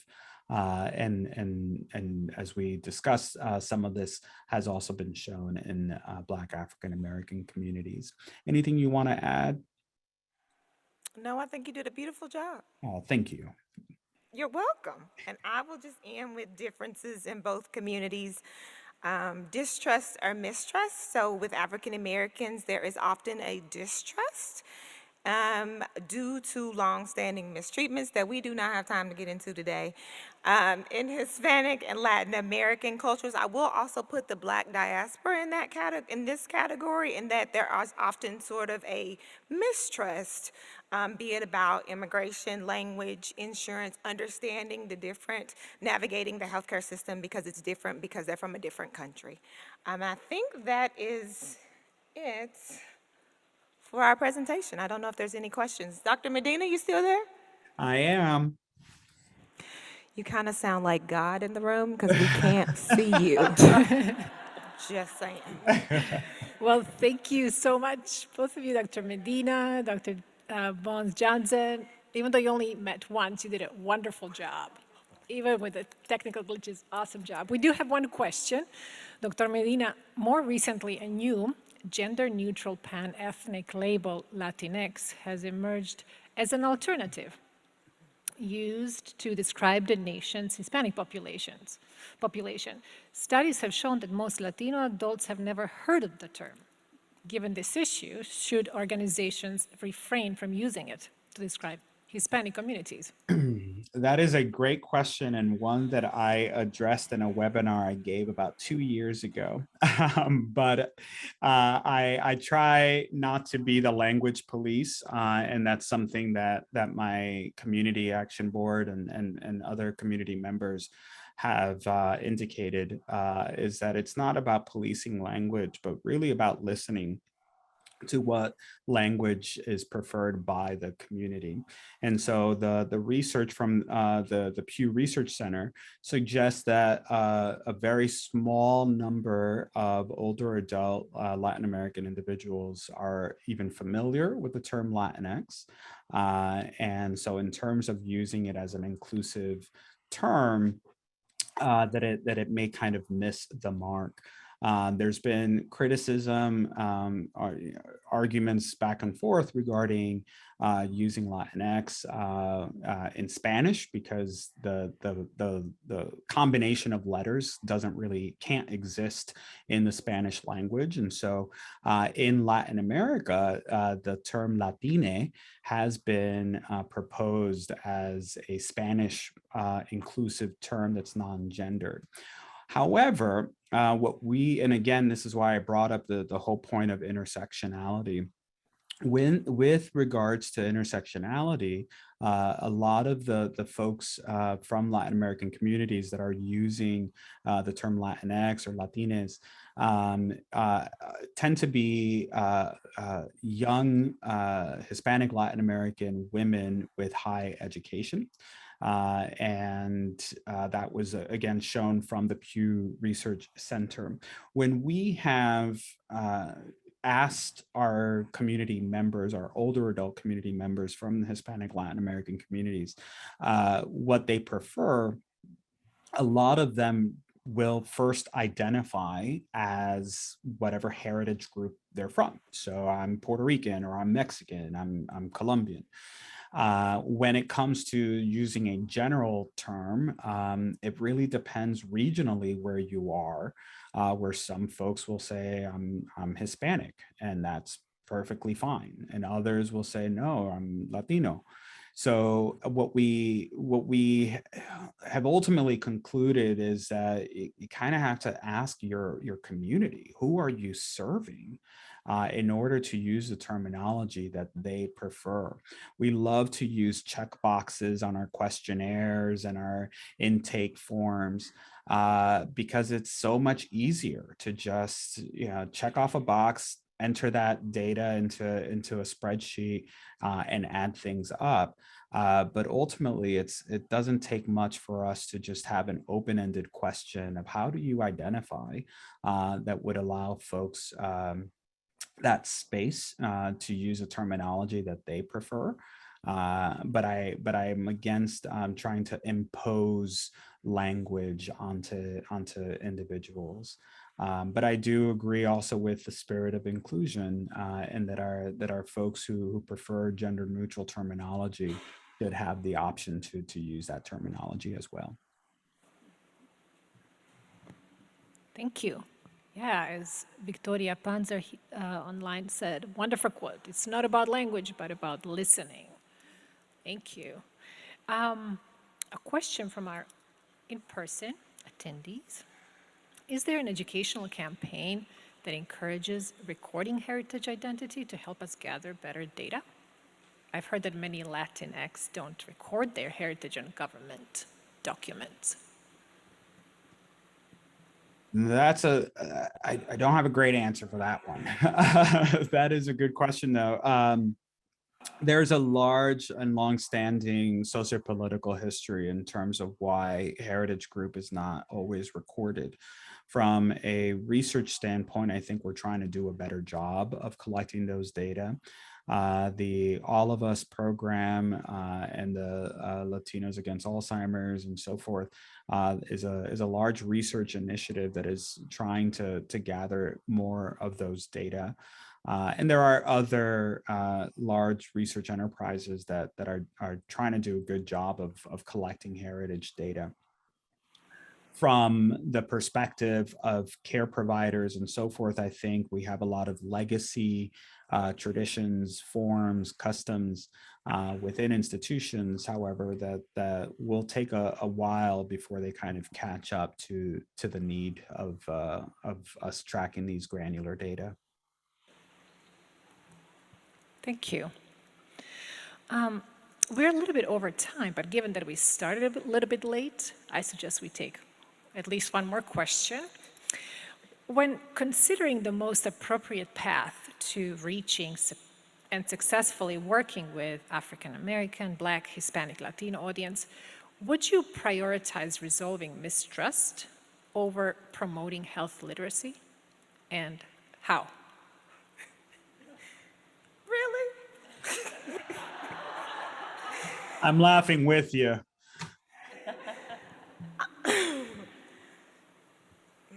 You said promote reconciling, improving mistrust over health literacy. That was yeah, that's what I thought I heard.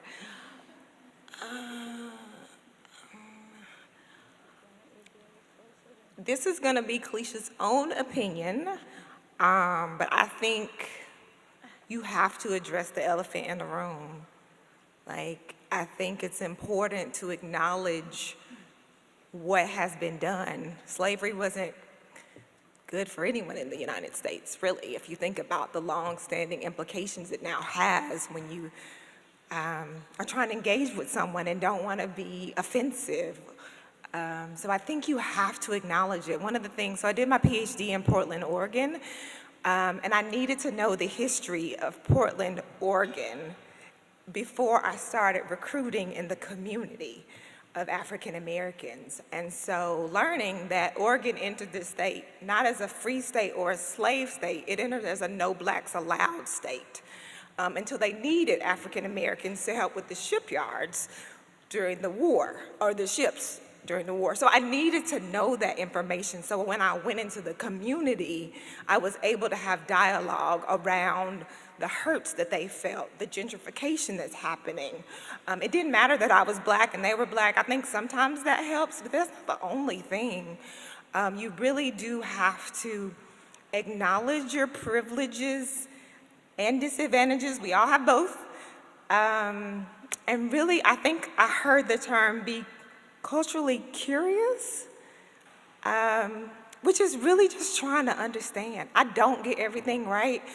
But I'm quick to apologize, I'm quick to acknowledge my mistakes, and I try to do better the next time. And I think if we enter research and clinical practice and healthcare with the lens of really just wanting to meet people where they are, we'll do a lot of good.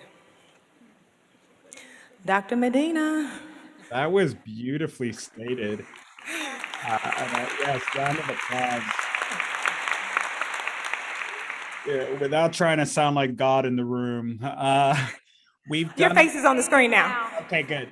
we've done a lot of harm. We've done a lot of harm as a scientific enterprise and clinical institutions. We've done a lot of harm to people, and we can't ignore that. And ultimately, whatever care we provide, whatever knowledge we seek to acquire, needs to be done in partnership with the communities that we promised to serve. And so you can't, like, I can give all the health literacy to folks that, I can put whole books and brochures outside my office and do a drop off or something that's hands-free, contact-free delivery. But if they can't trust where that information is coming from, they're not going to consume that information. And so we, in the Latin American community, we have patients who are afraid to go to get a headache checked because of possible deportation. We have folks who know that historically the colonizers have sterilized them through research protocols. We've had sterilization programs that have affected Black and Brown communities.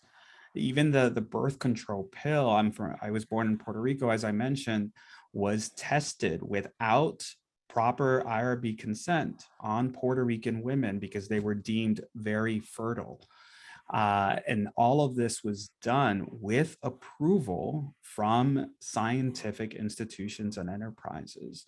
So we can't ignore the misalignment between what our science has done that has not been done by people who look like us, with people who look like us, or for people who look like us. And so if we can't address the elephant in the room, as was beautifully stated, we are not going to get very far. And that trust takes time. We didn't get here overnight. And so we can't expect to sort of turn back the clock overnight either. Yeah. Well, thank you so much. It's an honor to have you. Thank you for those great answers. They resonated with our audience. We're receiving some great feedback. So a round of applause. Thank you so much. Thank you, Dr. Medina.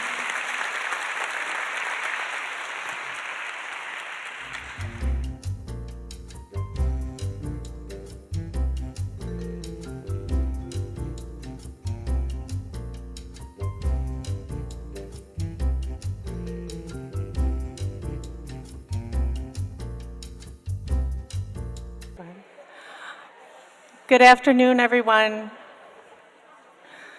We're going to get started on our dementia-friendly community effort.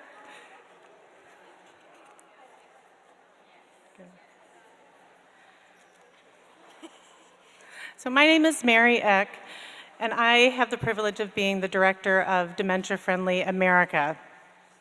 It is a national initiative administered by U.S. Aging.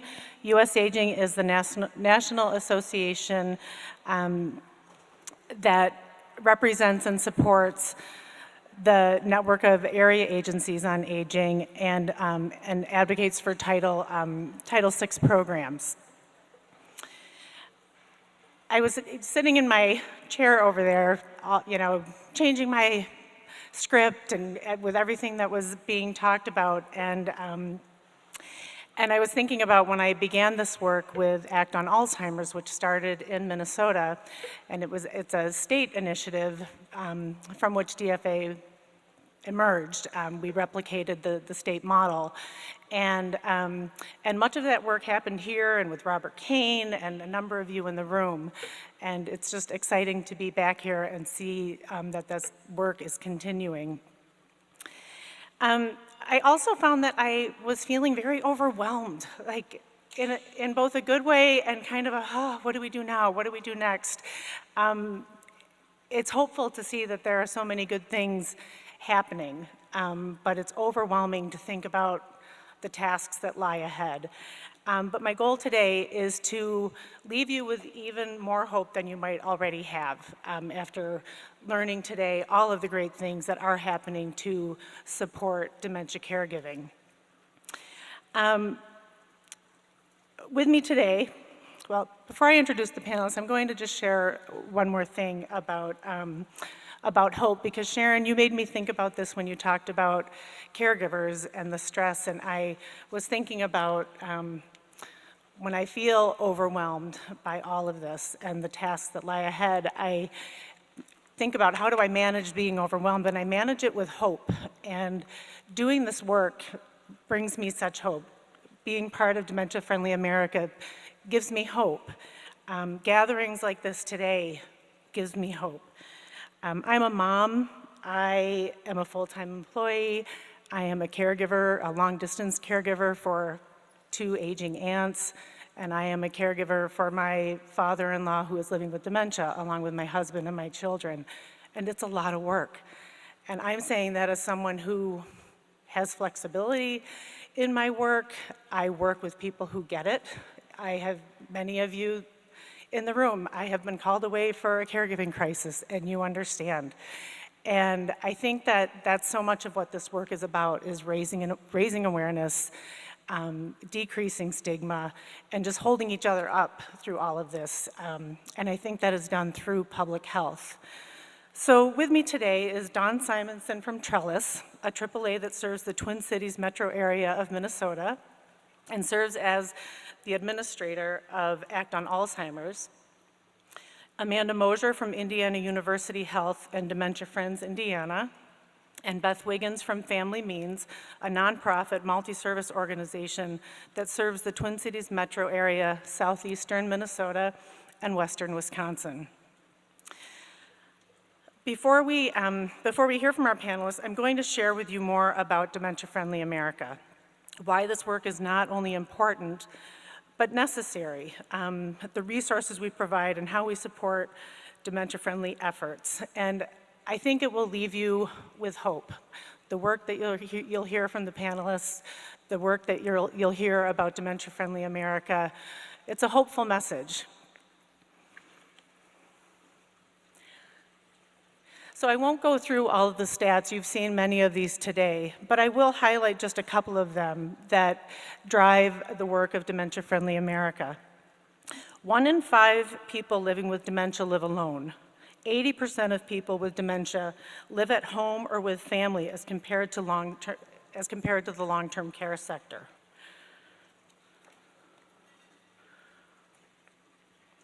You've seen this graphic today, the one on the right, the Healthy Brain Initiative, and the activities outlined in bold are designed to promote implementation of the CDC's Healthy Brain Initiative.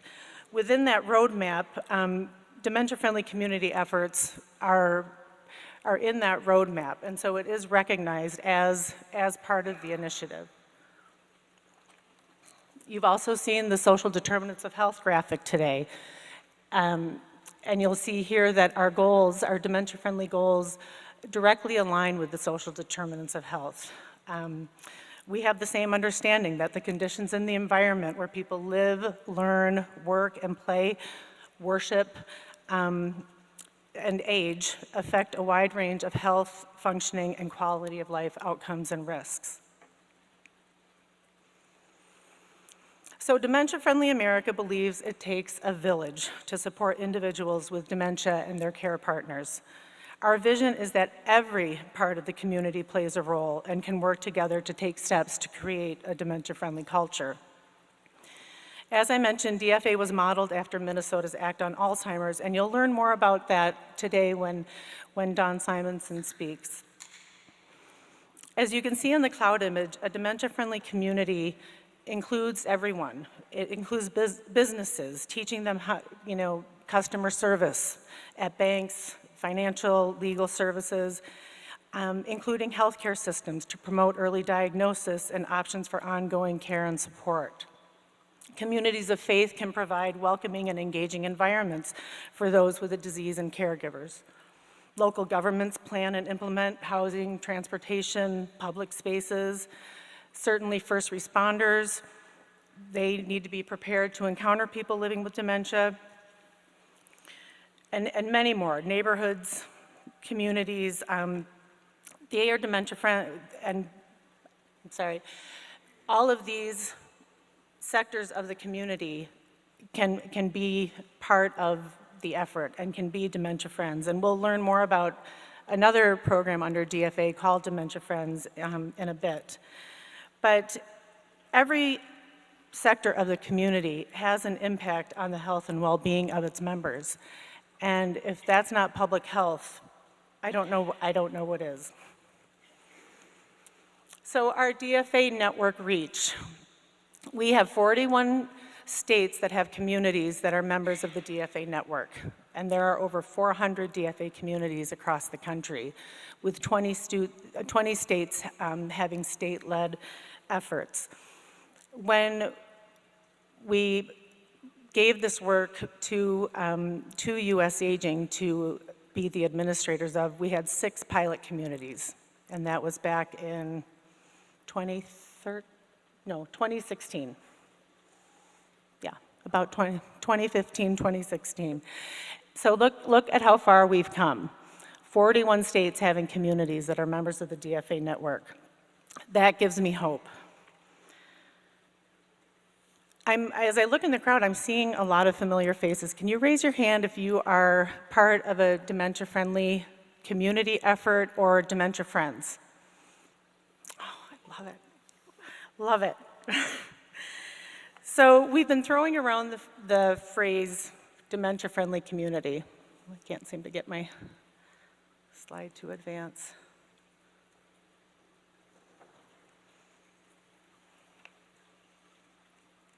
I'm not sure.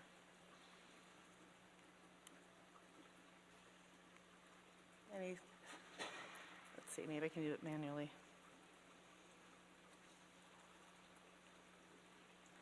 There we go. So what is a dementia-friendly community? There is no exact definition, but at DFA we define a dementia-friendly community as one that is informed, safe, and respectful of individuals with dementia, their families and care partners, and provides supportive options that foster quality of life. It's a community where people walk toward people living with dementia, rather than walking away because they don't feel equipped to respond appropriately. When a community joins the DFA network, it means the community is working to become more dementia-friendly through a community approach involving at least 3 sectors, also including a person living with dementia and a care partner, and by adopting dementia-friendly practices and goals. The number 1 principle, consistent throughout dementia-friendly literature, is to include people living with dementia in the community effort because they provide valuable information, and this has been talked about today. We also know that this work requires collaboration and partnerships both within the aging network and across sectors. One of the key partnerships being with public health. Another prime example of valuable partnerships, and one of the reasons US Aging committed to taking this on as administrators, is their reach to the AAAs.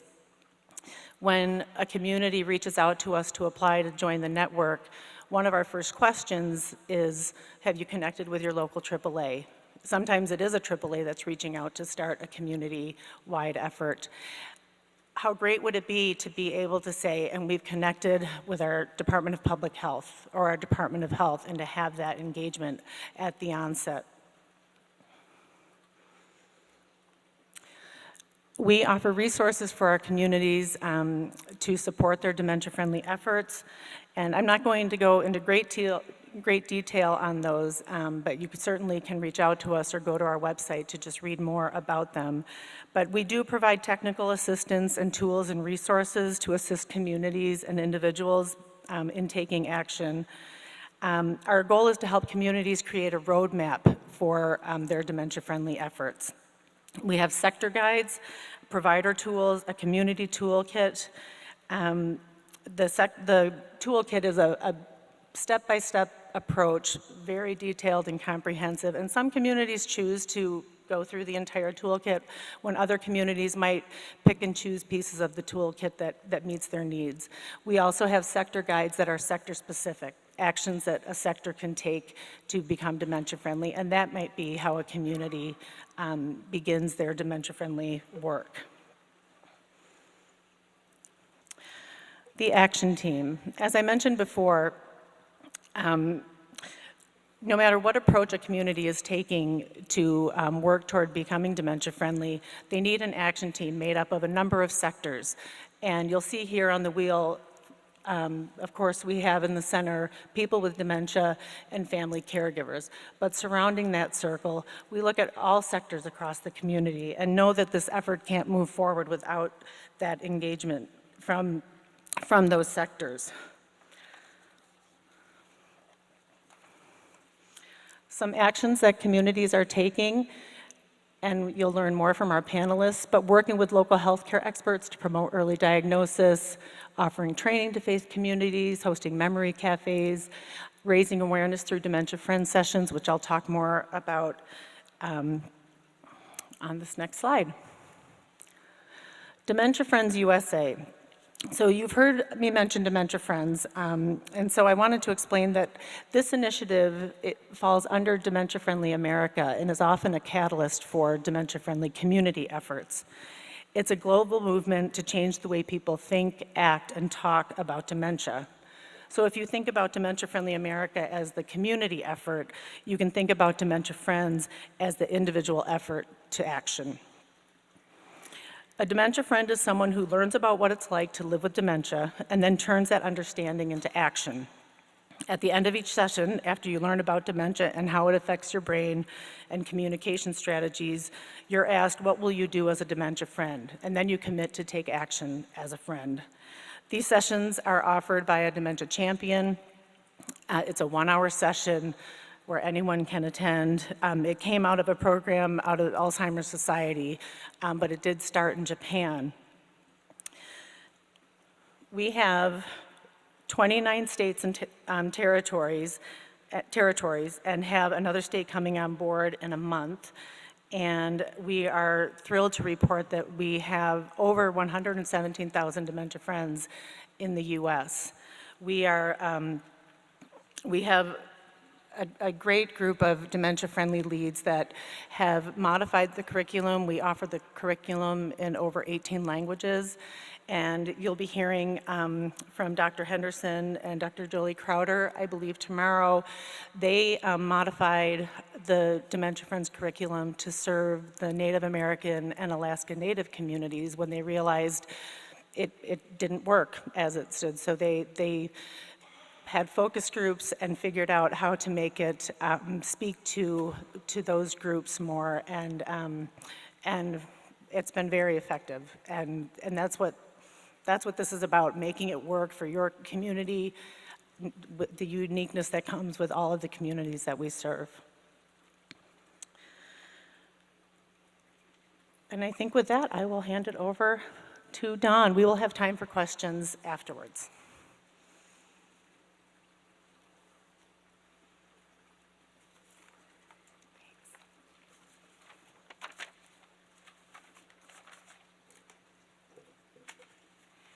Thanks, Mary. So nice to be here with everyone today, enjoying this steamy weather. And it's not just here in Minnesota, right? It seems to be across our nation. Summer is definitely here.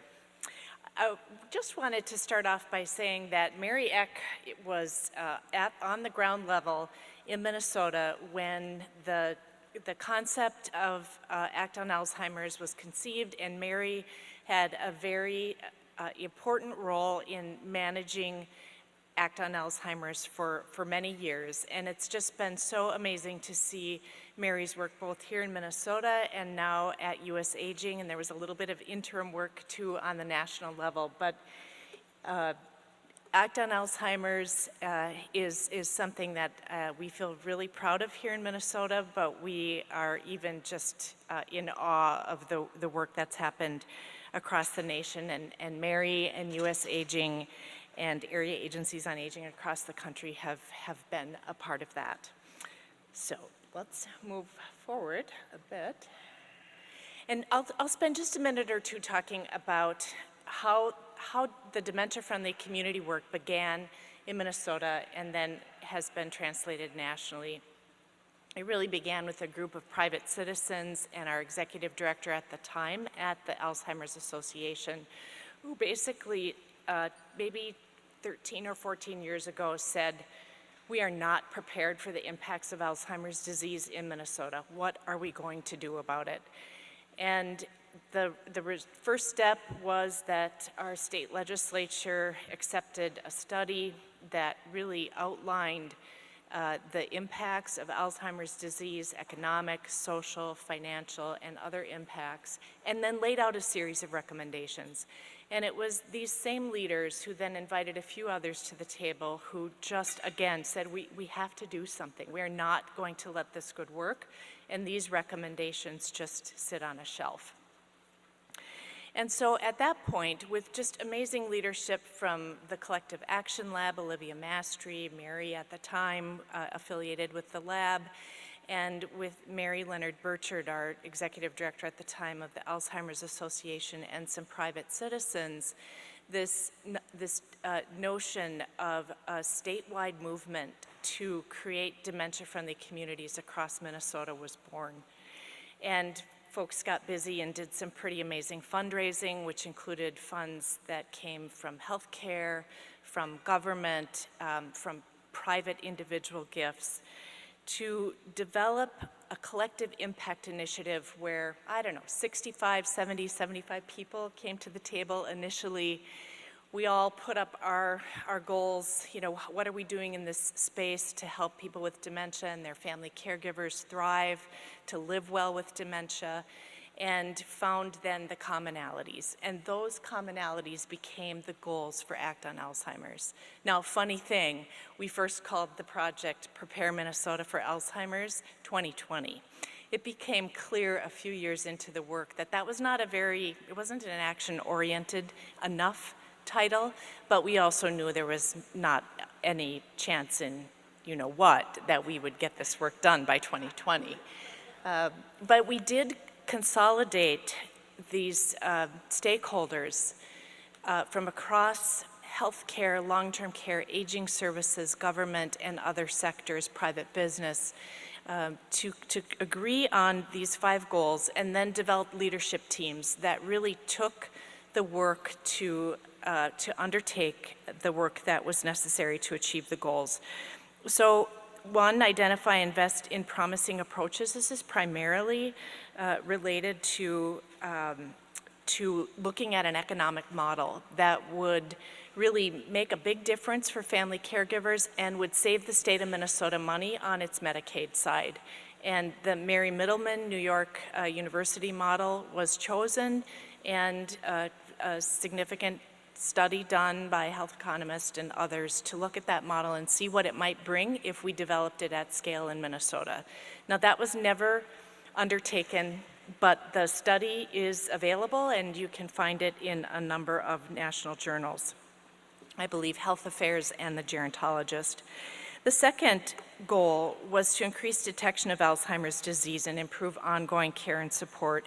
We know that still, I think the data will tell us that less than 50% of people with Alzheimer's or other dementias are diagnosed, and that this lack of identification really causes all kinds of really serious issues, right? So when people have other comorbid diseases and conditions, that lack of a dementia diagnosis is really unfortunate. Healthcare costs escalate, people don't get the care they need, and people suffer unnecessarily, and they don't have time to plan. And so we need to be certain that that is part of all of the work that we do at the community level, is to increase detection and increase support and make referrals. Sustained caregivers, this leadership group really worked on new models of respite, worked on expanding memory cafes, and a variety of kinds of services for family caregivers. Equip communities to be dementia capable. I remember sitting in a meeting with co-chairing, I think, the leadership team that was working on this, equip communities to be dementia capable, and truly sitting around a blank slate and said, okay, what are we going to do? Should we develop a toolkit? What can we learn from the age-friendly community movement? And the toolkit was born, the sector guides, et cetera. And the community engagement model that's found in the toolkit was one based here in Minnesota. It's evidence informed, and it comes out of University of Minnesota Extension Services. And then finally, the last goal was about raising awareness and reducing stigma by engaging communities. This does sound a lot like Goal 4, and eventually these two leadership groups came together. And the work to lay the foundation of materials and pilots and evaluation for this definition of a dementia-friendly community came to life. Giant, big collective impact initiative, 2011, I think was the year it got started. As an area agency on aging, an intermediary that handles federal funds, we became the manager of funding. We accepted the contributions. We managed the funding. At one time, there was a granting program to communities. And so that was our particular role. We were also very active in a variety of the leadership teams. But the Collective Impact Initiative had a life, right? And it was primarily about developing the foundational materials and testing them. And that Collective Impact Initiative then became much more narrow, and we said we're going to nest the functions in organizations that could take them on. And so our organization, the Area Agency on Aging, said we will work to continue the community engagement work, the expansion of dementia-friendly communities. We said we were not going to continue any work with healthcare providers to develop new provider tools and train providers, serve as a liaison with our State Department of Health and their support for training physicians and other providers. But lo and behold, we had an opportunity recently that we couldn't say no to, and I'll say a bit about that. But currently, we are advised by a team. You'll see their organizations on the screen, and we are one of the continuing leaders in this Act on Alzheimer's work going forward. I won't say very much about engaging all sectors. I think Mary covered that. I also won't say very much about the toolkit, but again, it does use this evidence-informed community engagement approach, very typical assessment, goal setting, celebrations. There are lots of templates, and really it's an off-the-shelf kind of toolkit. Everything developed in Minnesota then was made appropriate for a national audience. So if you go to the Act on Alzheimer's website, you'll find the toolkit. It's got very specific Minnesota references. Those were all scrubbed, and you'll see at the national level then the information and materials are available in a format that makes sense for anyone in the U.S. to use. And U.S. Aging has added information and materials as well. Dementia Friends was a program that we learned about primarily, I think, through the work that the UK had done, even though that was not where the program started. And it just became really obvious to us that we needed a way really to inform the general public about Alzheimer's and other dementias and really help people think and act differently. And Dementia Friends is one that, as Mary said, has been translated into a number of materials that are culturally appropriate, age appropriate, and it still gets incredibly good traction here in Minnesota. And sometimes the community will be interested in this work, but they don't want to go through a community engagement process, use the toolkit, et cetera, but they do want to take on a Dementia Friends initiative. And it's a really good way to start or complement other work that's happening in community.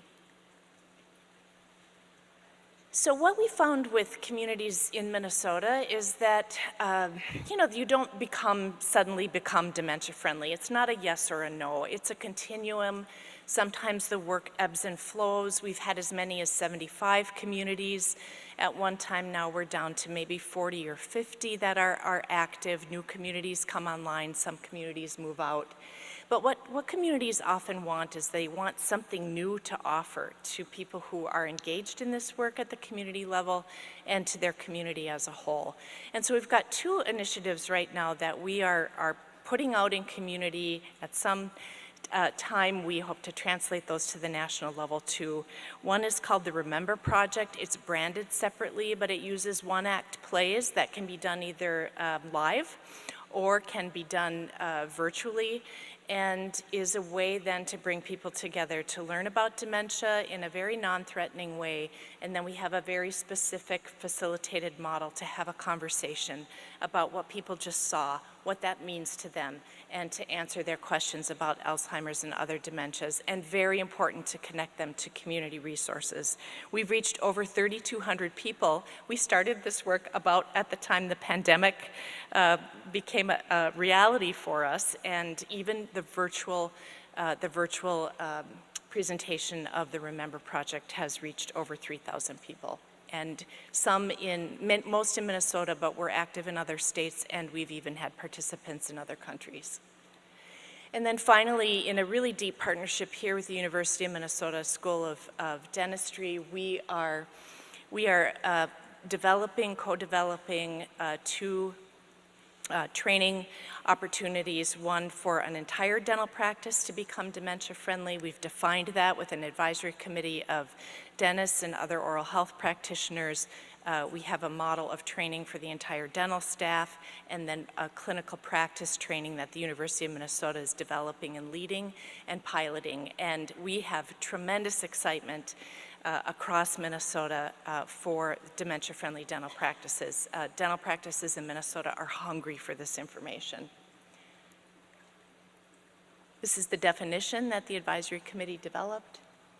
Dr. Steve Schumann here at the University of Minnesota leads this work for the University of Minnesota. It's also part of the university's GWEP, Geriatric Workforce Enhancement Program.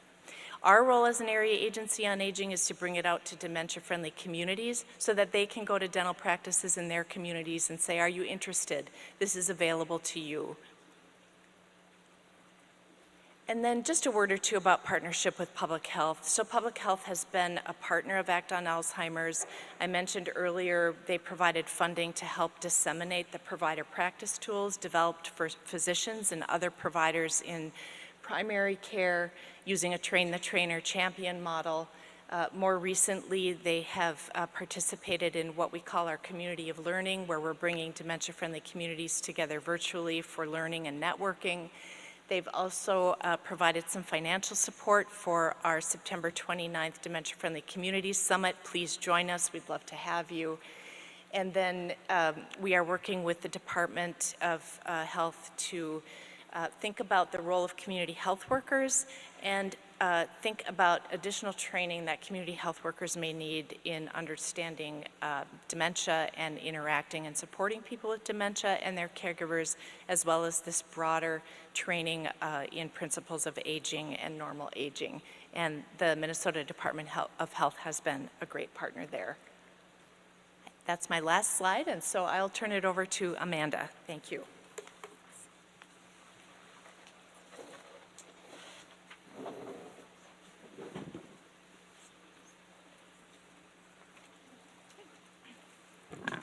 She's very tall. Okay, I'd like to start by just thanking Mariak and for everyone who's facilitating this conference and thanking you for inviting me here. I am not the typical lecture person, so the first thing I notice when I get up here and what I've been noticing is everybody's really tired. It's been a long day. We're all sitting back. So the first thing I'm going to do for myself and for you is ask everybody to just stand up for a minute, shake it off, yeah? Take a moment, take some deep breaths, okay? I'm going to do that for myself. Okay. Hopefully everybody online at home did the same. Okay. So just getting started, I wanted to, again, just thank everyone for having me here. There are a lot of slides in here that kind of match everyone's slides today because we're all talking about public health and how we can really intertwine dementia caregiving into this. So, public health really does already have good established connections with their AAAs in the area, other healthcare providers, and can really influence easily. So it really does make sense to have public health a part of dementia-friendly communities and really act on ways to incorporate better dementia care and provide support for care partners. Recognizing the need, because they were always analyzing things, right? Evaluating and figuring out ways to recognize the need. And in our specific area in community health, we always want to bring that person to the table. We don't want to say that we're the professionals, because we're not the professionals. The professionals are actually the people who are living with dementia and their care partners. And we are not about to make policy, procedure, or anything that will make sense in our community without them at the table. So we want to always make sure we're bringing those voices. Of course, we're always doing education and outreach. That's a big part of public health. That is something that we're all passionate about, making sure we reach out. And so now, as mentioned before, there are many, many tools that can be used with Dementia Friends to bring education and awareness. All these things are easy to access, to use in your community. And we recognize that was a big part of that, so we also partnered with our AAAs, and our main AAA in Indianapolis actually does champion the Dementia Friends Indiana efforts. So we recognize too that public health is supposed to be a neutral partner. Right? There are so many marketing efforts out there and a lot of competition always going on in healthcare. Who can be the best? Who can give the best? That's not what this is about. This is about addressing that community need and working together as a neutral partner. And so one of the things that we've been able to do is bring so many people to the table, and it doesn't have to just be those people in the wheelhouse of healthcare. It can actually be our schools, it can be our restaurants, it can be anybody in our community that caters to people who live there in our community. And again, being that neutral entity really helps us also focus on diversity and equity. So a little bit of history about the public health services in our community health and at Indiana University Health. It started in 2005 when the need was recognized in our community with just one person in community health. And that person found that the need just continued to grow and grow and grow, as we all know, because we all see it every day. And then, we decided, or they decided at that point, we need a little bit of help. So I'm going to kind of skip through this. There's this huge need. How can I fix that need? Well, in public health, there's not a whole lot of money that goes towards that, right? This organization, is funded by foundations, grants, different things that are going on, but there's just not a lot of streamlining. So there was money raised to pull in me and my position, and I was so excited to get started because I had worked in healthcare and specifically in dementia care for 15 years before I entered this position. And I knew that there were a lot of specific needs in our community. So then from there, we decided, the two of us who cover the South Central Indiana region decided, hey, we have a lot of rural communities out here that we can't always address the needs for. So we wrote for a HRSA grant and received that, and we're able to add 2 additional partners to help us with that, who are here today and have done fantastic work in the Lawrence and Orange County areas. So demands continue to be the highest in our area. In fact, in the area that I live in and work in Monroe County, which is Bloomington, go Hoosiers, whoop, whoop, nobody? That is the highest aging population in our state right now. Be it that it is those professors maybe who are retiring there, people come to the, the area because they want to retire, it's a nice space, and Lawrence County also is that southern county that borders us as well and has a very high growing aging population. So, and you've seen this slide as well. You've seen this before. So communities continue to respond across the state. And because of the, I've only got a couple minutes left. I'll keep going. Because of that increased need across the state, dementia-friendly communities came about. So public health has already, continued that conversation of dementia-friendly communities. We were able to establish in 2017 in the Bloomington area, and we had a lot of trusted partners. And one of the things I want to point out, if I can get all of these things in, is that dementia-friendly can be that grassroots effort when policy and procedure and government and all of these other different entities that should be working on things are not bringing it to the table like they need to. So then we begin to work with community members who stand up and say, I need change, I need something to happen in my area, and I want to work on it, I want to advocate for it. And so that's been the magic of working with dementia-friendly communities, where we have actually been able to become more of a dementia-capable area. Also, there's a lot less red tape that you have to go through when you have everybody at the table and they all say, you know what, I'll provide the meal for this memory cafe that's needed in the area. You know what, I will take care of this because this is needed. And instead of having to go through a bunch of red tape to say, is it approved? Can I do this? Can I not? People are volunteering to do it, right? Because it's very inspiring, they want it, they know that it's needed, and they want to be a part of it.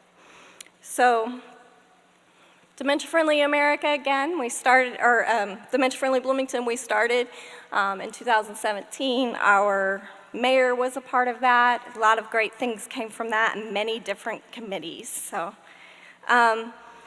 one of the things I do want to touch on, we talked earlier about getting a diagnosis. So, what does that have to do with dementia-friendly communities? When we started talking about this and bringing it to the table and had a conference and said, what's needed? What do we need to happen? That was one of the #1 things. We can't get a diagnosis. We can't be, we can't even find a doctor to help us. The doctors don't know what to do. All these things were happening. So we established actually a memory clinic where we were in the neurology office when that person was receiving their diagnosis for the first time. And we went in with that neurologist and we sat down and we talked to them and we blocked out an entire hour of time. Now, how does that never happens in the doctor's office, right? That's very rare. And we do those memory clinics monthly where we can actually be a part of that journey with them. So, okay. So, I'm gonna have to hand it over because I've run out of time unless you want me to continue. Just a couple more slides. Yeah, we have 15 minutes left for you, I believe, until 2:30. Okay. Which Okay. includes the question. That's what I think you are seeing there. Go ahead. All right, thank you. So again, bringing those individuals to the table who are living with dementia, who are care partners. I can talk a little bit more about the neurology offices and the doctor's offices with people who would like to individually talk about that and how that works. But moving on to our Community Dementia Alliance, they are the ones who are leading us In our efforts, there are people who are living with dementia, care partners or previous care partners, and we refer to them as our advisors. And in our first meetings with them, they were scared of the stigma. Many of them talked about how people would portray them in the community, and then we tried to come up with a name. What do we call ourselves? And they all said, let's not use the word dementia. And I said, okay, well, why? Let's talk about that. And ultimately they said, you know what? When I was diagnosed and I told my family, one of the ladies had said, it felt like it did when AIDS was a big deal in the 80s. And they didn't know how to take me. They didn't know what to do. And so that stigma was very real for them with the term dementia. But ultimately, they decided they wanted to normalize that word. So they did call themselves the Community Dementia Alliance. The founder group worked together and listened to the CDA and some of their advice on what to do. And we also have many more programs that have came from that. We are in the high schools where high school students are learning about dementia. They get up to 40 hours of dementia education in our career centers in South Central Indiana that impacts their home health aide and CNA courses, and they seem to really enjoy it. One of the things I was saying earlier is when I go to these classes, they often, when I ask how many people know somebody with dementia or help care for somebody, half of that class raises their hands. And they're only 16, 17 years old, and they are already very impacted. Okay.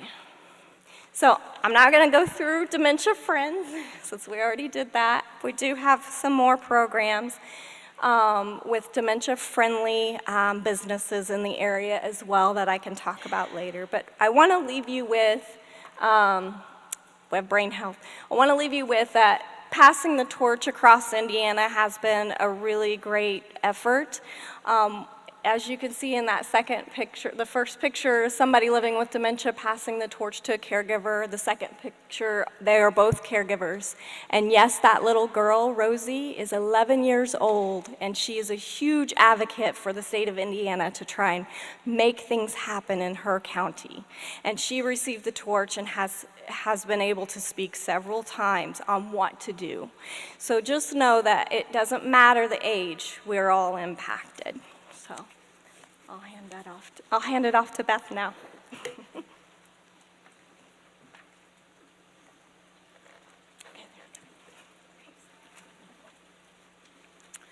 Good afternoon, everyone. I'm Beth Wiggins, the Director of Caregiving and Aging at Family Means. And I don't have any disclosures in the traditional sense of the word, but I do want to disclose that I am a somewhat sleep-deprived and distracted family caregiver of a dear mother with dementia. But I will also disclose that I'm a clock watcher. So for any of you out there that are clock watchers, all I can say is do not fear. Family Means is a community-based multi-service nonprofit organization based in Stillwater, Minnesota. And through our Caregiving and Aging division, we've been supporting, equipping, educating, and relieving family caregivers for over 35 years. And we have a special expertise in helping families who are experiencing dementia. We benefited from the Act on Alzheimer's infrastructure that Don mentioned earlier, and we initiated the Stillwater Area Act on Alzheimer's Action Team. Family Means also has been in partnership with Washington County Public Health, our local public health entity. Actually, they are the Washington County Public Health and Environment. We've been working with them for some dementia-related work in a much broader geographic area than simply the Stillwater area.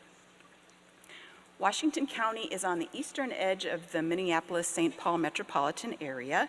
It's a largely suburban county with a few rural areas as well. And Washington County Public Health and Environment has used its SHIP funds, Statewide Health Improvement Project funds, or partnership funds, from the Minnesota Department of Health to support healthier communities through a variety of initiatives: active living, healthy eating, various well-being initiatives, including caregiver well-being. They included a focus on brain health in recent years, and that has resulted in several connections with Family Means to increase dementia awareness and education. As I'm sure you know, community-based nonprofit organizations are often piecing together a quilt of revenue and non-financial support in order to make critical services available in the community. And so what I want to do in just the next few minutes is highlight how public health's involvement has advanced that work with Family Means, and likewise give you a sense of how local community-based providers can help advance the aims of public health departments. Those are, of course, shared aspirations, so it makes sense to share in the work together. One way that we've done this is piloting and launching. Innovative ideas often don't always have immediate champions to get them going. And our public health department has been our champion in a few of our innovative ideas in recent years. One has been an online decision tool called Is This Dementia? It was created by a company called Rubric, and we now have it on our website, and it's a very short self-assessment that a person can do about their own cognitive concerns or worries that they have about somebody else. Those results, what results is a level of concern score. And that comes to our staff at Family Means, and then we reach out to them to offer individual consultation and support. That was something we wanted to start. Public Health gave us the initial year's funding for that several years ago. Another is our dementia engagement programming. This is a picture of a group of people who are living with early stage dementia at a local nature conservancy, working with a naturalist. We bring this group of folks to the community, we bring the community to them. The idea is to keep their worlds broad as long as possible, to engage them in learning new things, exploring their community, giving back to their community, and engaging with peers. Public Health couldn't help us with the most expensive part of that, which of course is the staff time, but they did help us fund some one-time supplies that we've been using ever since, and we appreciate that. Government entities do have influence and sway that community-based nonprofits often don't have. And that allows them to open some doors and persuade involvement in ways that we might not be able to do. One example of that was a few years ago, our public health department created focus groups with our help and key informant interviews with healthcare providers. That's a really hard audience to get. But public health had connections and persuasion, and so they were able to bring that group together to give us some feedback about how they make referrals to community-based organizations that have dementia services, or why they don't, what some of the barriers are, and what we could do differently to make that happen. Another example of those linkages has been linking us with the county library system. We brought our dementia expertise, the librarians brought their library science expertise, and together we developed memory minder kits, which are things that people can check out, anybody who has a library card. And each one has a book to stimulate conversation, some kind of interactive game or activity, a music CD or a DVD to spark memories or perhaps calm a person down, and a resource book and tip sheet for caregivers. And those are available, targeted to different stages of dementia. We have 60 of them in circulation in Washington County, and Family Means also delivers them to families that we know are using them on an ongoing basis. Marketing is typically not very well funded in community-based services, but of course it's really important for us to get the word out about the supports that are available. And that's another place that public health can be of assistance. They have county newsletters and social media accounts that go to a much broader audience, the whole county or beyond, certainly people of all ages, and I do agree that it's really important to get this messaging out to all ages. They can also recognize grassroots action, and that's what this photo is. They provided an award to the Stillwater Area Act on Alzheimer's team, and there was some publicity that came along with that. And that may not sound like a big deal, but it really does attract service users to the services. It garnered some new volunteers and other partners, and it helps build that general awareness that we're all working toward. And finally, being in relationship with public health over time has allowed us to do some iterative action. We've gotten to build on our successes and kind of gradually improve and expand. One example of this is our Dementia Friendly at Work training evolution. We were doing Dementia Friendly at Work training with the Stillwater Area Act on Alzheimer's group several years ago, where we would, we would provide very basic training to any kind of business, a restaurant, a library, a bank, a grocery store, to help those employees be more respectful and responsive to their customers who are living with dementia. Then the pandemic came and we needed to figure out new ways to make that happen. And so with public health support, we developed a video version of that training. We've subsequently used their help in connecting with a different ACT community and have that community recruit businesses in their city to sign on to the training. We can offer it for free to businesses, and we've added a site walkthrough to help those organizations understand better how their environment might be impacting their customers. And then finally, the newest work that we are doing with Washington County Public Health and Environment uses both some of their SHIP funding and they are using some of their BOLD grant to build on their own community analysis of locales that need some special health equity attention. And so they've asked us to bring our dementia expertise to the table, and we are now in the process of the slow, important work of listening and relationship building, bringing in other partners who can bring the cultural expertise and the trust level that we don't have as an organization, pulling that all together to bring that more targeted dementia education and awareness to the community. What's really important about this particular partnership with public health is that it allows us some dollars that we will ultimately share with those other partner organizations and pay them for their expertise and time in partnering with us on that work. I'll just end by saying that becoming dementia friendly or age friendly really does require the whole ecosystem to be involved. And that goes from formal state government declarations and involvement to employers and workforces, even of seemingly unrelated sectors, to general public awareness and understanding, local level volunteerism and activism, and community organizations like ours advancing dementia-friendly efforts with public health and other partners. It's really important and long-term work, and we at Family Means are excited to be leading in it in this area. So thank you very much. I think we might be out of time, but I'll turn it over for questions if there's time.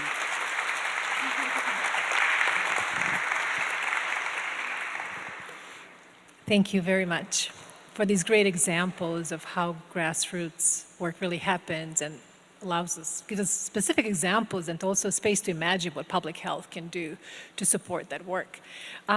Yes, we are at time, but let's take at least one question, because I think there is interest in the work you all are doing. This is for Mary and Dawn. Could you speak to one major challenge to sustain DFI, dementia-friendly community work, before and since COVID pandemic, particularly in relation to multi-sector collaboration and coordination to move this work forward? Sure, I'll start. Is my microphone on? Yes. I would answer the question about challenges for multi-sector engagement at the community level by just acknowledging what we've observed is that some communities stopped meeting, they stopped undertaking the work that they had engaged in, and devoted more of their energies to caregiver support. And quite a few of the people who come to the table are caregivers. They are caregivers of someone with dementia. They might be a professional senior housing person or someone in a financial institution, but often what draws people to this volunteer opportunity is that they are a caregiver of someone with dementia. And so we We just, we just watched that happen. Some of what we did as Trellis was to survey community leaders just to keep in touch. We tried to keep our We Act newsletter going, again, to try to drive some momentum, but that's what we found. And it did take a little bit of time to re-engage with communities, and we are seeing them more and more back on track. But I would say in a less formal way than pre-COVID. I would say we were pleasantly surprised during COVID to see that communities, Is this better? That we did have communities come on board during COVID, and we also had a number of dementia friends come on board. I think, as we all know, COVID highlighted the issue of social isolation, and I think to address that, we also adapted our Dementia Friends program, which is intended to be an in-person session, but we knew we wanted to keep it going, so we were able to modify our approach during COVID to offer sessions virtually. So I think, as we all know, challenges can be around funding, holding on to a champion organization that can kind of hold the space, and as Dawn did mention, it is often fueled by caregivers and volunteers. And so kind of keeping those volunteers going is a challenge, but I think a challenge that we continue to meet. So I remain hopeful. And I hope this left you feeling hopeful today, just the work of what the panelists have shared and the work that's happening across the nation to support people living with dementia and their care partners. Well, thank you. Thank you very much for all the work you do.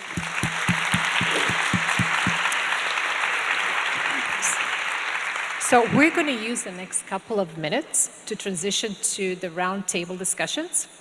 So we're going to take a brief break. And in that break, my colleague Steph, I think for our online virtual attendees, has put in the chat the link to our website where you can find online the link to join the roundtables. First, before I even go any further, I want to thank to 18 volunteer facilitators today who are going to be making these groups happen. So thank you very much. In-person facilitators, please find your tables here on the floor. Steph and my colleagues are going to be putting signs on the table. Please find yours. And those of you who have volunteered to facilitate a virtual roundtable, please follow me. We're going to go into that room, Minnesota room.